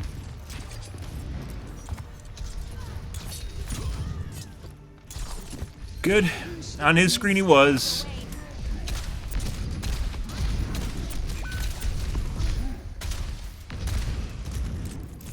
Yeah. Thanks for the assist. I didn't even move the cart, guys. They outnumber us. Keep it tight.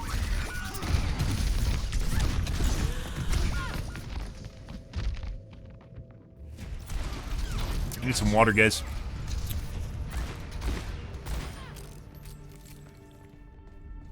I don't stay down.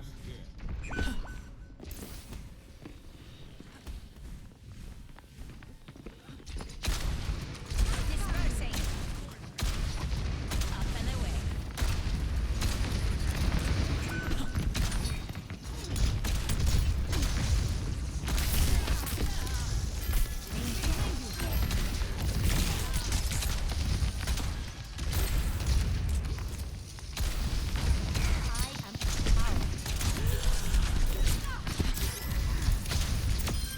Terminated.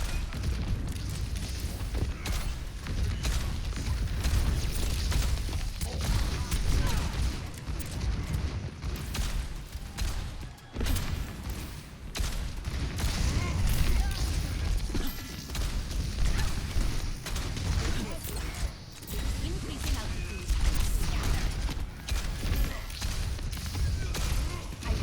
Heroes never die.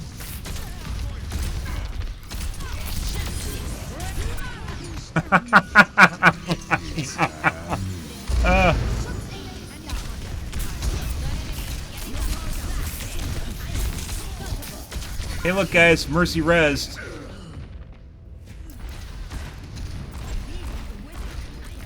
Looks like he's hitting all those shots, they just aren't registering. All systems nominal. I don't know why people don't pay more attention to Mercy rezzes, but they really need to.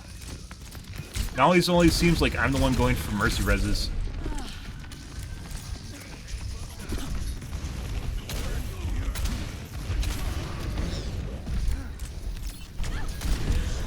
God.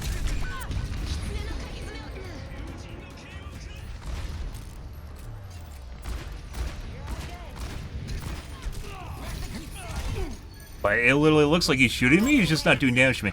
I'm actually starting to think that that's a problem with the aimbot, where it doesn't actually, like, if your computer's too shit, like, it doesn't keep up with the aimbot. So, like, when he pulls the trigger, despite it flicking to me, when he pulls the trigger is a little bit too late.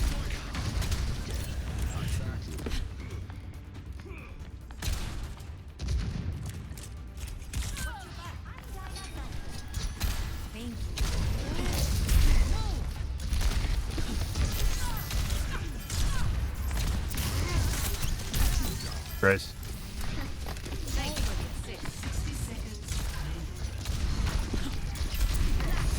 You really want these top shelves.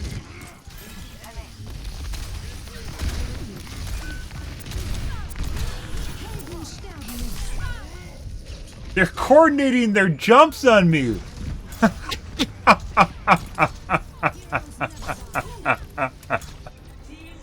Like, voice comms coordinating jumps on me. That's like the 4th time they've done that. I'm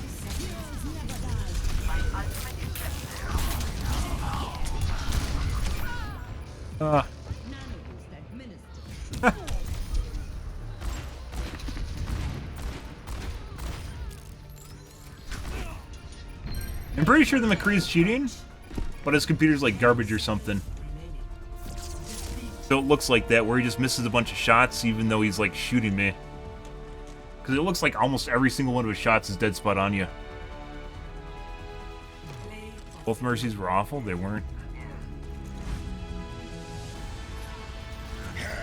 10,000 healing?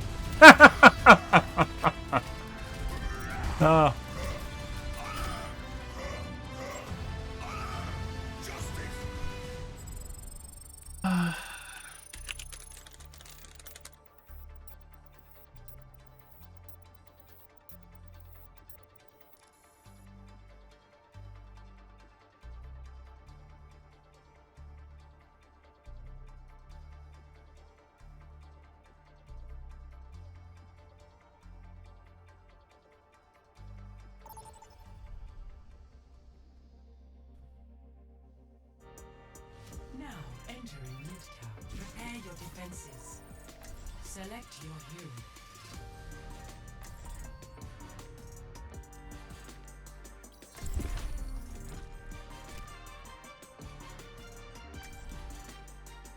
Like, both the Mercies actually did a really good job of healing.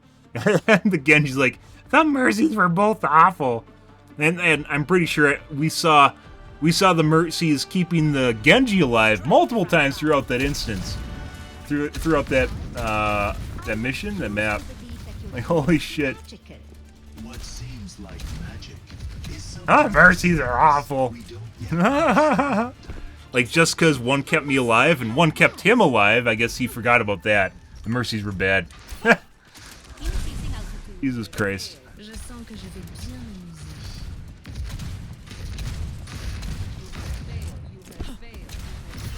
Wow. A little bit hard. I guess we could try, 3, 2, 1. Attackers incoming. Defend objective A. Together we will not fail. Taking off. Over here.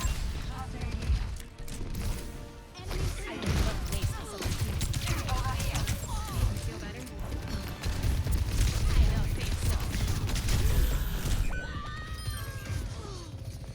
my god. It's not done. Not done yet. The enemy's moved up here. Passive out.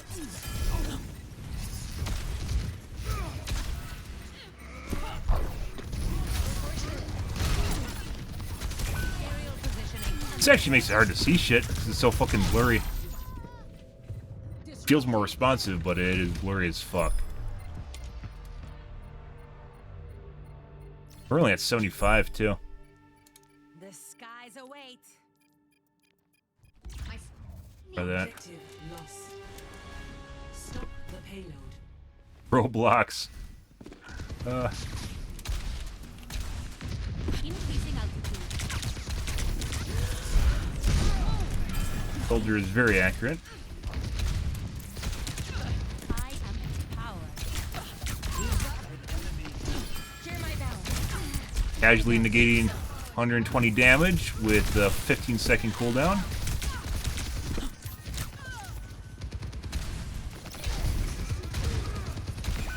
Helden sterben nicht. Heroes never die. Blast it. Six-dimensional fighter jet Mercy.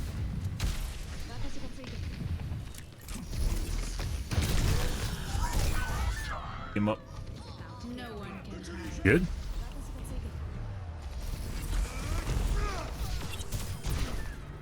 the barrier. Returning. I don't know if I'd ever want some 1. Even 0.5 looks very, very sharpnessy.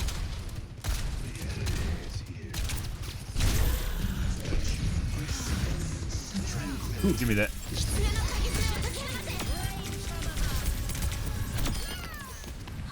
I will not waste this opportunity. Outfoxed. Not that it really matters anymore. Little too late. Group up with me. Does he even know the spawn's over here now? Engage this enemy. They got the point. I guess he really wants the guy on the back line. Increasing altitude.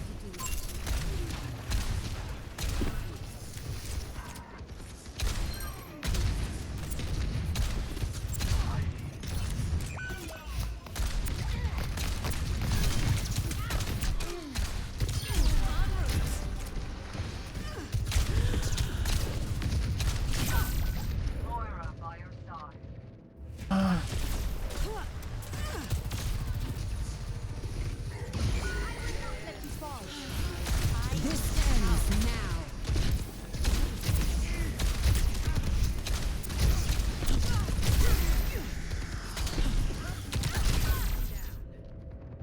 Heroes never die. I still don't have any water, guys. It has not changed. Making another approach. No one can hide.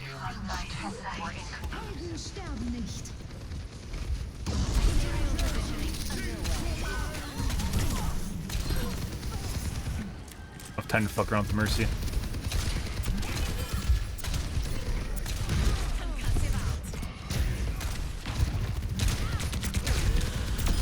I look after my own.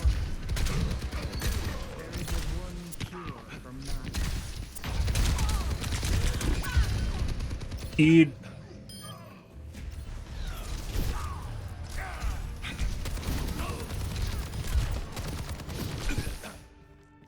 The sky Yeah. waits. It actually kind of looks like my 1% is lower than normal. Nah! After turning it on.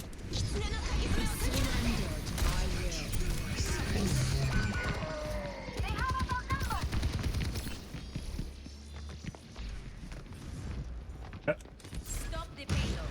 I'm right behind you.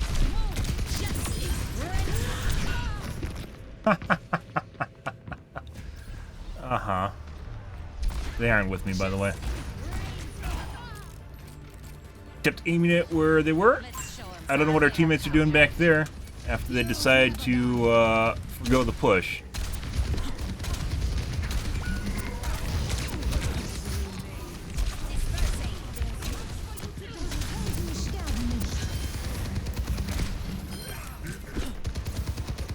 I will not waste this opportunity. Swish.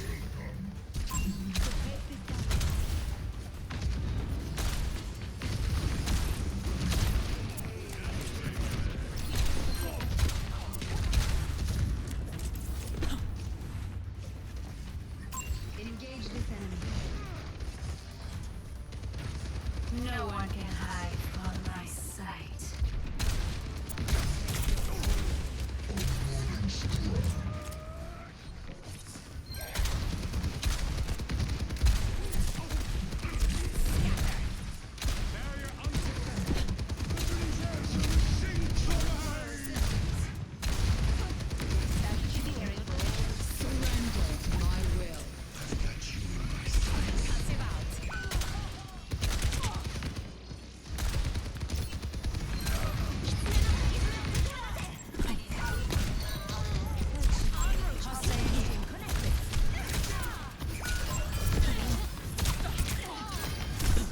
I have ways to wait. There's a Sigma under my balls, guys.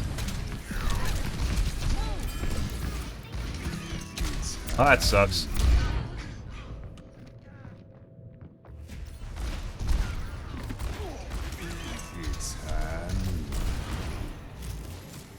He had a healer and he was queued, which gives him 40% damage resistance, 30%.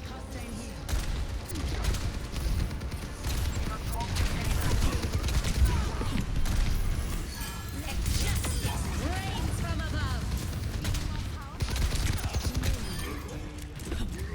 Big kill. Killing a tank's a big deal, guys.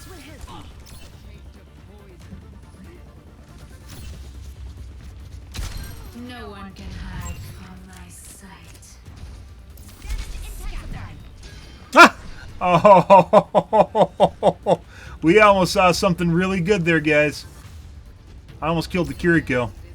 But she has a 15-second cooldown that just negates all of her, any sort of CCs or anything that happens to her. So, you know. I almost made a really good play there. And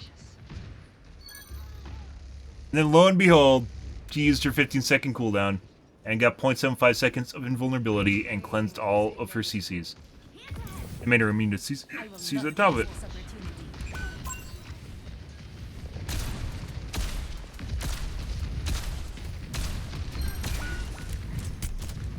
I think this is like the moral of our story is literally just people running out over there and dying. That's it. A widow too?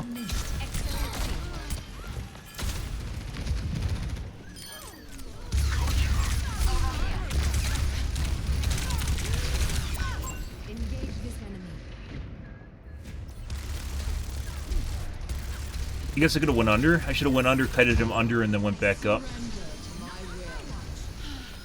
Aerial positioning underway. Concussive out. 60 seconds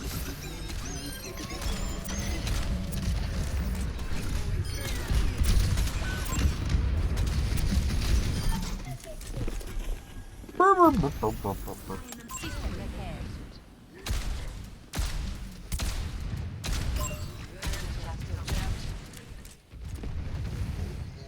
Establishing aerial position. Over there. 30 seconds remaining. Gonna get shot in the face by a widow. I knew it would counter.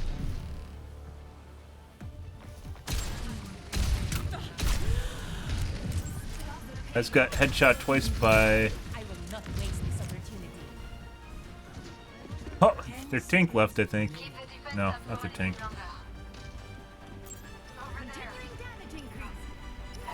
Over there.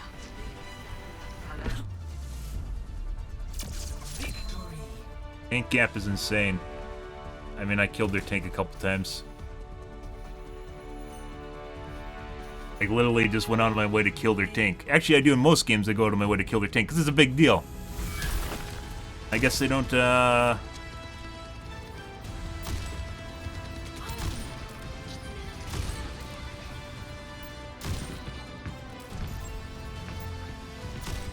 Beyond the GG, BG, which is bad game.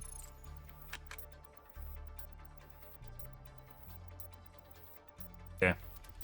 I need to take a piss, and I think I've needed water for like the last hour, so I'll be back, guys. 1 second.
Do do do do do do do do do do do do do do do do do.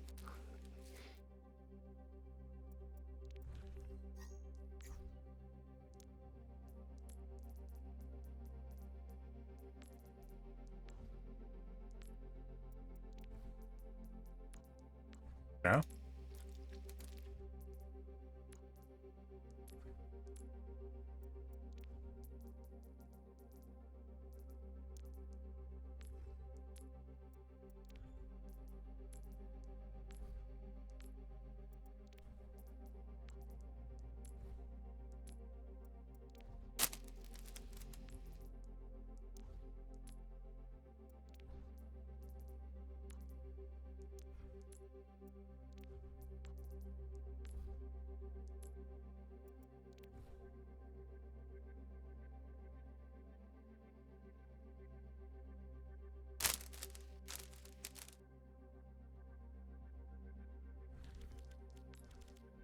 Hmm.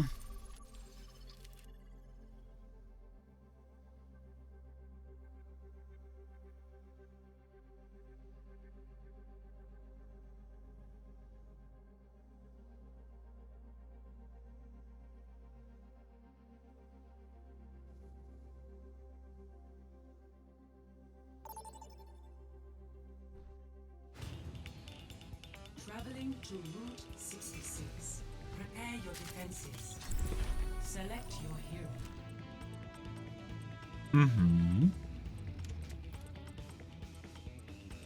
I'm not sure if the render scale is actually helping or not, guys.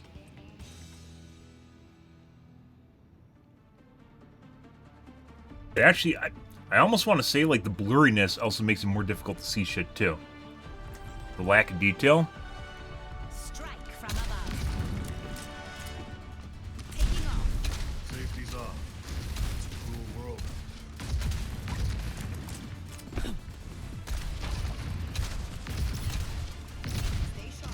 Definitely is much easier to see outlines, though.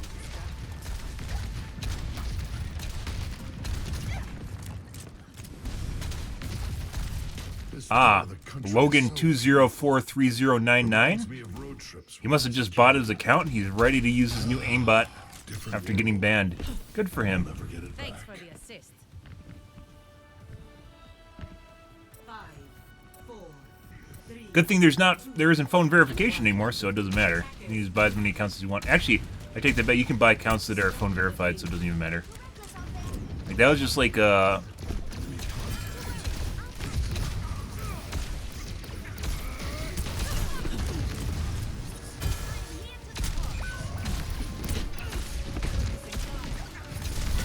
good fucking timing.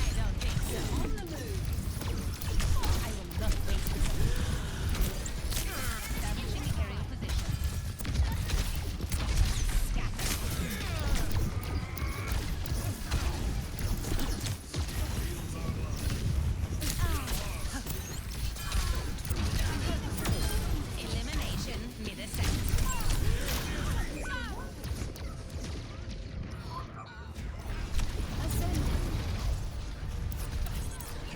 This guy really sucks. I don't even think it matters. Like Echo's just such a good character that it doesn't matter at all.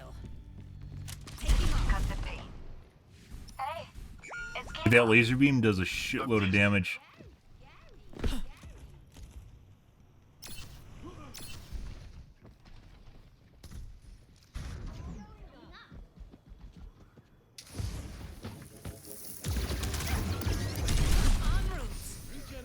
What are we even doing here? Are they just not playing?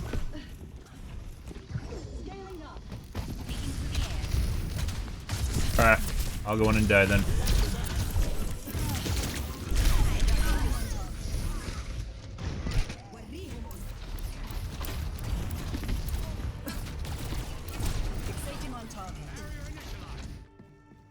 Okay, my head's in the game.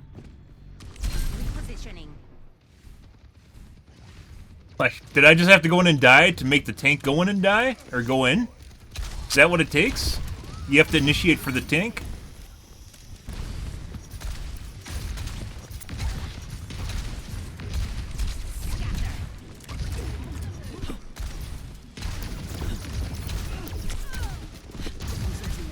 Up and away.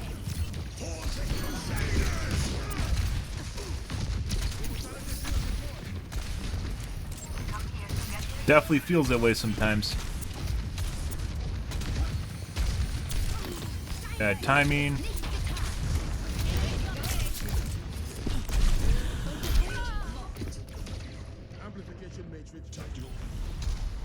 Gaining altitude. Focal point locked. Always more to learn. Repositioning.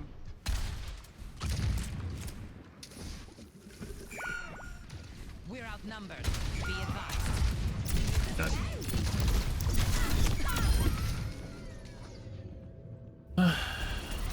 Pretty sure this guy's cheating too.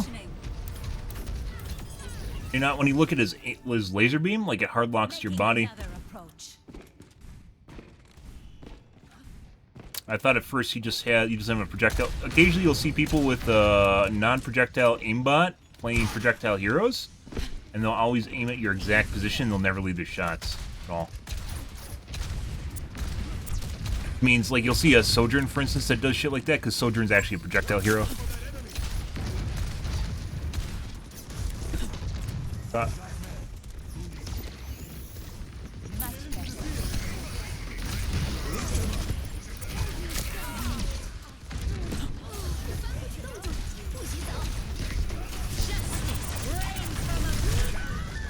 God.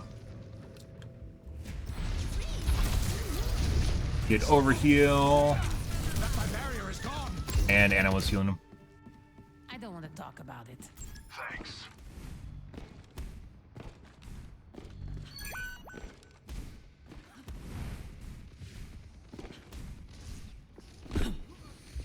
Establishing aerial position.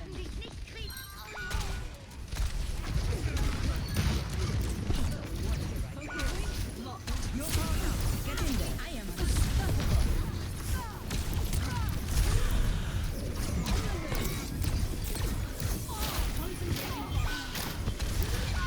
Fuck off, dude.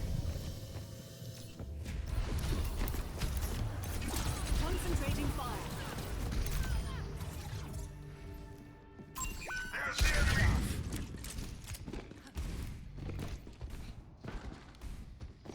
Yep, we all know Echo is Pharah 2.0. Also, as I mentioned, I'm pretty sure he's cheating. I.e. the guy that just fucking shot globs at specifically me, not the Anna while I was coming out the doorway. Uh-huh. It's a worthless Q.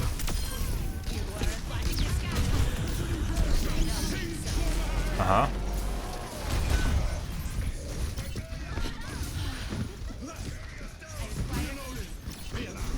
Yeah.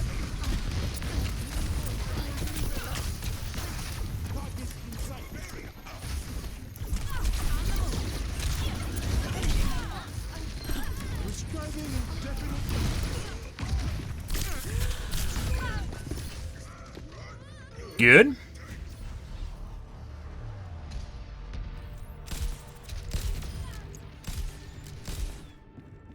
All systems nominal.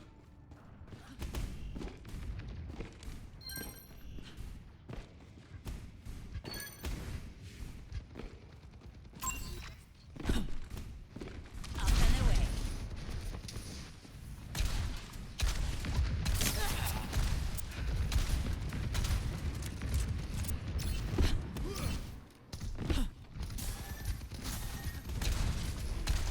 Yeah. We have another healer in here somewhere too, by the way. Oh my god, we gotta heal.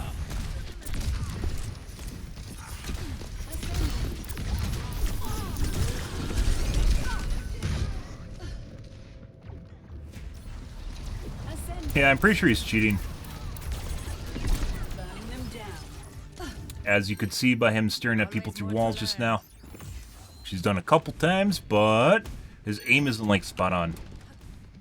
60 seconds remaining. Increasing altitude. But we got it done. I'm just getting started. Good.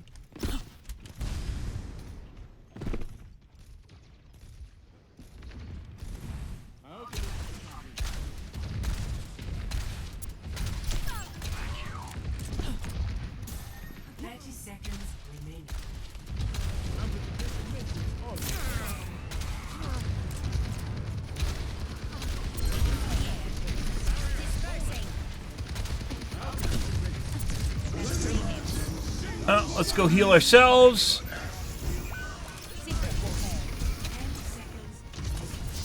Oh my fuck. Why the fuck would you do that? Why would you just randomly walk into the fucking building? There's nothing in there. You have to go to the fucking cart. Holy fuck. Good. Jesus Christ. You can't predict stupid.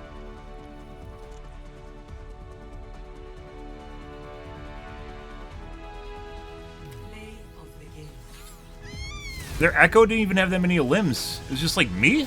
He's just killing me all game? I guess we didn't really get healed at all, but...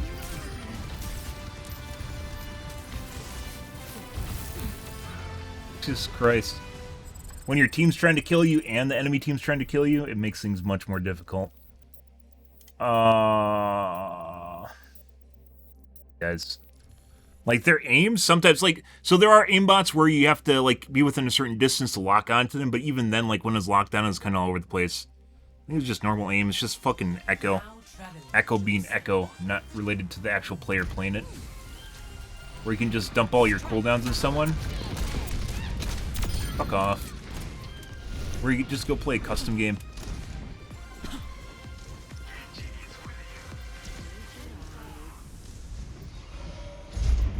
In range of the objective. Form up on Are these guys just not playing because we're missing a player?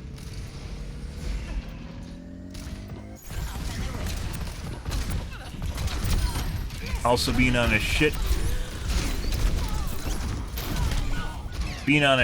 server does not help things either.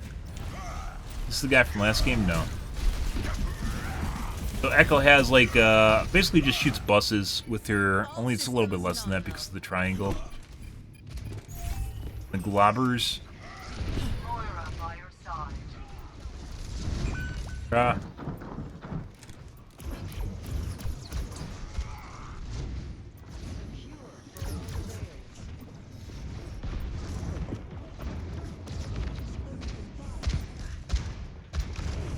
I can actually see my aim. You see my rocket launcher? Good? I am securing the point.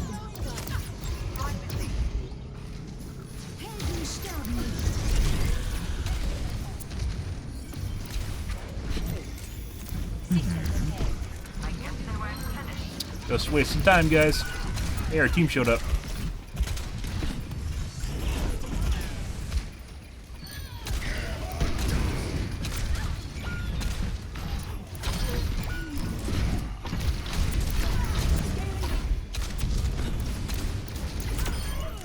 There we go.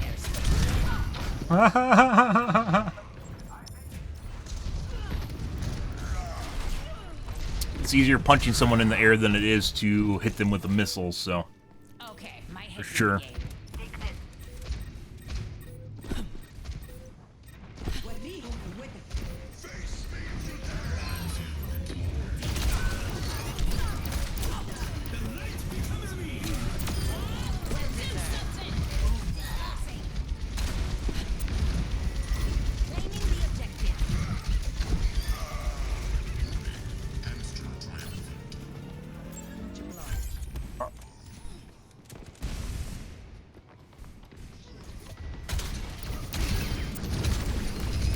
Yeah, I don't think the outlines are nice.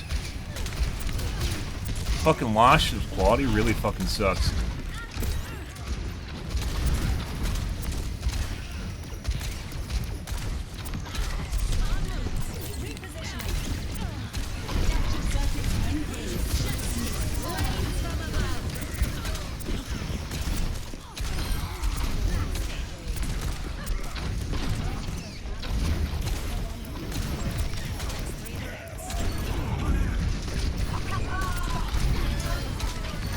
Jesus Christ! Just looking at her. She just bongs and just immune to damage. Any and all damage. People complain all the time about the Kiriko Rush. It's 100% about the Senzu Bean. It's 100% the Senzu Bean. Holy fuck. Thing that saves them, saves their teammates, cleanses fucking half ults, and negates half the ults, and Literally just stops, you know, stuff that Zen and Lucio have to build an ult for.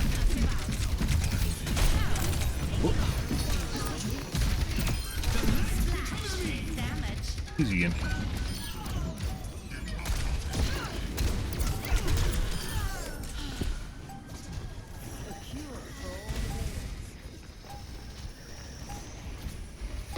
Then do it, Percy.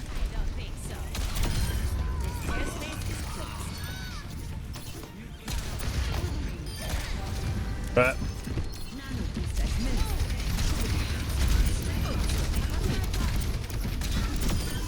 oh my god, are we on a Chicago server? I can fucking feel it in my bones. On a non-shit Google server?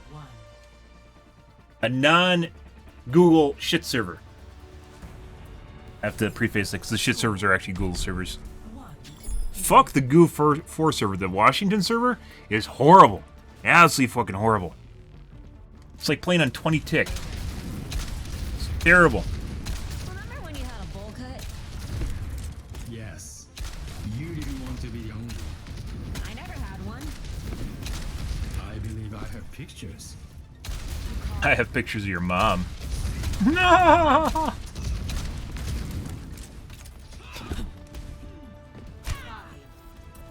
Oh.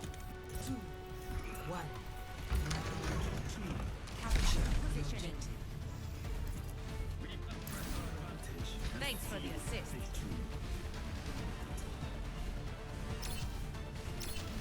I see an enemy.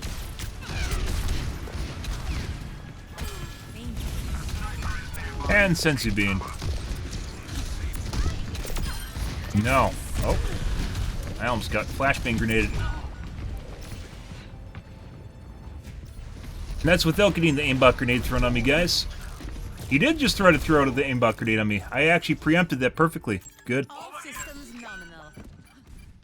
Just like with Hog, when you can feel that range where it's about to get hooked in the face, unless this guy's legging like a piece of shit.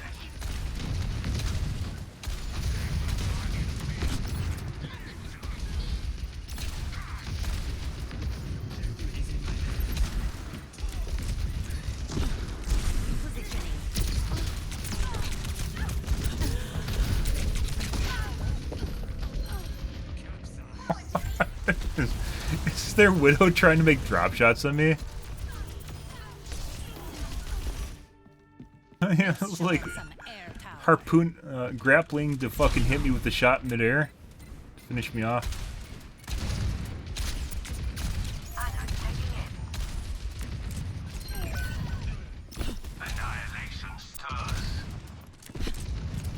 I don't think the reduced resolution is helping me at all, guys, to be perfectly honest, and it makes the game look like shit.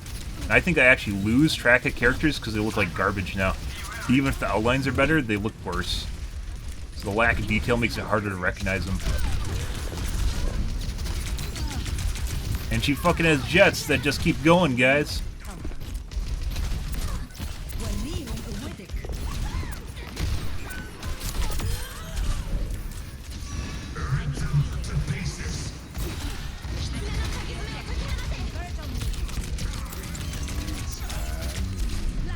Well, we're dead. Why didn't he fire? I don't know. Okay. Good.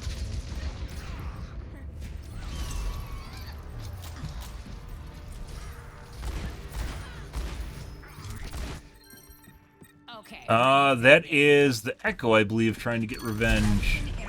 Their aimbot. They don't have a good aimbot because they could have used it on Echo if they did. The shit bot.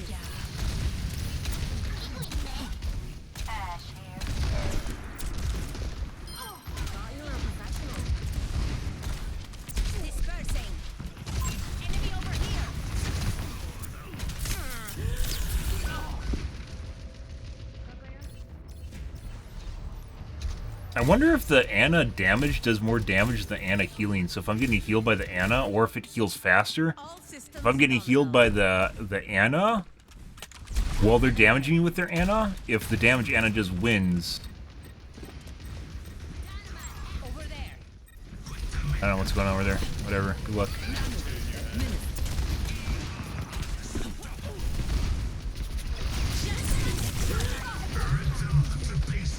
That guy's just riding my dick.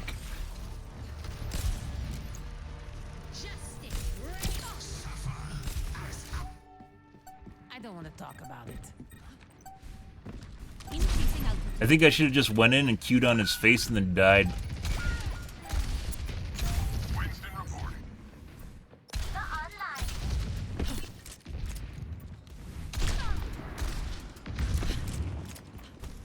Yeah.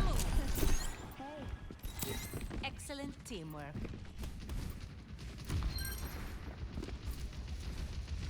Taking off.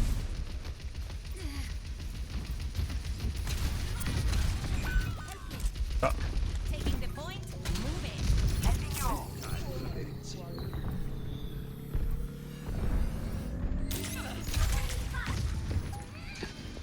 That.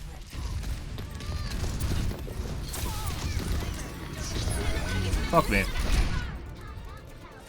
Well, save the team.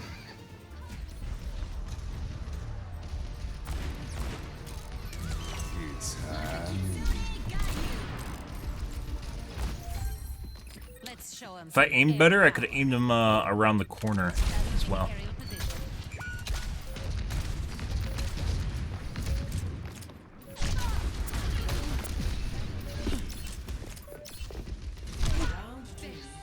Gonna go for the medkit.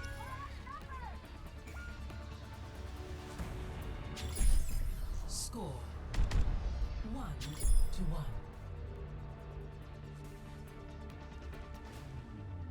I don't think this is helping, guys.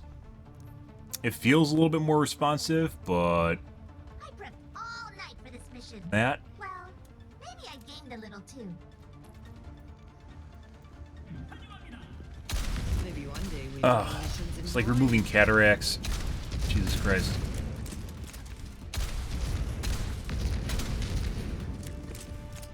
Five, 4, 3, 2, 1.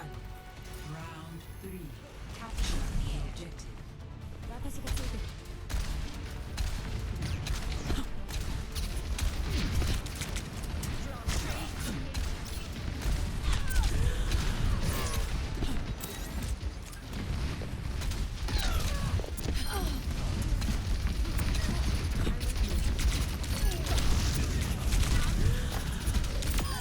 Outfoxed.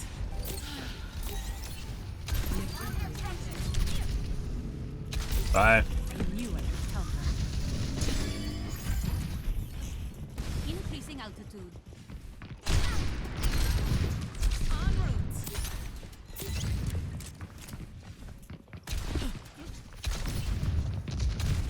Enemy here. I'm on the next level.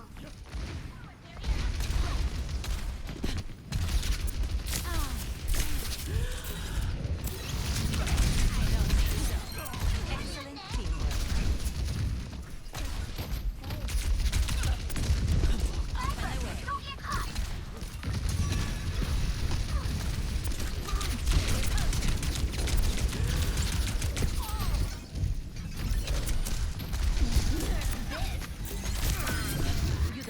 Oh, I could have line of sighted that too. I didn't think I could have. I 100% could have line of sighted that if I crouched and went closer to the edge. The skies await. Very certain I could have line of sighted that. Into the air.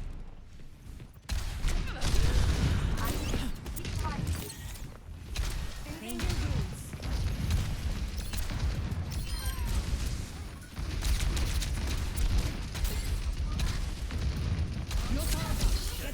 You'd better stay out of range. Float like a jellyfish. Sting like a jellyfish. No excuses. Justice rains from above.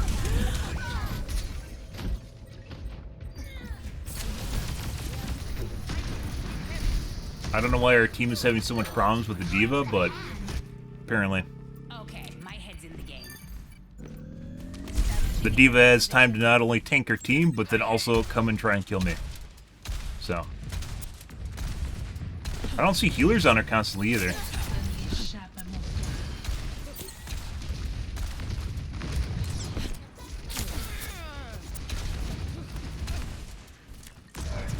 Scanning.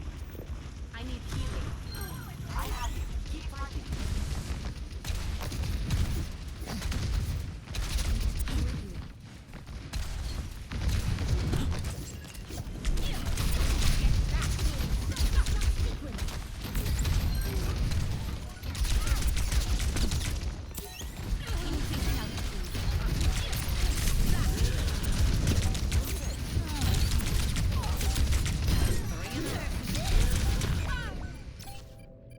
think we got an aimbot here? I'm not exactly sure.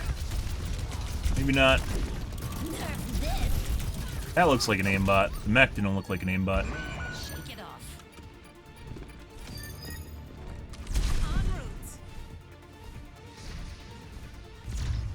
Ah, oh, I still won.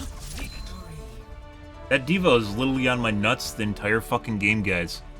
Well, also fucking around with my team. Pretty incredible.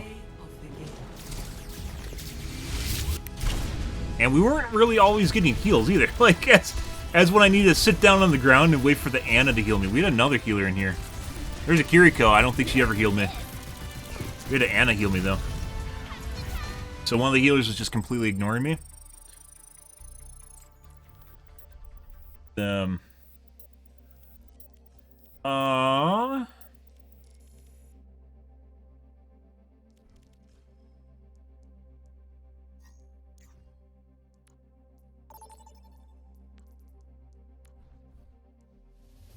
Accuracy.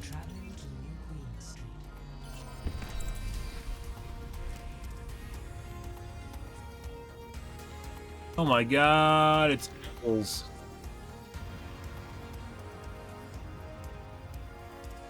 Like, that should even be possible where the D.Va was just constantly hounding me while my team was trying to kill her, and they couldn't still manage to kill her. What do we have for a tank? Ada? Think? No. We had a Ramada. He wasn't ever using his matrix or his hook people on the ground splooge. I don't remember what we had for tank. This is a 67 MS server. We're gonna leave. Which one is this? This is LA. I'm not fucking playing on LA. But I play on LA, Blizzard. That's pretty sad. I would wait an extra minute to play on any of the East Coast servers, so yeah. 19.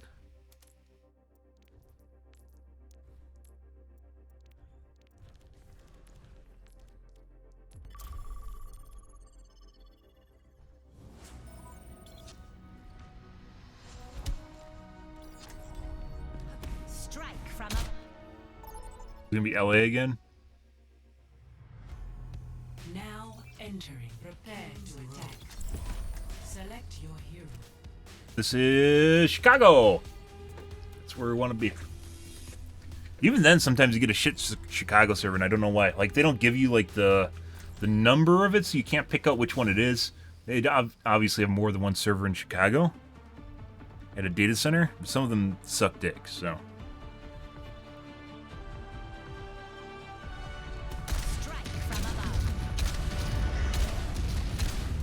Why is my FPS so low? Maybe I have to restart my game.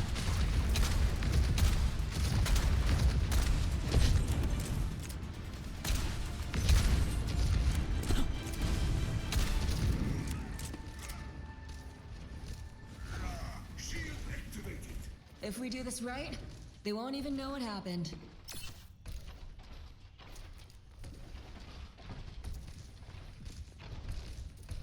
Keep in sight.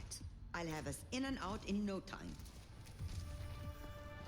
5, 4, 3, 2, 1. Attack commencing. Capture objective A. together we will not fail. Dispersing. Aerial positioning underway. Where's their tank, guys?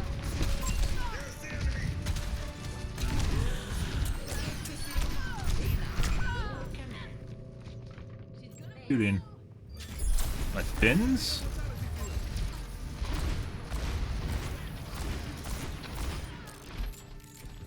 Okay. Making another approach. Increasing altitude. Over there! Objective A. That's my dick, dude. Escort the payload. Over there! Let's get the payload going. Over there!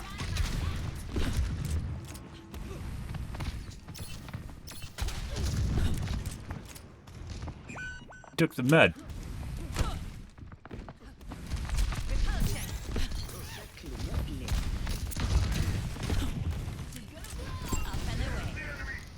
That's nice.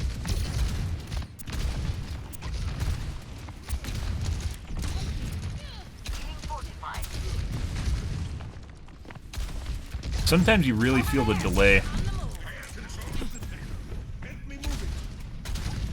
You really feel the delay when you hit your shift button and it doesn't go off right away. No idea what causes it. They want to fight, huh? Let's give it to them. Enemy over here.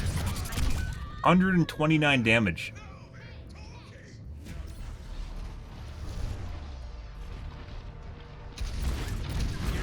Aimbot grenade, go. Let's show them some air power.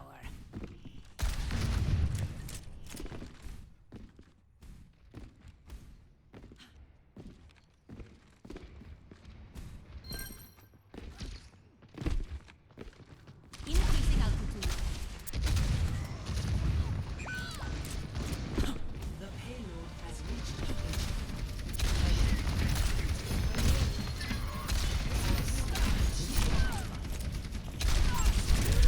Think our McCree has an aimbot. Good.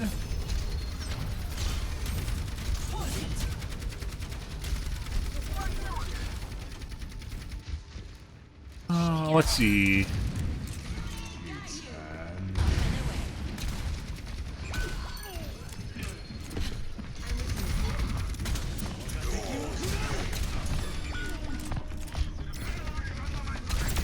Taken down.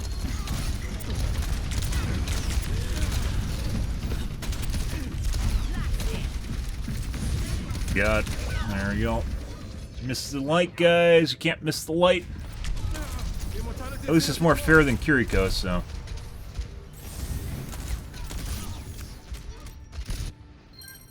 I don't stay down. Nano boost administered.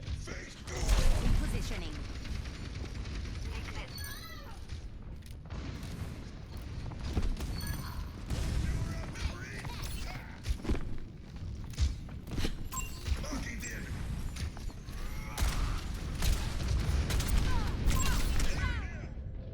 What?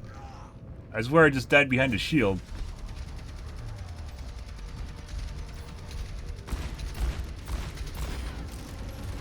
Okay, on his screen I didn't die behind the shield.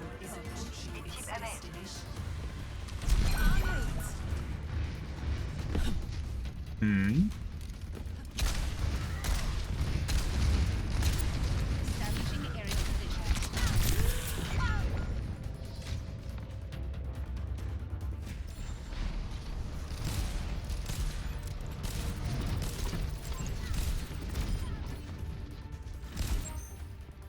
Okay, my head's in the game.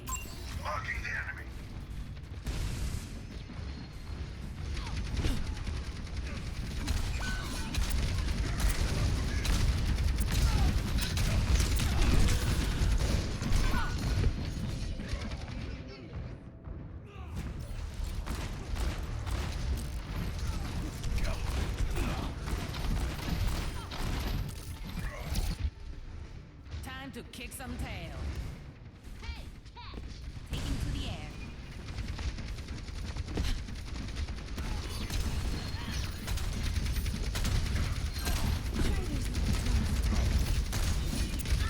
Passive out. Lost my power. Justice reigns from above.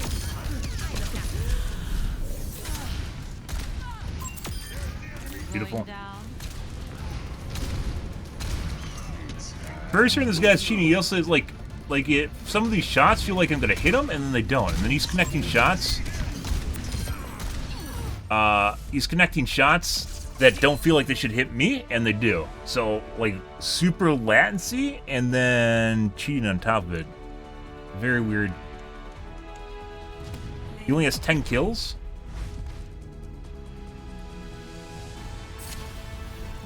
Justice reigns from above.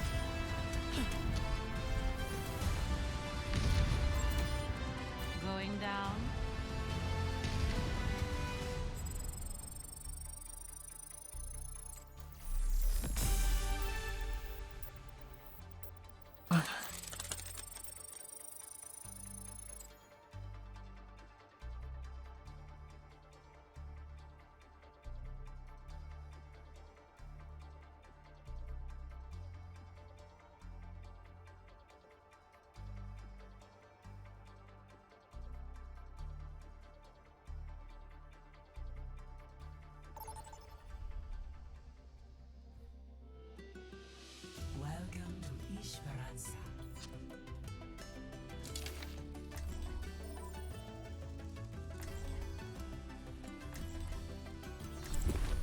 Only we had paragraph.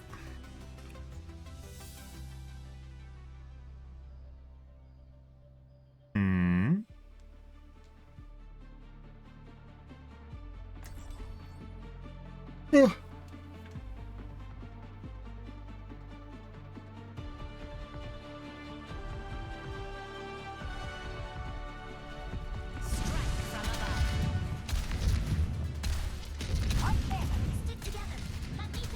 Bells are bugged, guys, on this map. For some reason, when I shoot them, they don't make noise. Used to make noise, and they broke in a patch. Now they don't make noise anymore unless I punch them. Like that. Unplayable game.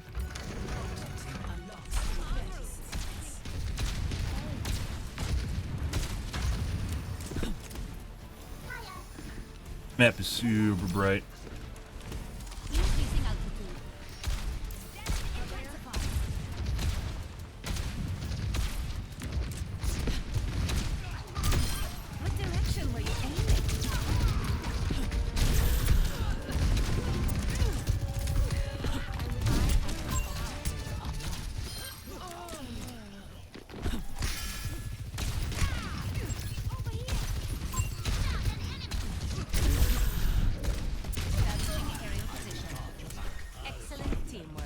Yeah.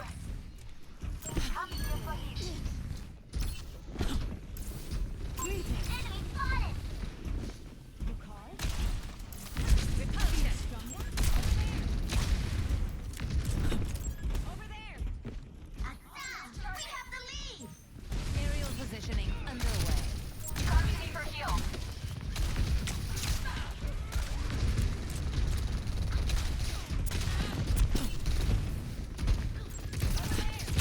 Thanks for the assist. Thank you. Enemy here.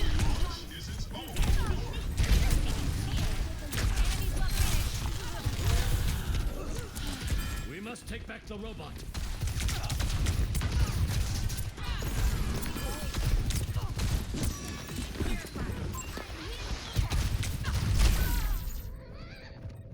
Good headshot. Wasn't a headshot, just a body shot with damage boost. Railgun charged. Returning to battle. Hey! On the move. Heroes never die. Increasing altitude. What? Barricade.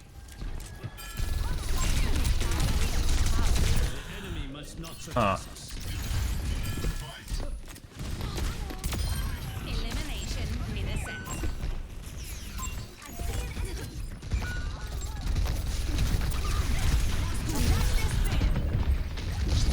Oh!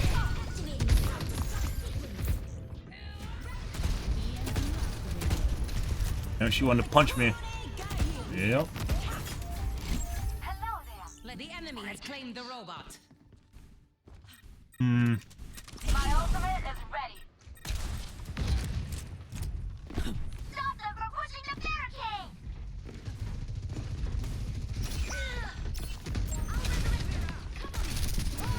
Justice reigns from above. Let the kitsune guide you. Good. We're out. Justice reigns from above. I don't want to talk about it. Aerial positioning underway. They have us outnumbered! Stop them from pushing that barricade.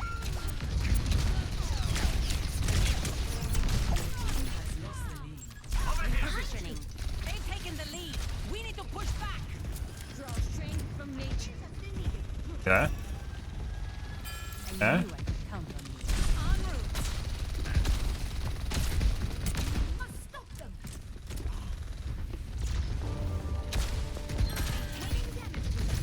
Enemy over here. Increasing altitude. Landed on our head, by the way.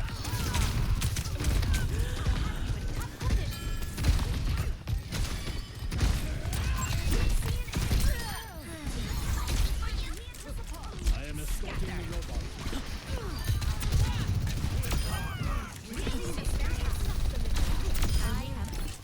Good.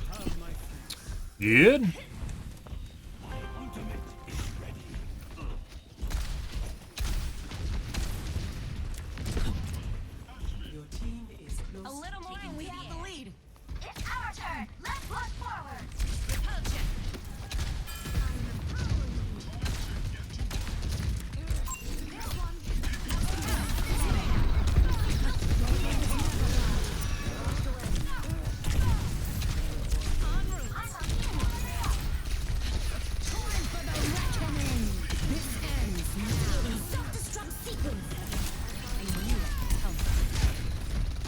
This lead is ours.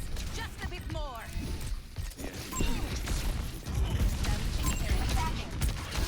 Enemy here. Outfoxed.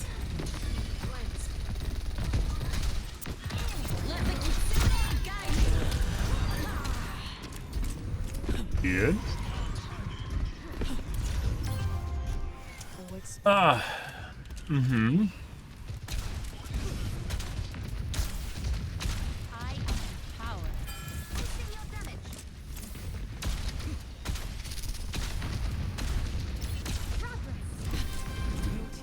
Murder, murder, murder. We pulled ahead. Let's keep up the pace. Here where my concussion missile just went.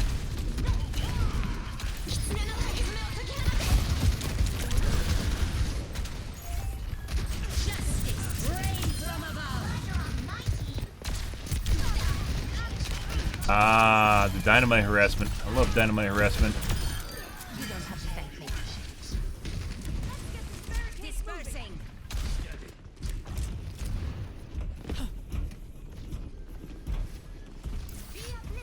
Thanks for the assist.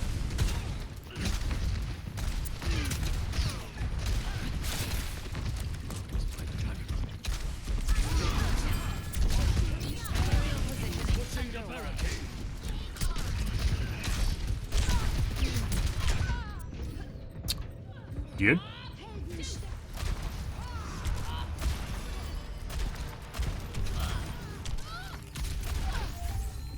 Returning to battle.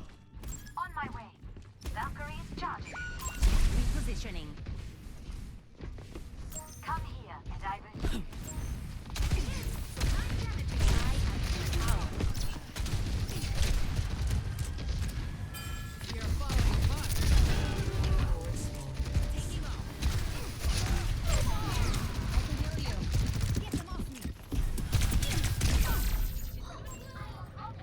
Let's kick this off. I will not let you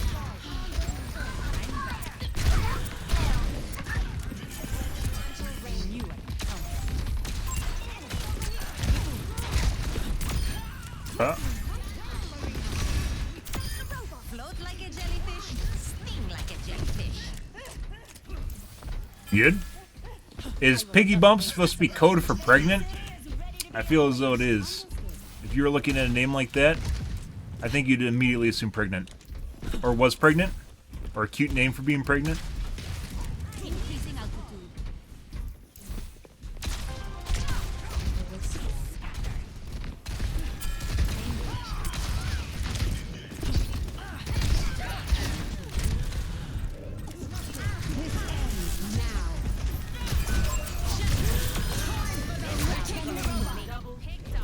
Uh,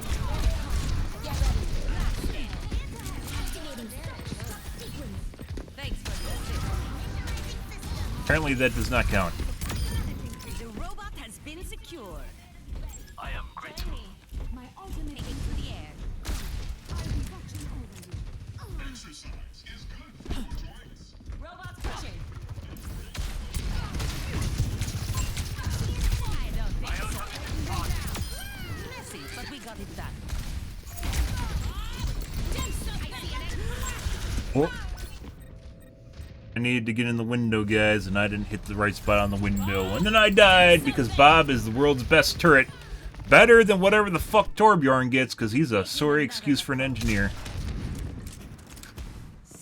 It is kind of funny how much Torbjorn got shafted, but you know.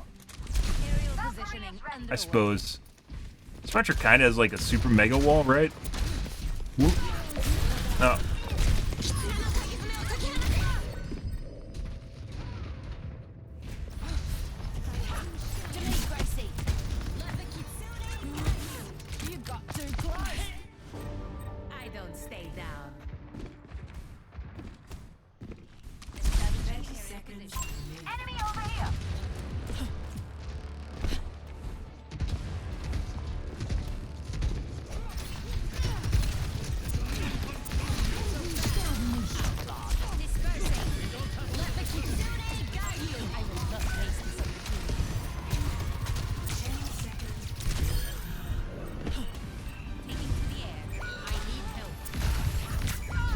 That's not health. That's not fucking health. I think both of our healers are dead.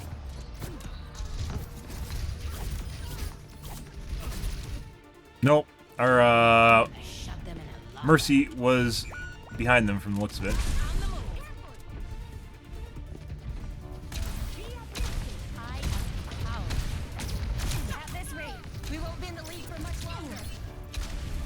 Yeah, you don't say. When they all toggle.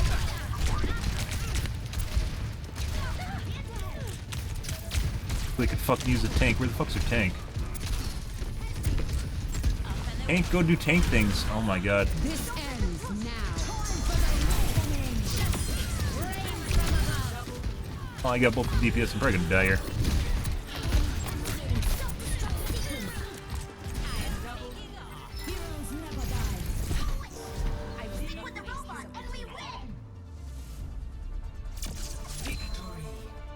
Yeah. Thank you for that sensu bean. I see.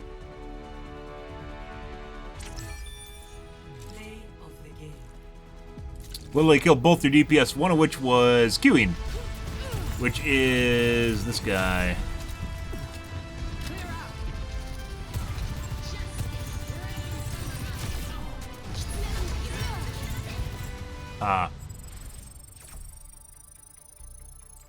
Definitely seems like Farrah's Q, used to be bad, and it's worse than it used to be, mainly because it's so easy to blow her up now, and a lot of things in the game blow her up now.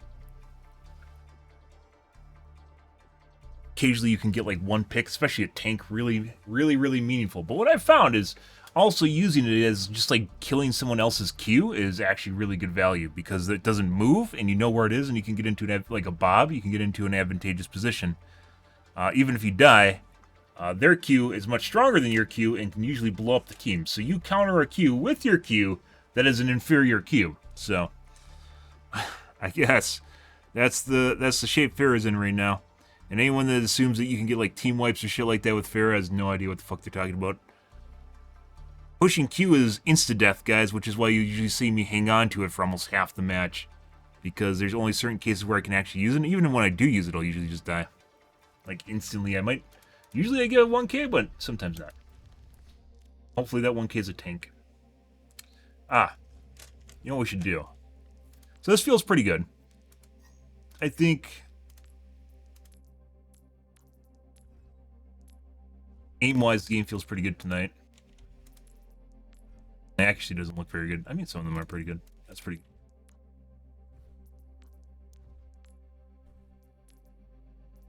Fuck running the game at 75% render res. Fuck that shit. Alright, I think I changed two things yesterday. I don't know if I switched one back.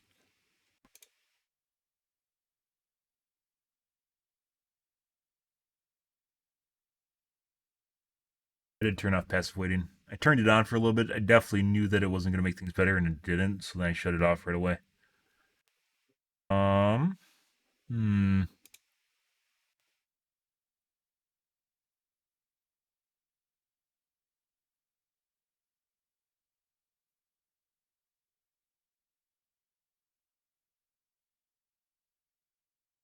Try that. Yeah, definitely. I'm not playing the game at 75% render resolution, even with FSR. The game looks like shit. I'd say even though you get better outlines, you lose detail, and that detail allows you to see things when it's moving really fast. And when you're lacking that detail, it actually makes it more difficult to see too. So it's actually a trade-off. It's not just win-win. You do get better performance for what that's worth, but also I don't know why my FPS kept dropping. That was kind of weird. It's been a while since I restarted the game, but I think the game had a memory leak. Let's actually... We're gonna see if I remembered my settings or if it changed them. For a little bit it was changing my settings and it was really weird.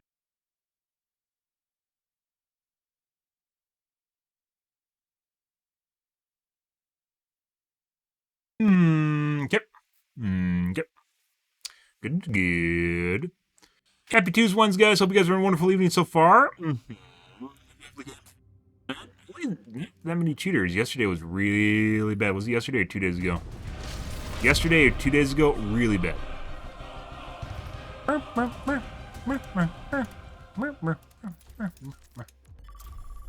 think it was yesterday. It's really fucking bad. 2 days ago, I think we had a cheater lobby, like a stream snipe cheater lobby. Fucking obnoxious.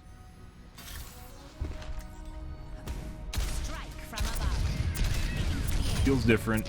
I don't think it's better. I think the input delays higher.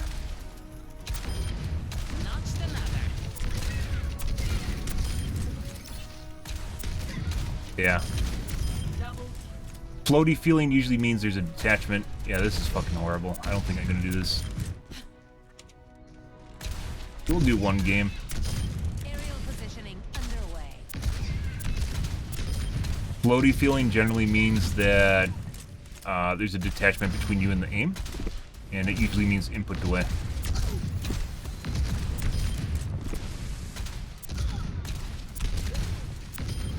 Messy, but we got it done.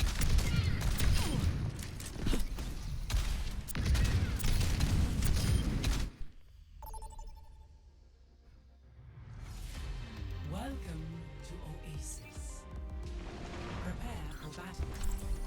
Select your hero. Oh my god, it's Stan. It's Stan, guys. Say hi, Stan. Hi. Aww.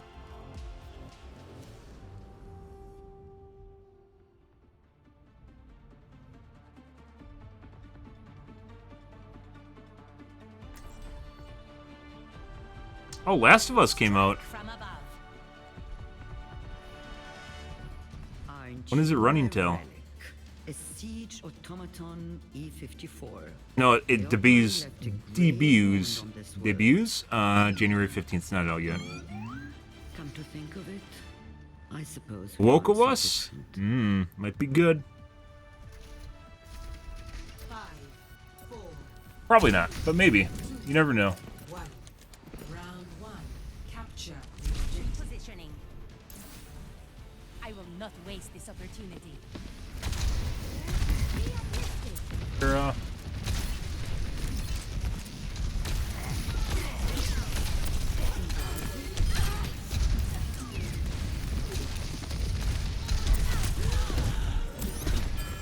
Enemy here.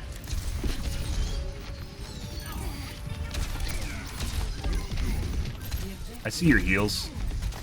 Your dirty fucking heels.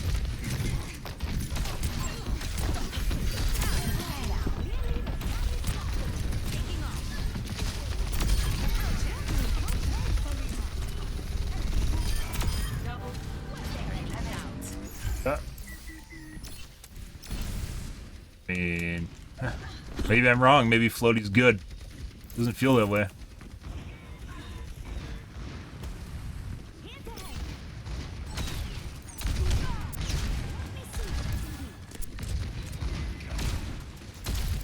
Everything feels delayed.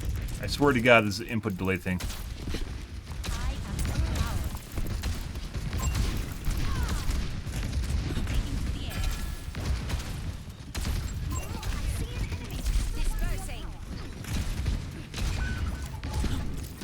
That's not good. Let's all go and fucking hide from me, guys. Well, that one. Use your senzu bean! Use your senzu bean!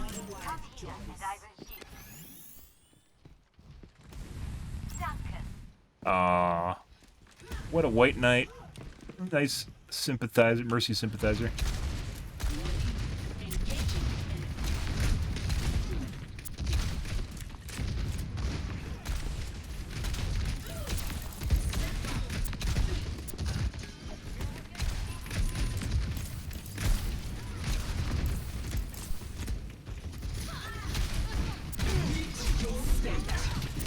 Oh. Could have waited on that.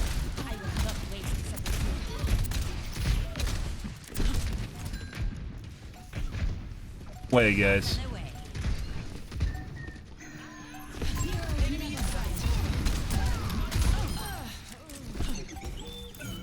I think I would trade. I think I would trade one ammo. I think I would trade one ammo for a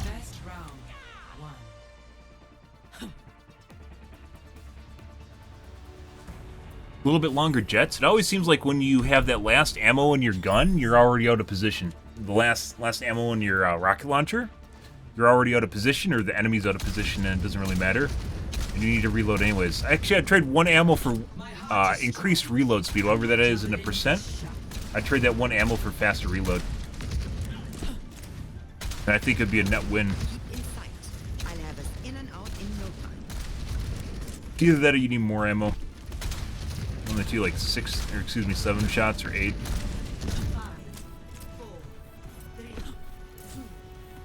Did I even die last match? I didn't.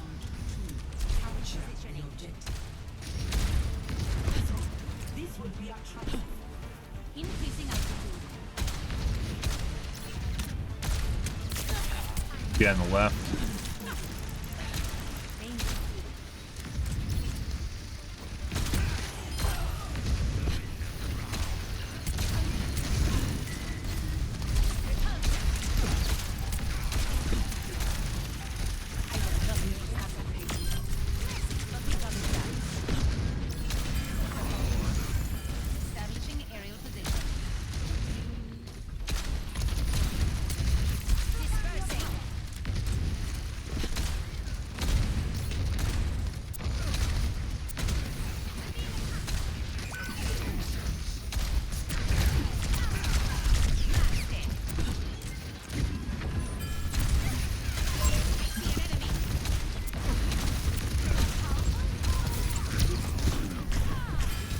I know he's right over there.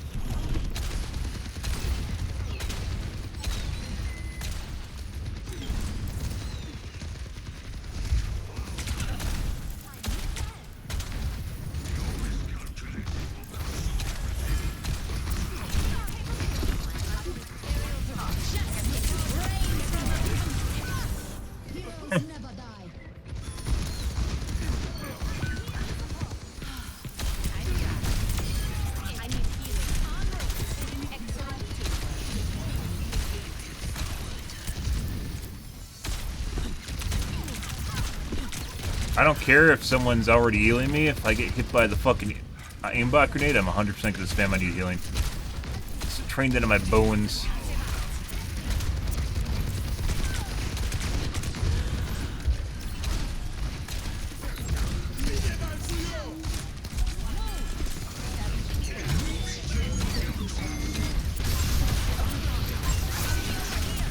Uh-oh.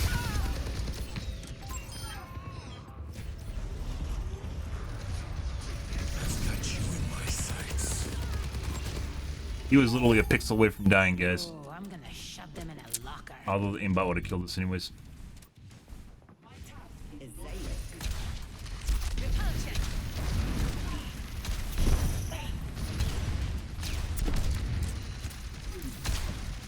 Thanks for the assist.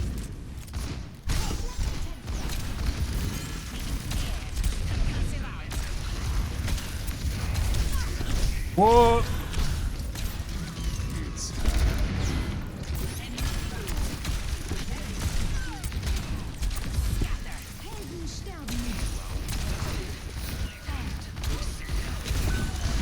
Not the aimbot grenade! Not the aimbot grenade! I was in range for the aimbot grenade.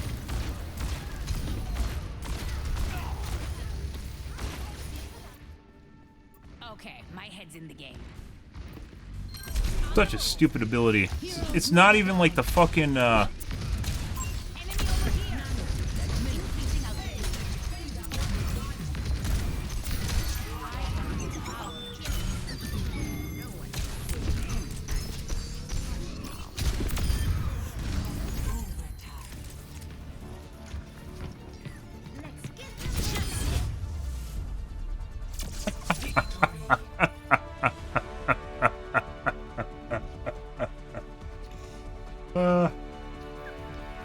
I mean, he had to go to the point no matter what, so...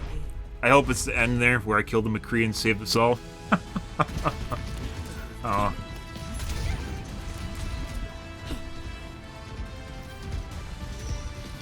Justice reigns from above. So, I mean, my mouse honestly does not feel good, but we performed pretty well in that game. I don't know exactly what that means.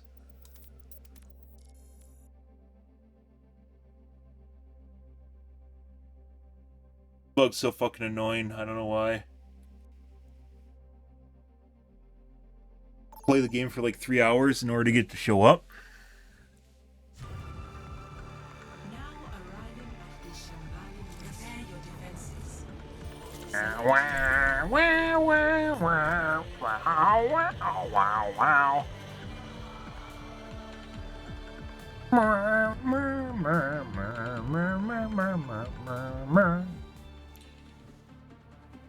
That's a song by Ben7123. Thank you very much. Good. Strike from above. Have I seen you before? It's possible. I've passed through Junkertown once or twice. You're the one who kicked It seems like my shots are less delayed, but it feels like there's more mouse delay. I don't know exactly what the fuck that means. There's less input delay on my button pushes. Complete. Running clean and hot. There's more delay on my mouse movement. Less, I don't fucking know anymore. I think it's more. This is why I want a fucking mouse. I want a reflex analyzer. 5, I will not waste this 3, opportunity. 2, Up and away. 1. Attackers incoming.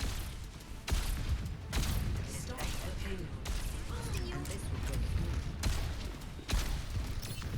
Over there.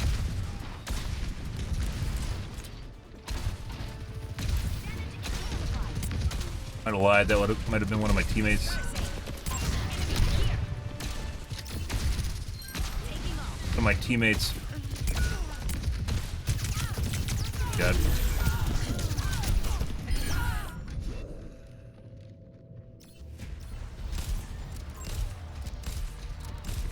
I thought that was someone clippity-clopping back, but it wasn't. I think that was one of my teammates walking around. Might have even been the Junker Queen. Positioning.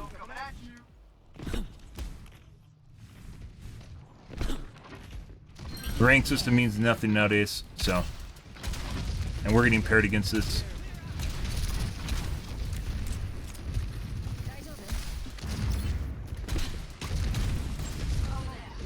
You gonna toggle? We gonna see some toggle action?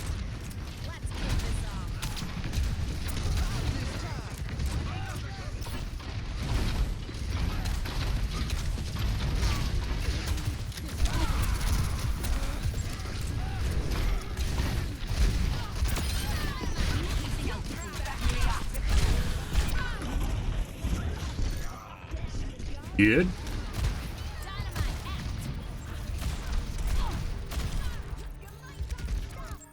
Mm-hmm. Let's show him some air power. En route.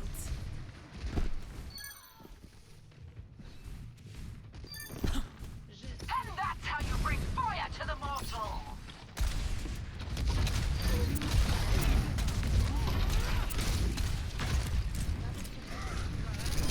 Up and away. Dude, they really need to remove the invulnerability from Kiriko's bong. That is such a stupid thing in the game. Like that Reinhardt just took a charge and then she just bonged it off. Although the bong would still remove Reinhardt's charge because it's a CC effect, right? So even without the invulnerability, it'd still be a very powerful ability.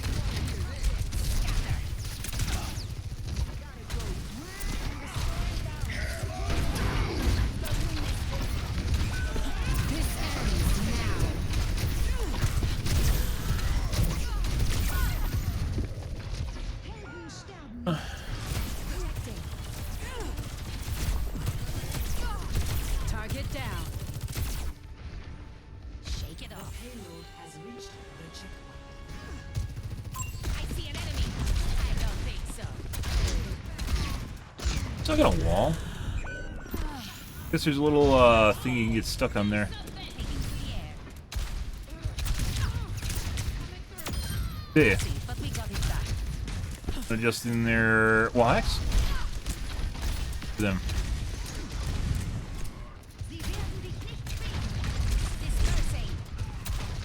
Looks an awful lot like someone is adjusting their shenanigans.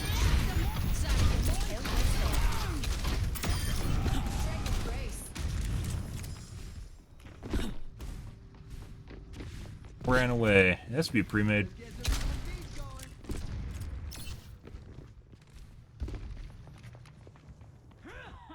Guess they left. For whatever reason.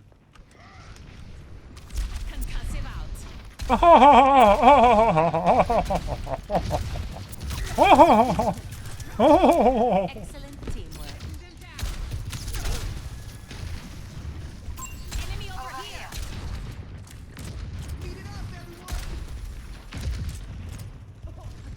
Up and away.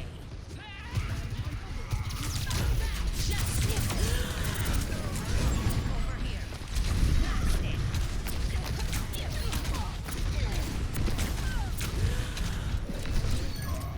Wrong.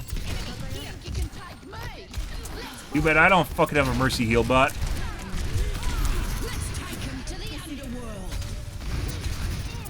I want to eat mercy heal bot.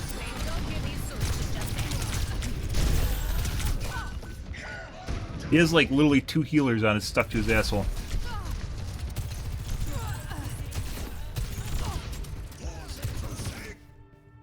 All systems nominal. On the move.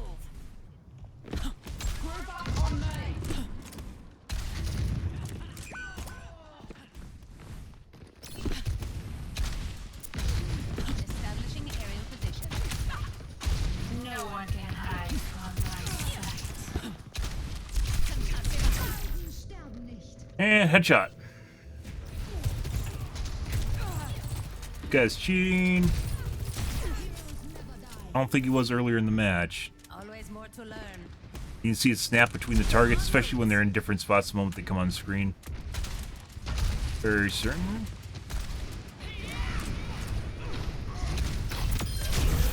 Yeah. Dispersing. Aerial positioning underway.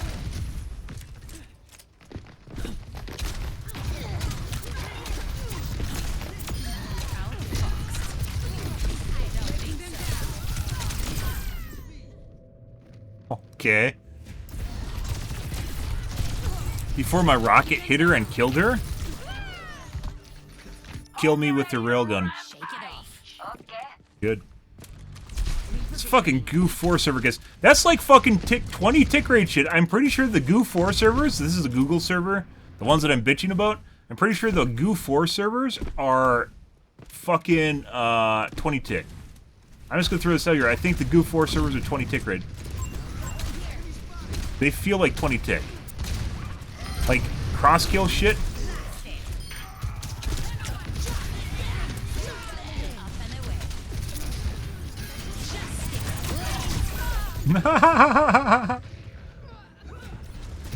Get a chance to get the Mercy. That's totally called out on comms. See. Let's show him some air power. On the move.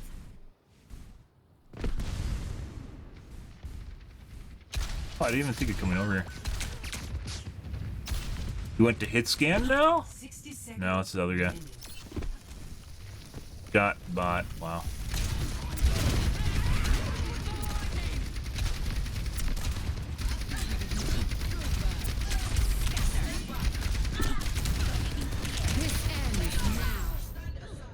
I see.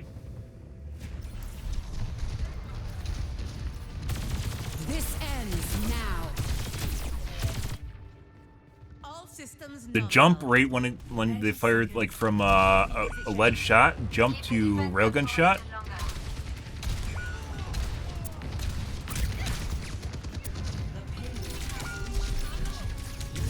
Are you imitating what I was doing earlier? No way. No way.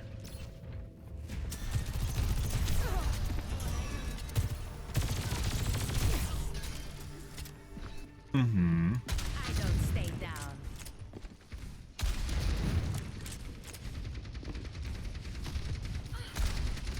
No one can hide from my sight. Aerial positioning underway. You take a lot of damage, huh? Yeah.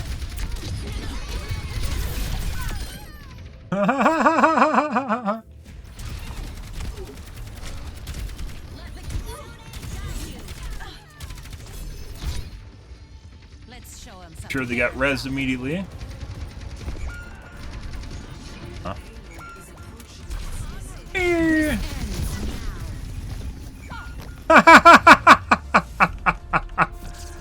Wow.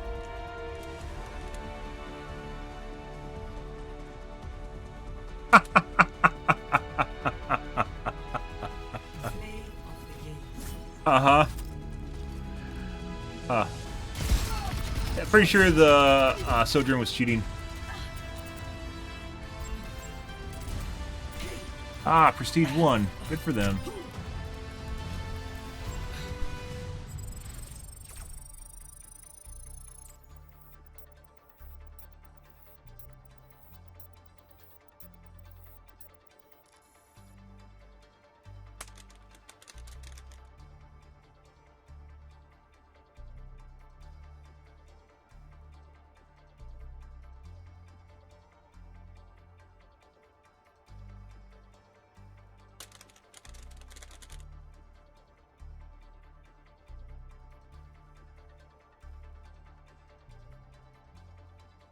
It was a hard lock though, like it wasn't dead center.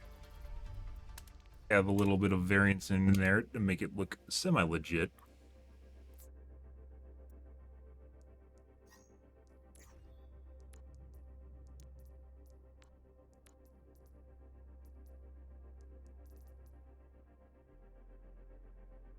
Includes pre-reset, doesn't it? Because we definitely haven't played this many games since I restarted my game. That's every session. I definitely have restarted. It wasn't an hour ago when I changed. Wait,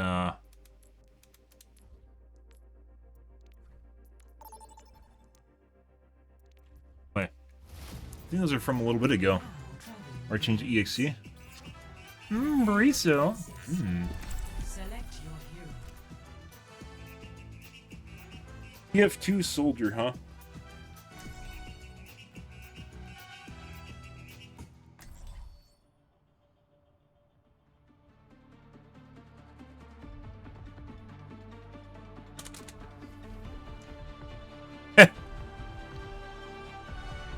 Strike from above. So you're going with gold? Joining Overwatch? Isn't that what you want? What I want never should have mattered to begin with.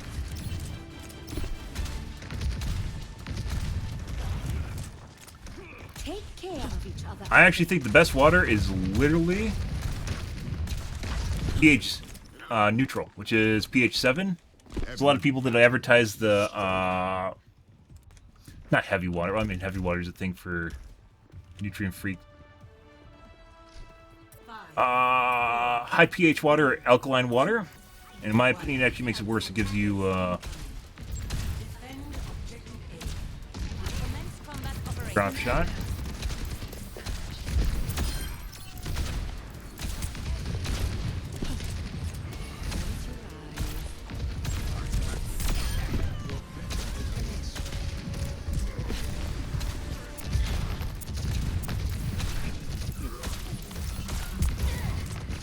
Bad time to reload.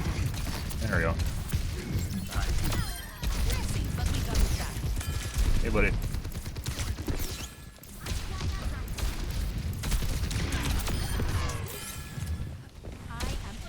And there's a headshot. It's eventually going to happen.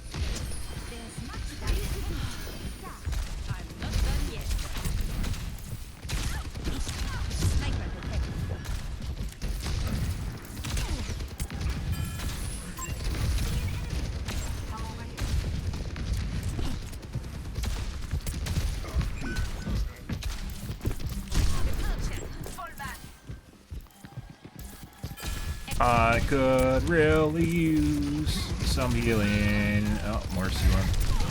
A little bit laggy.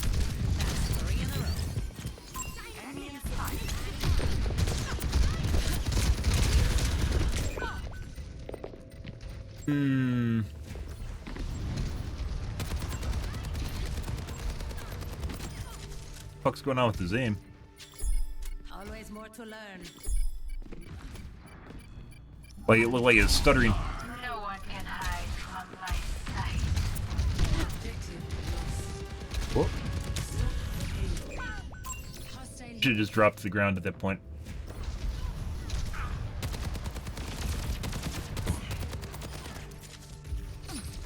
His aim looks very laggy. I don't stay down. By mercy. Establishing aerial Like position. it lags behind super far. Until you stop moving, then you die. Let's execute.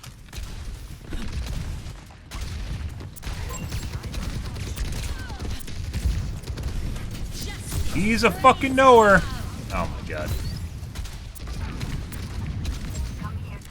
What's going on there? You get him? Let's find out. Nope. They didn't seem like an exceptionally good Widow. I was hoping they'd miss their grappling. Returning to battle. Sniper, be careful.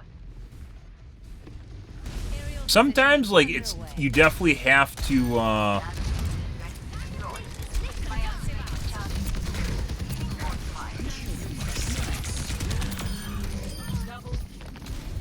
Hello, Yasugatsu.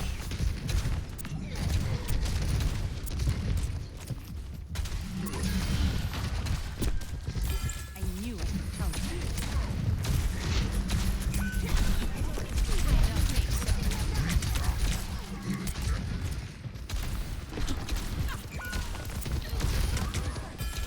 Every time the rocket's about to land on him, he fucking gets a fucking senzu bean. Crime doesn't pay. I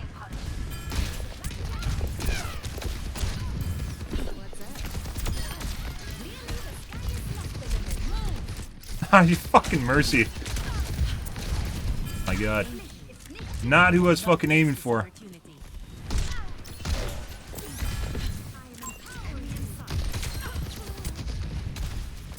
Repulsion. Thank you.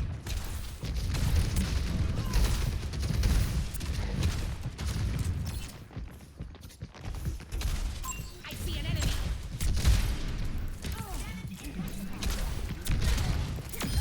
No way. Don't give these suits to just anyone. Taking to the air. And you come.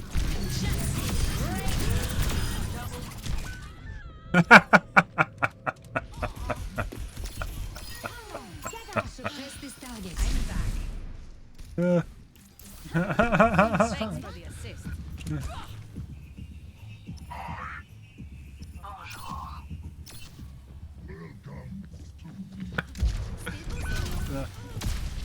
Died.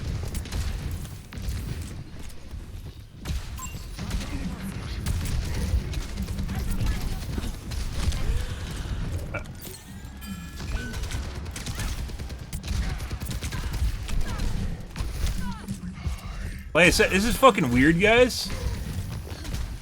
This is fucking weird. I don't think so. That sucks. Feels as though that was totally preventable, but our healers were too busy pocketing.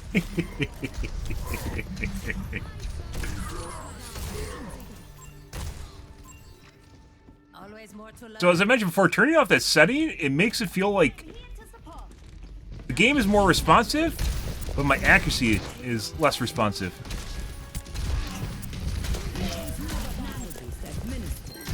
I don't know if that's a good thing or a bad thing. I just got stuck on that stupid little fucking wall thing.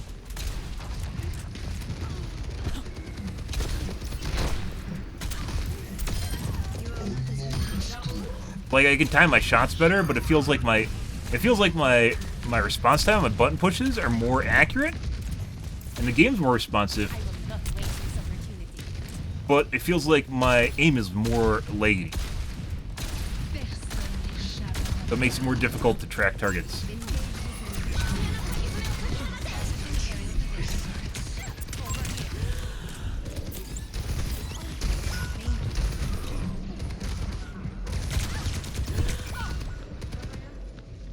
I didn't time it right, guys. You had like 2 seconds left. Didn't have 2 seconds left. Okay. That's just the fact that he's in Kiriko ult and Mercy charged. I did time it right, guys. I was gaslighting myself.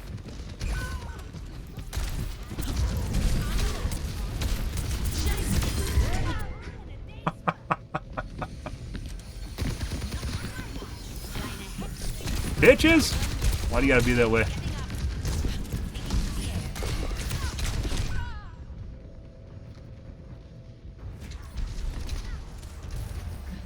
We have a DPS on our team somewhere, guys. I don't know where they are or what they're doing, but we do have a DPS somewhere. Playing Widow. Oh.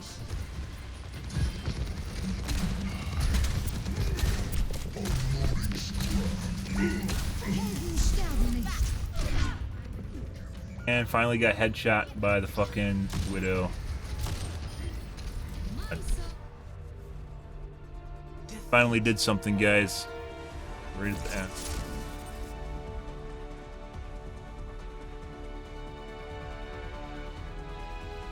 Play of the game.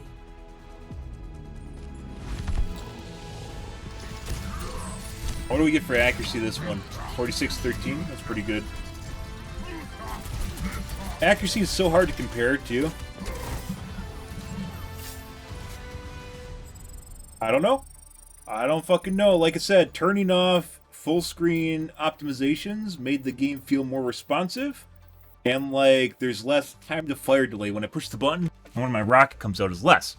However, my accuracy feels worse, but it actually looks better in my actual accuracy stats. I don't know. Maybe floaty's better. Maybe it's the opposite of what I said. Floaty's actually what you want. Usually when I feel like something's different and better, then it just turns out to be worse, so. Story of my life. Traveling to Dorado. Prepare to attack. Select your hero.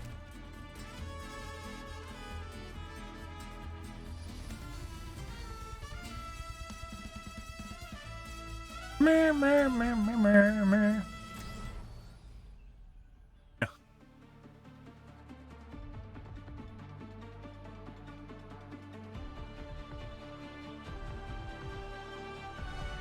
Strike from above.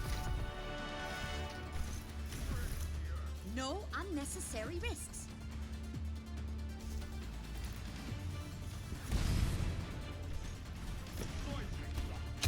After the trigger until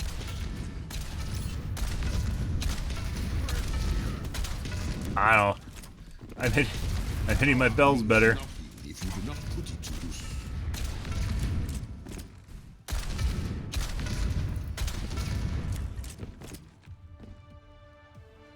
Didn't want to play again. 5, 4, 3, 2, 1. Attack commencing. Into the air.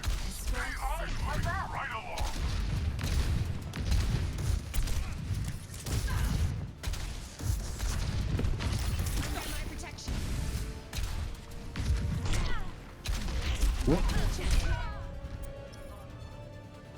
He needed to go there. I believe we reported this guy before. I'm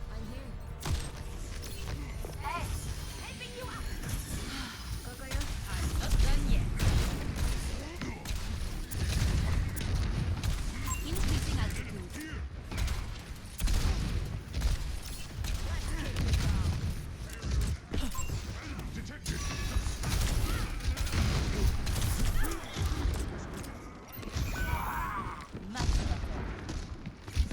Yoink.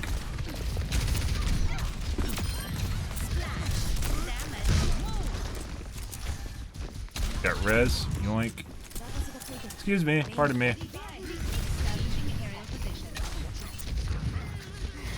Believe. Yes, she did. Got resed immediately.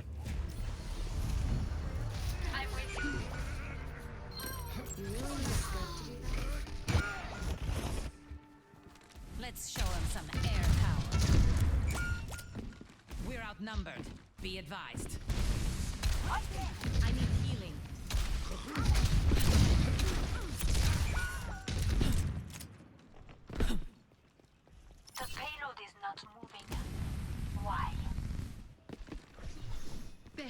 n'échappe à mon regard.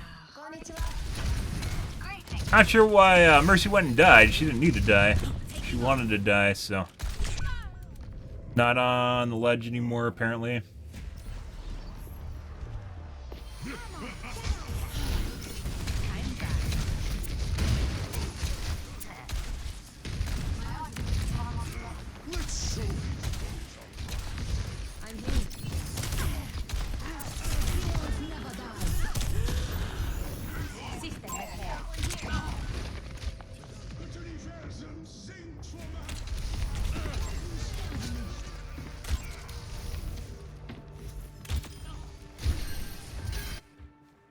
Making another. No one can hide from my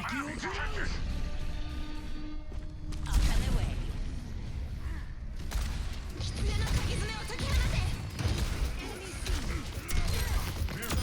Outfoxed. The payload has been secured.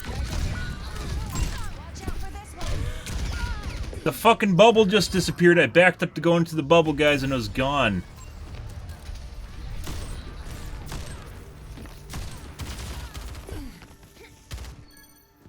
Always more to learn. Payload's heading out. Hi. The payload has reached the checkpoint. Here they are. Get ready. I'm right behind you. Taking to the air.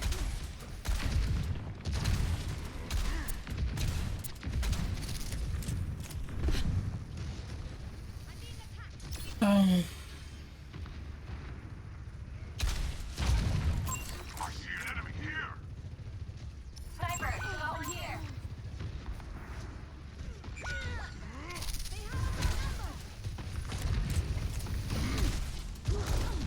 Taking off. Concussive out. Thanks for the assist. Personne n'échappe à mon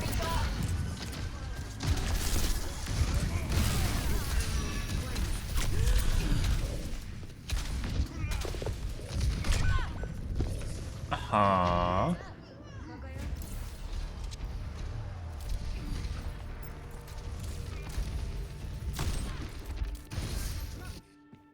I don't stay down. Heroes never die. Up and away. Helden sterben Payload's nicht. moving. Bitte die Versen singt vorbei.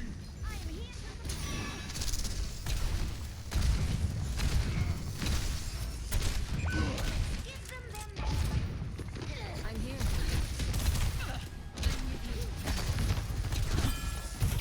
Establishing area position. I don't think so. Feels like sunlight, huh? No one. Enemy here. I'll stay here.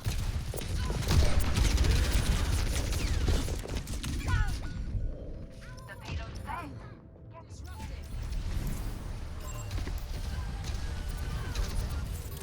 More and they would have died, guys.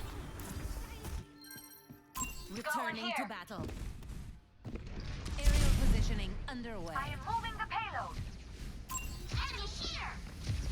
I'm right behind you. Kinda sucks when you have to sit on the cart because you definitely lose pressure. Not so fast.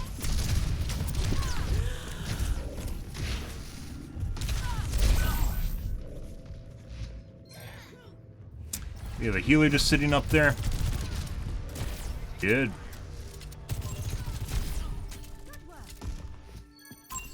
Making another approach. Enemy here. Increasing out. No longer getting heals. Had to sit on the cart, so then we look even worse. Because we basically die with every push, but we don't actually participate in any of the combat. And it makes people like this bad widow feel like they're good. Positioning. Much better. Justice. Let the kitsune guide you. Did you actually get the res on him? No, she didn't.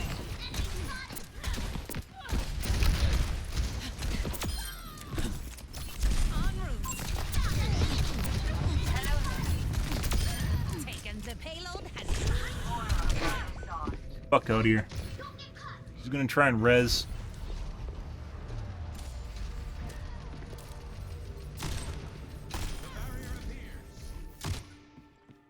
Okay, my head's in the game. Repositioning. Margaret. 60 seconds remaining. It appears we have suffered a minor Excellent setback. teamwork. Okay. Go. Taking off.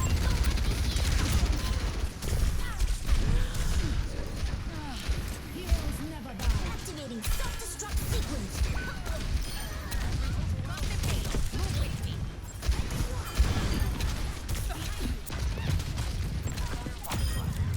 Doesn't pay. Health restored. This is our last attack. Give it everything.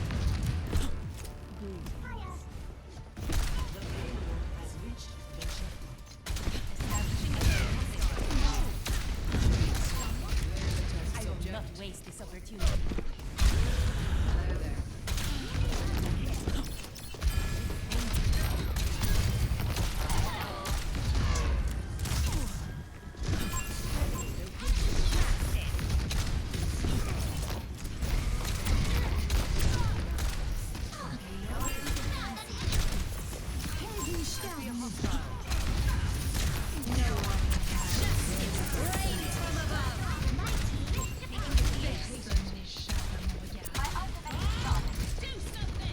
That goes a long ways.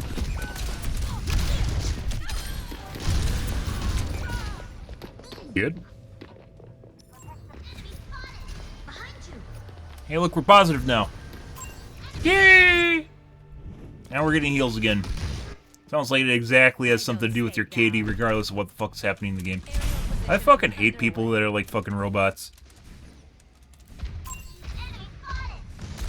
They don't realize I'm set on the cart for like half the match. Heroes never die. I don't think so. 60 seconds remaining. Why are we stopped? Battle.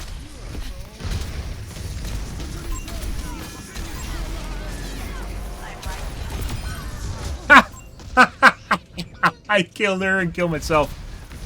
I think that killed me before I... No, it was totally when I hit the ground. Like, I met the missile. All systems known. I met the missile on the ground there.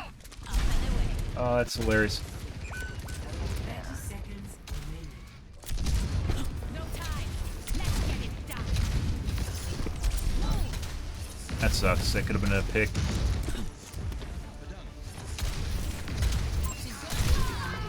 Surrender my will.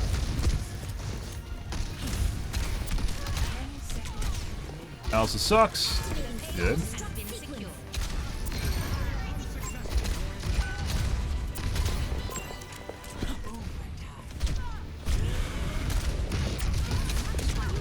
Shot didn't go off. This round goes to me.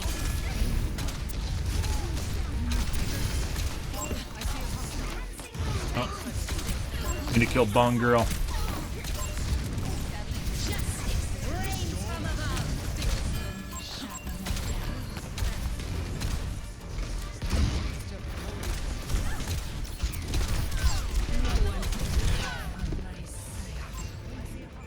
This guy, I'm pretty sure, just has an aimbot. He's not very good, but he hits basically every fucking shot. Yeah. He literally just flicked me off screen, which I think he unintentionally did. Good. All right. Play of the game.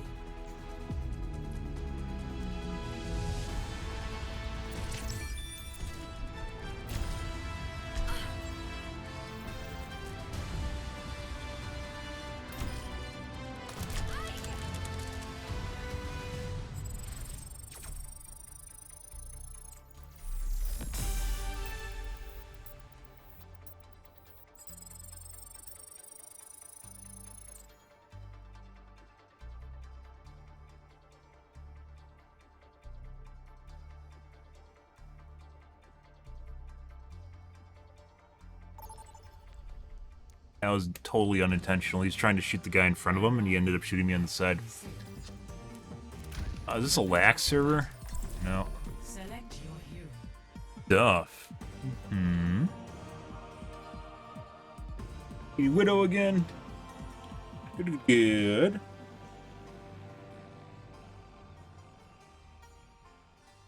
First time we've played against that guy.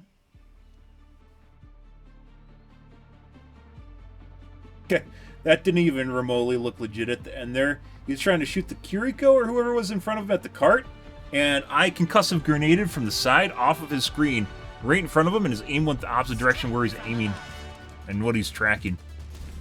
100% cheating. Our mission awaits us. Like he accidentally flicked to me. Watch your flanks. They might try something.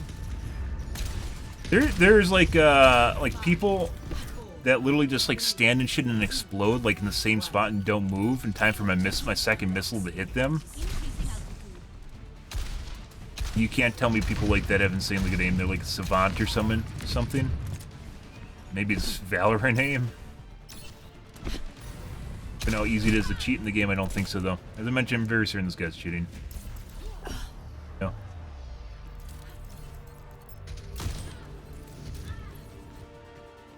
I don't stay down. Underway.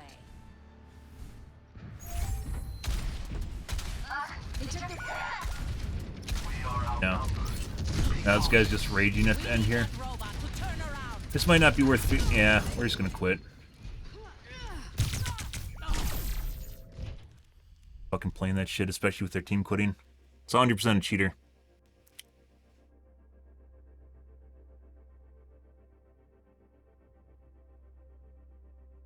Wait a sec for whatever the fuck was going on there for people to fill up. And actually, I'll just take that and go take a piss. I'll be right back, guys. 1 second.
Okay.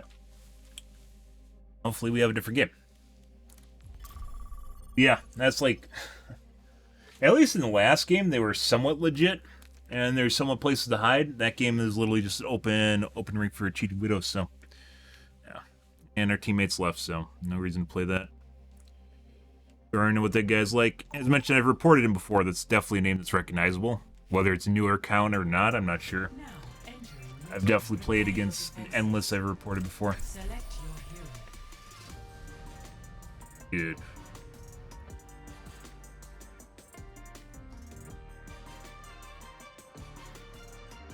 And the accidental flick off screen at the end of the last match was telling, so himself.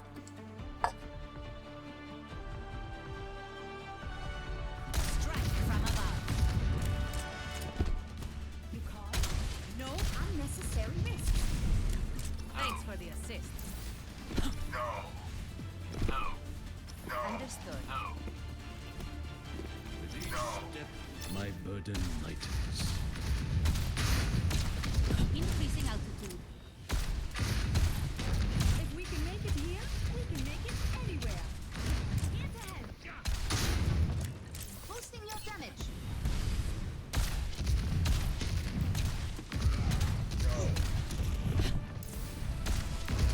Five, four, three, two, Okay. one. Attackers incoming. Defend Echo, I believe. Commence combat operations. Enemy here. Turret detected. Thank you. That's 3 hits. Enemy turret destroyed. Dude, where the fuck are my jets?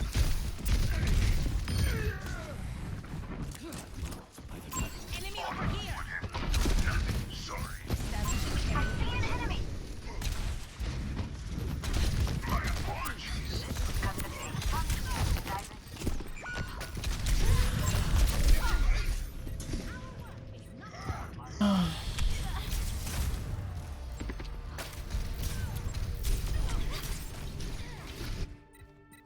I don't stay down. Increasing altitude.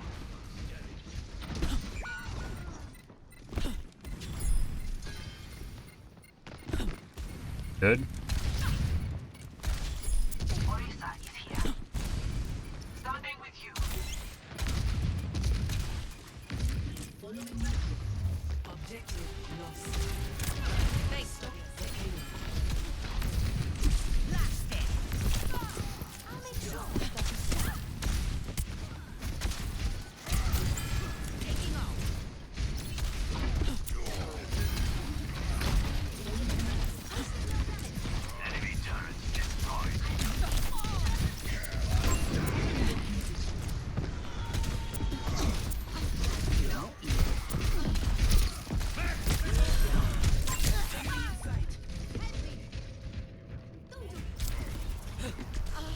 Taking damage. Good. Good.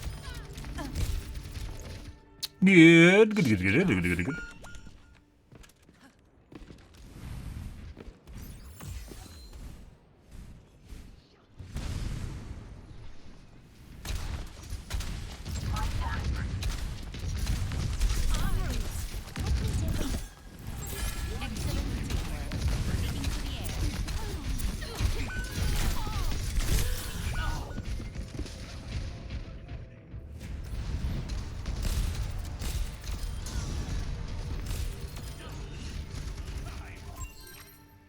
Okay, my head's in the game. Enemy located. No. Heroes never die. Up and away. Mm-hmm. We're outnumbered. Be advised. Ready for Justice reigns from above. Has reached the checkpoint. Do we have a tank? The fuck's going on here? Justice reigns from above. Guy does not miss. Always more to learn. Good. enemy turret ahead. Although obviously I was ulting. Increasing altitude. I'm with you.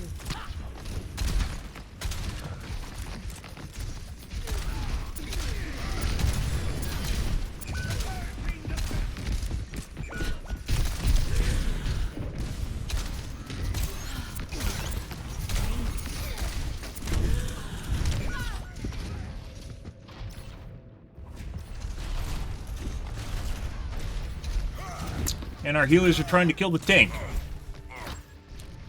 Returning to battle. Holy shit, guys.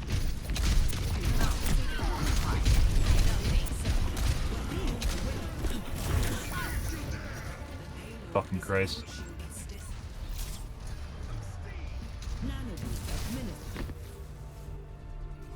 Defeat.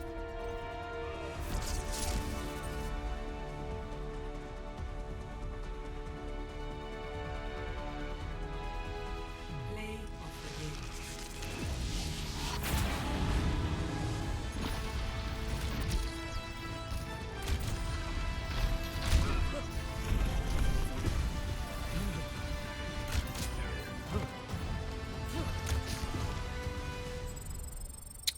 Yep, nope.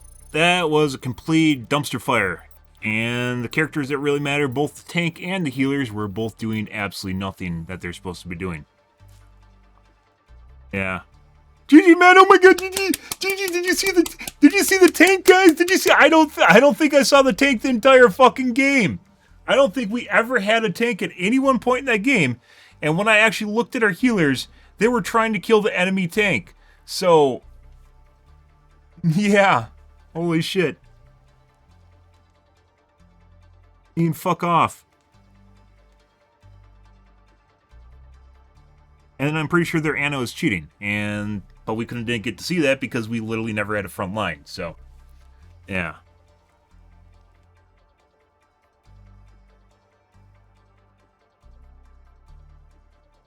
Like, we never actually had a point at which we could spend some time looking at what was going on around us.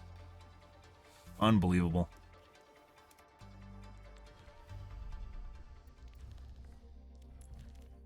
And if it happens to the best of us, by the way, you would know that you shouldn't say GG to shit like that. Stupid piece of shit. Fuck off. Like, it can't even be satisfying for the person on the opposite end when literally the enemy team literally can't even do anything. There's just nothing going on.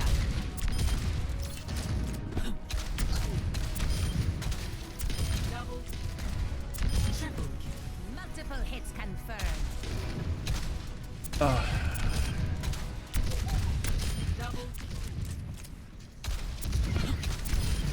Taken down. Aerial positioning underway. Way off. Touch the sky. Double. Definitely feels different.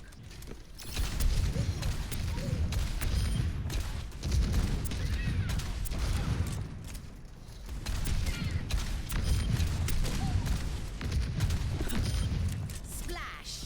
Damage. Double kill.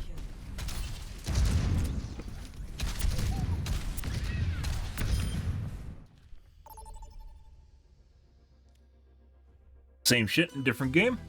Let's find out. Esperanza. Prepare for battle. Select your hero. Maybe there's a punishment game for leaving the game prior to that with the aimbot in it. Good.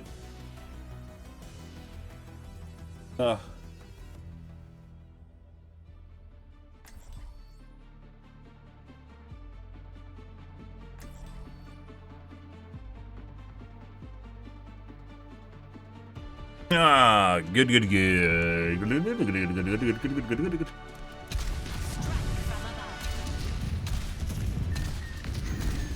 Ooh, I live for this.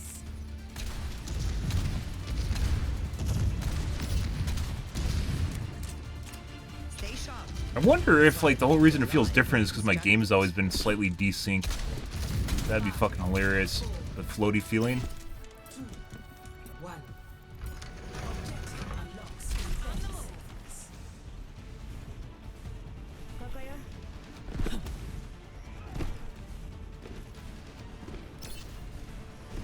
Establishing aerial position.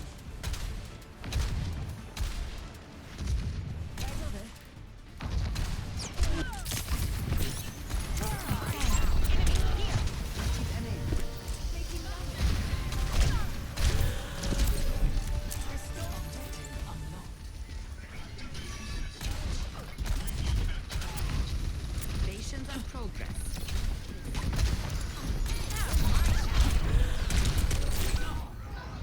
Really sucks. Really bad timing on that one. Making another approach. Aerial positioning underway.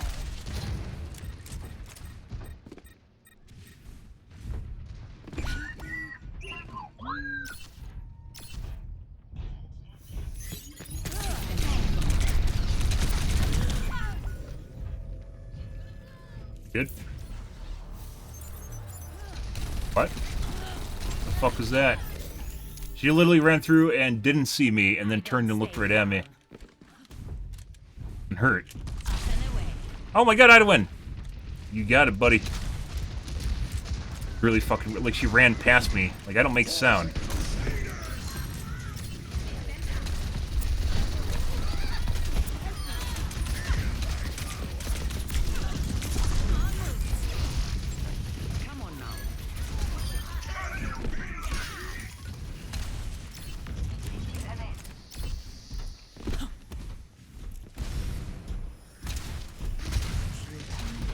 Keep pushing for the lead.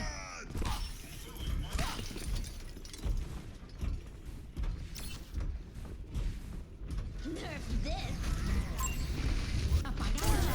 Yeah.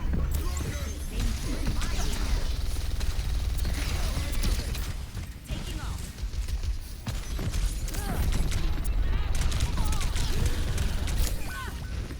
Oh, the fucking Anna.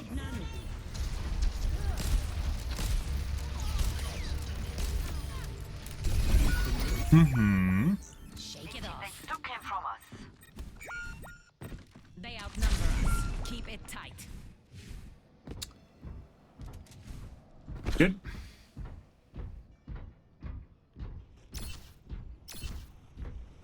Moira by your side. No.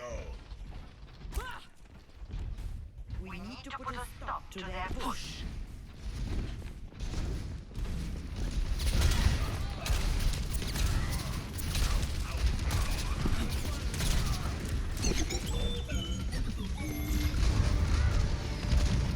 Aerial positioning underway. Dispersing. Take you where you need to go. They've taken the robot.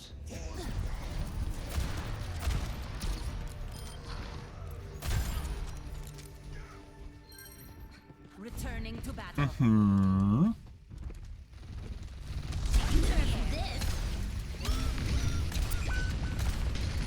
Okay.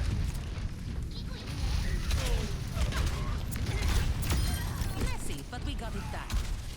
I knew it was coming. Scatter. Enemy over here.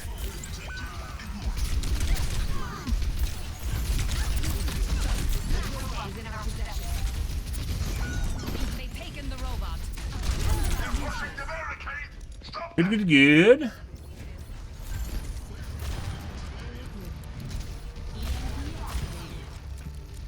Hey.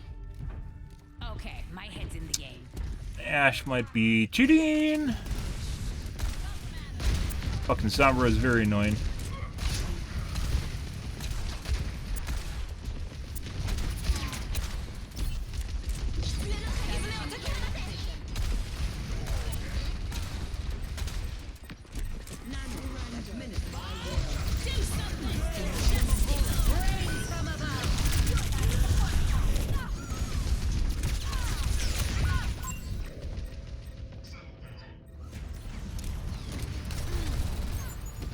What? That wasn't meant for me? Yeah? All systems nominal.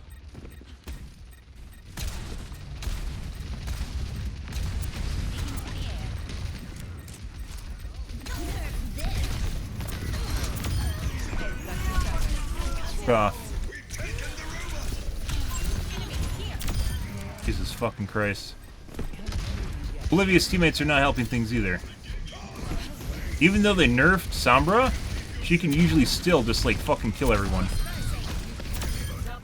Like if she wants to and no one's paying attention. If your team pays attention, you can't do it. But if no one pays attention, oftentimes she can kill you.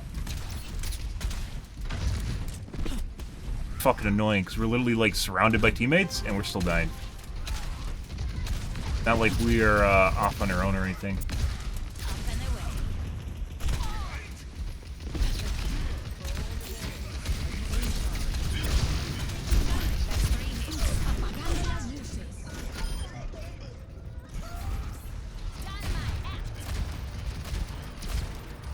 This guy's definitely cheating. Good. Good thing he clicks between models like that. It's fantastic. Yeah. Great for him. Pee pee poo poo. Yes, it's that time of the night to go pee pee poo poo. You must be on your bathroom break. stutter. What that was. Over here. Taking off. Over here.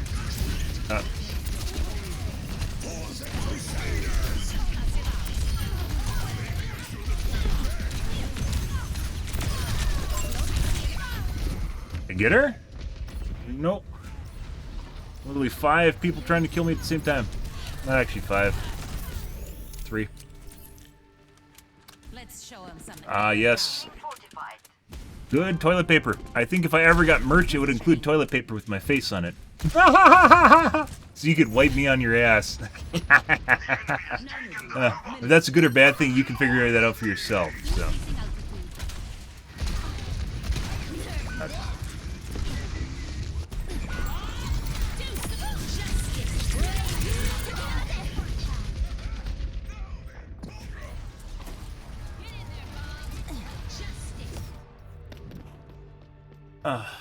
Good. I don't want to talk about it. Aerial positioning underway. Hey, check in. Helping you out. 2 minutes remaining.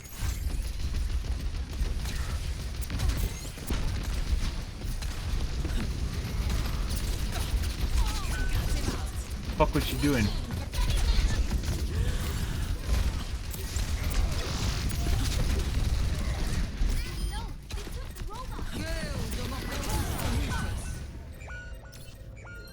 Ash again? Actually, it wasn't Ash. The breeze brings relief. Shake it off. Good stuff. Lots of good ideas. Just never We need that robot never to made turn it, so. around. Establishing aerial position.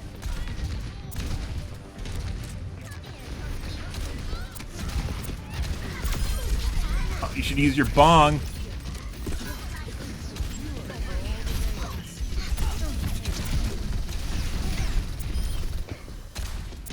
60 seconds remaining. Let's go. Over here. We need to push the cart. We don't need to chase the Sombra. Enemy here. Bitch. Surprise! Cheater guy came out of a corner.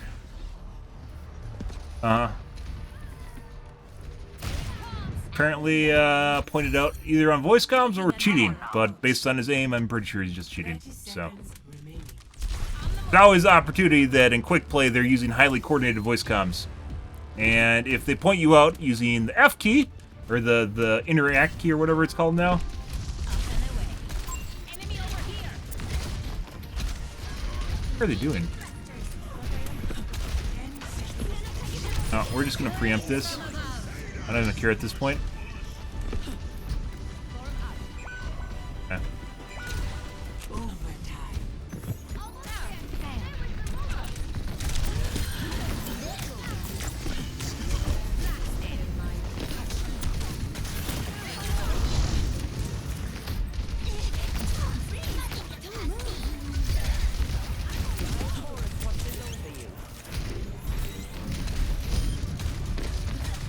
You fucking kidding me? Wow, she's fucking leggy as shit. Holy fuck. I need healing.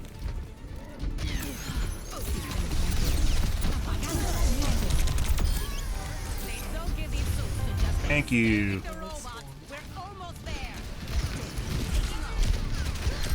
Enemy here. Excellent teamwork. Oh yeah, baby. That diva is leggy as shit. She was taking 0 damage from me while I'm literally firing rockets on top of her. Like I mentioned before, guys, it's not so much like direct hits, but like when you fuck around with your Lancey, I think it's high leg, when you fuck around with your Lancey, it affects AoE damage.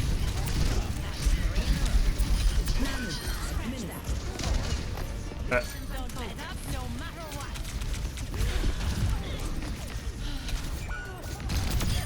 Outfoxed.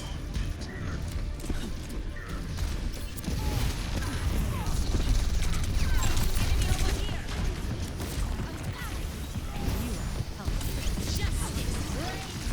Okay.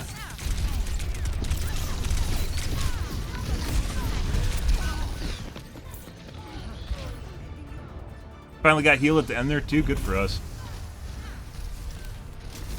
So Sombra wasn't fucking killing me constantly.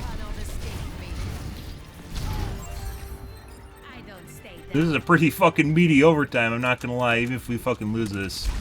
This is pretty good overtime.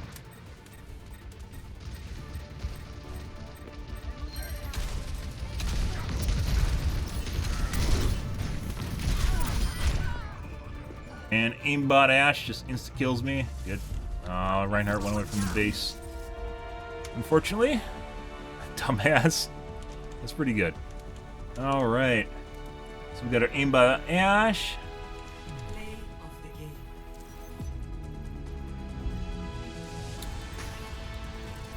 Apagando las luces.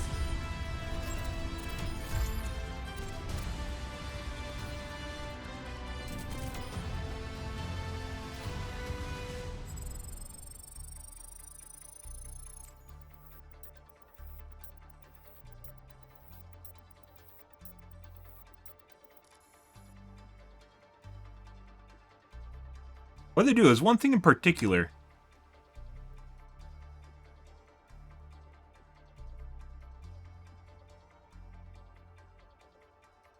I knew how much HP I had left for to finish me off at the end there when they came over.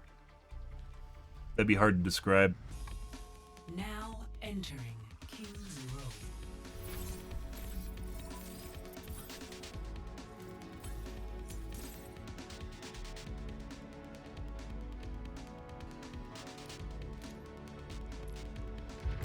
All right.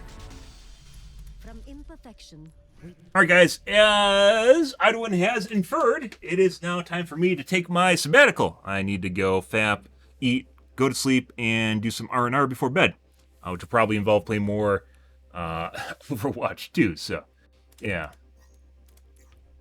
Time to take me my evening leave. This was after we turned on 50s. That's pretty good, by the way.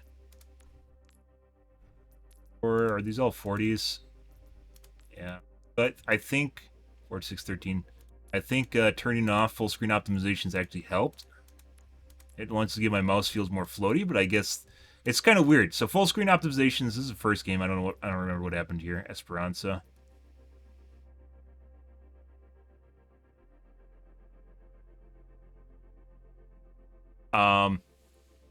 Couple things that feel different is the game feels more responsive, as well as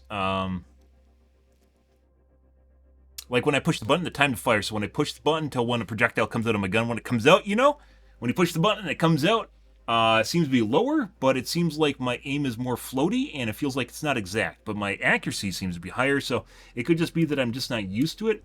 Floaty feeling sometimes can be good and sometimes can be bad, and a lot of things with subjectivity with your mouse, you can feel the difference as whether or not it's good or bad. And I guess this is good.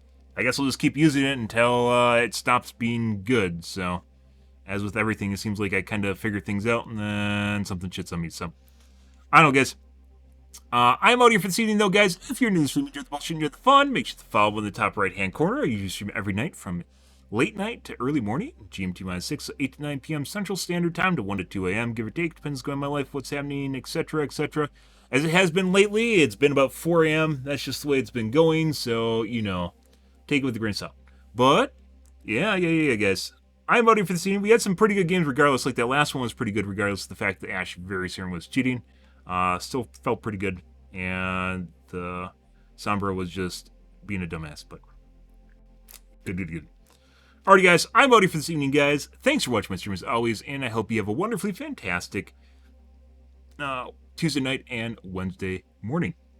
Have a good day, guys.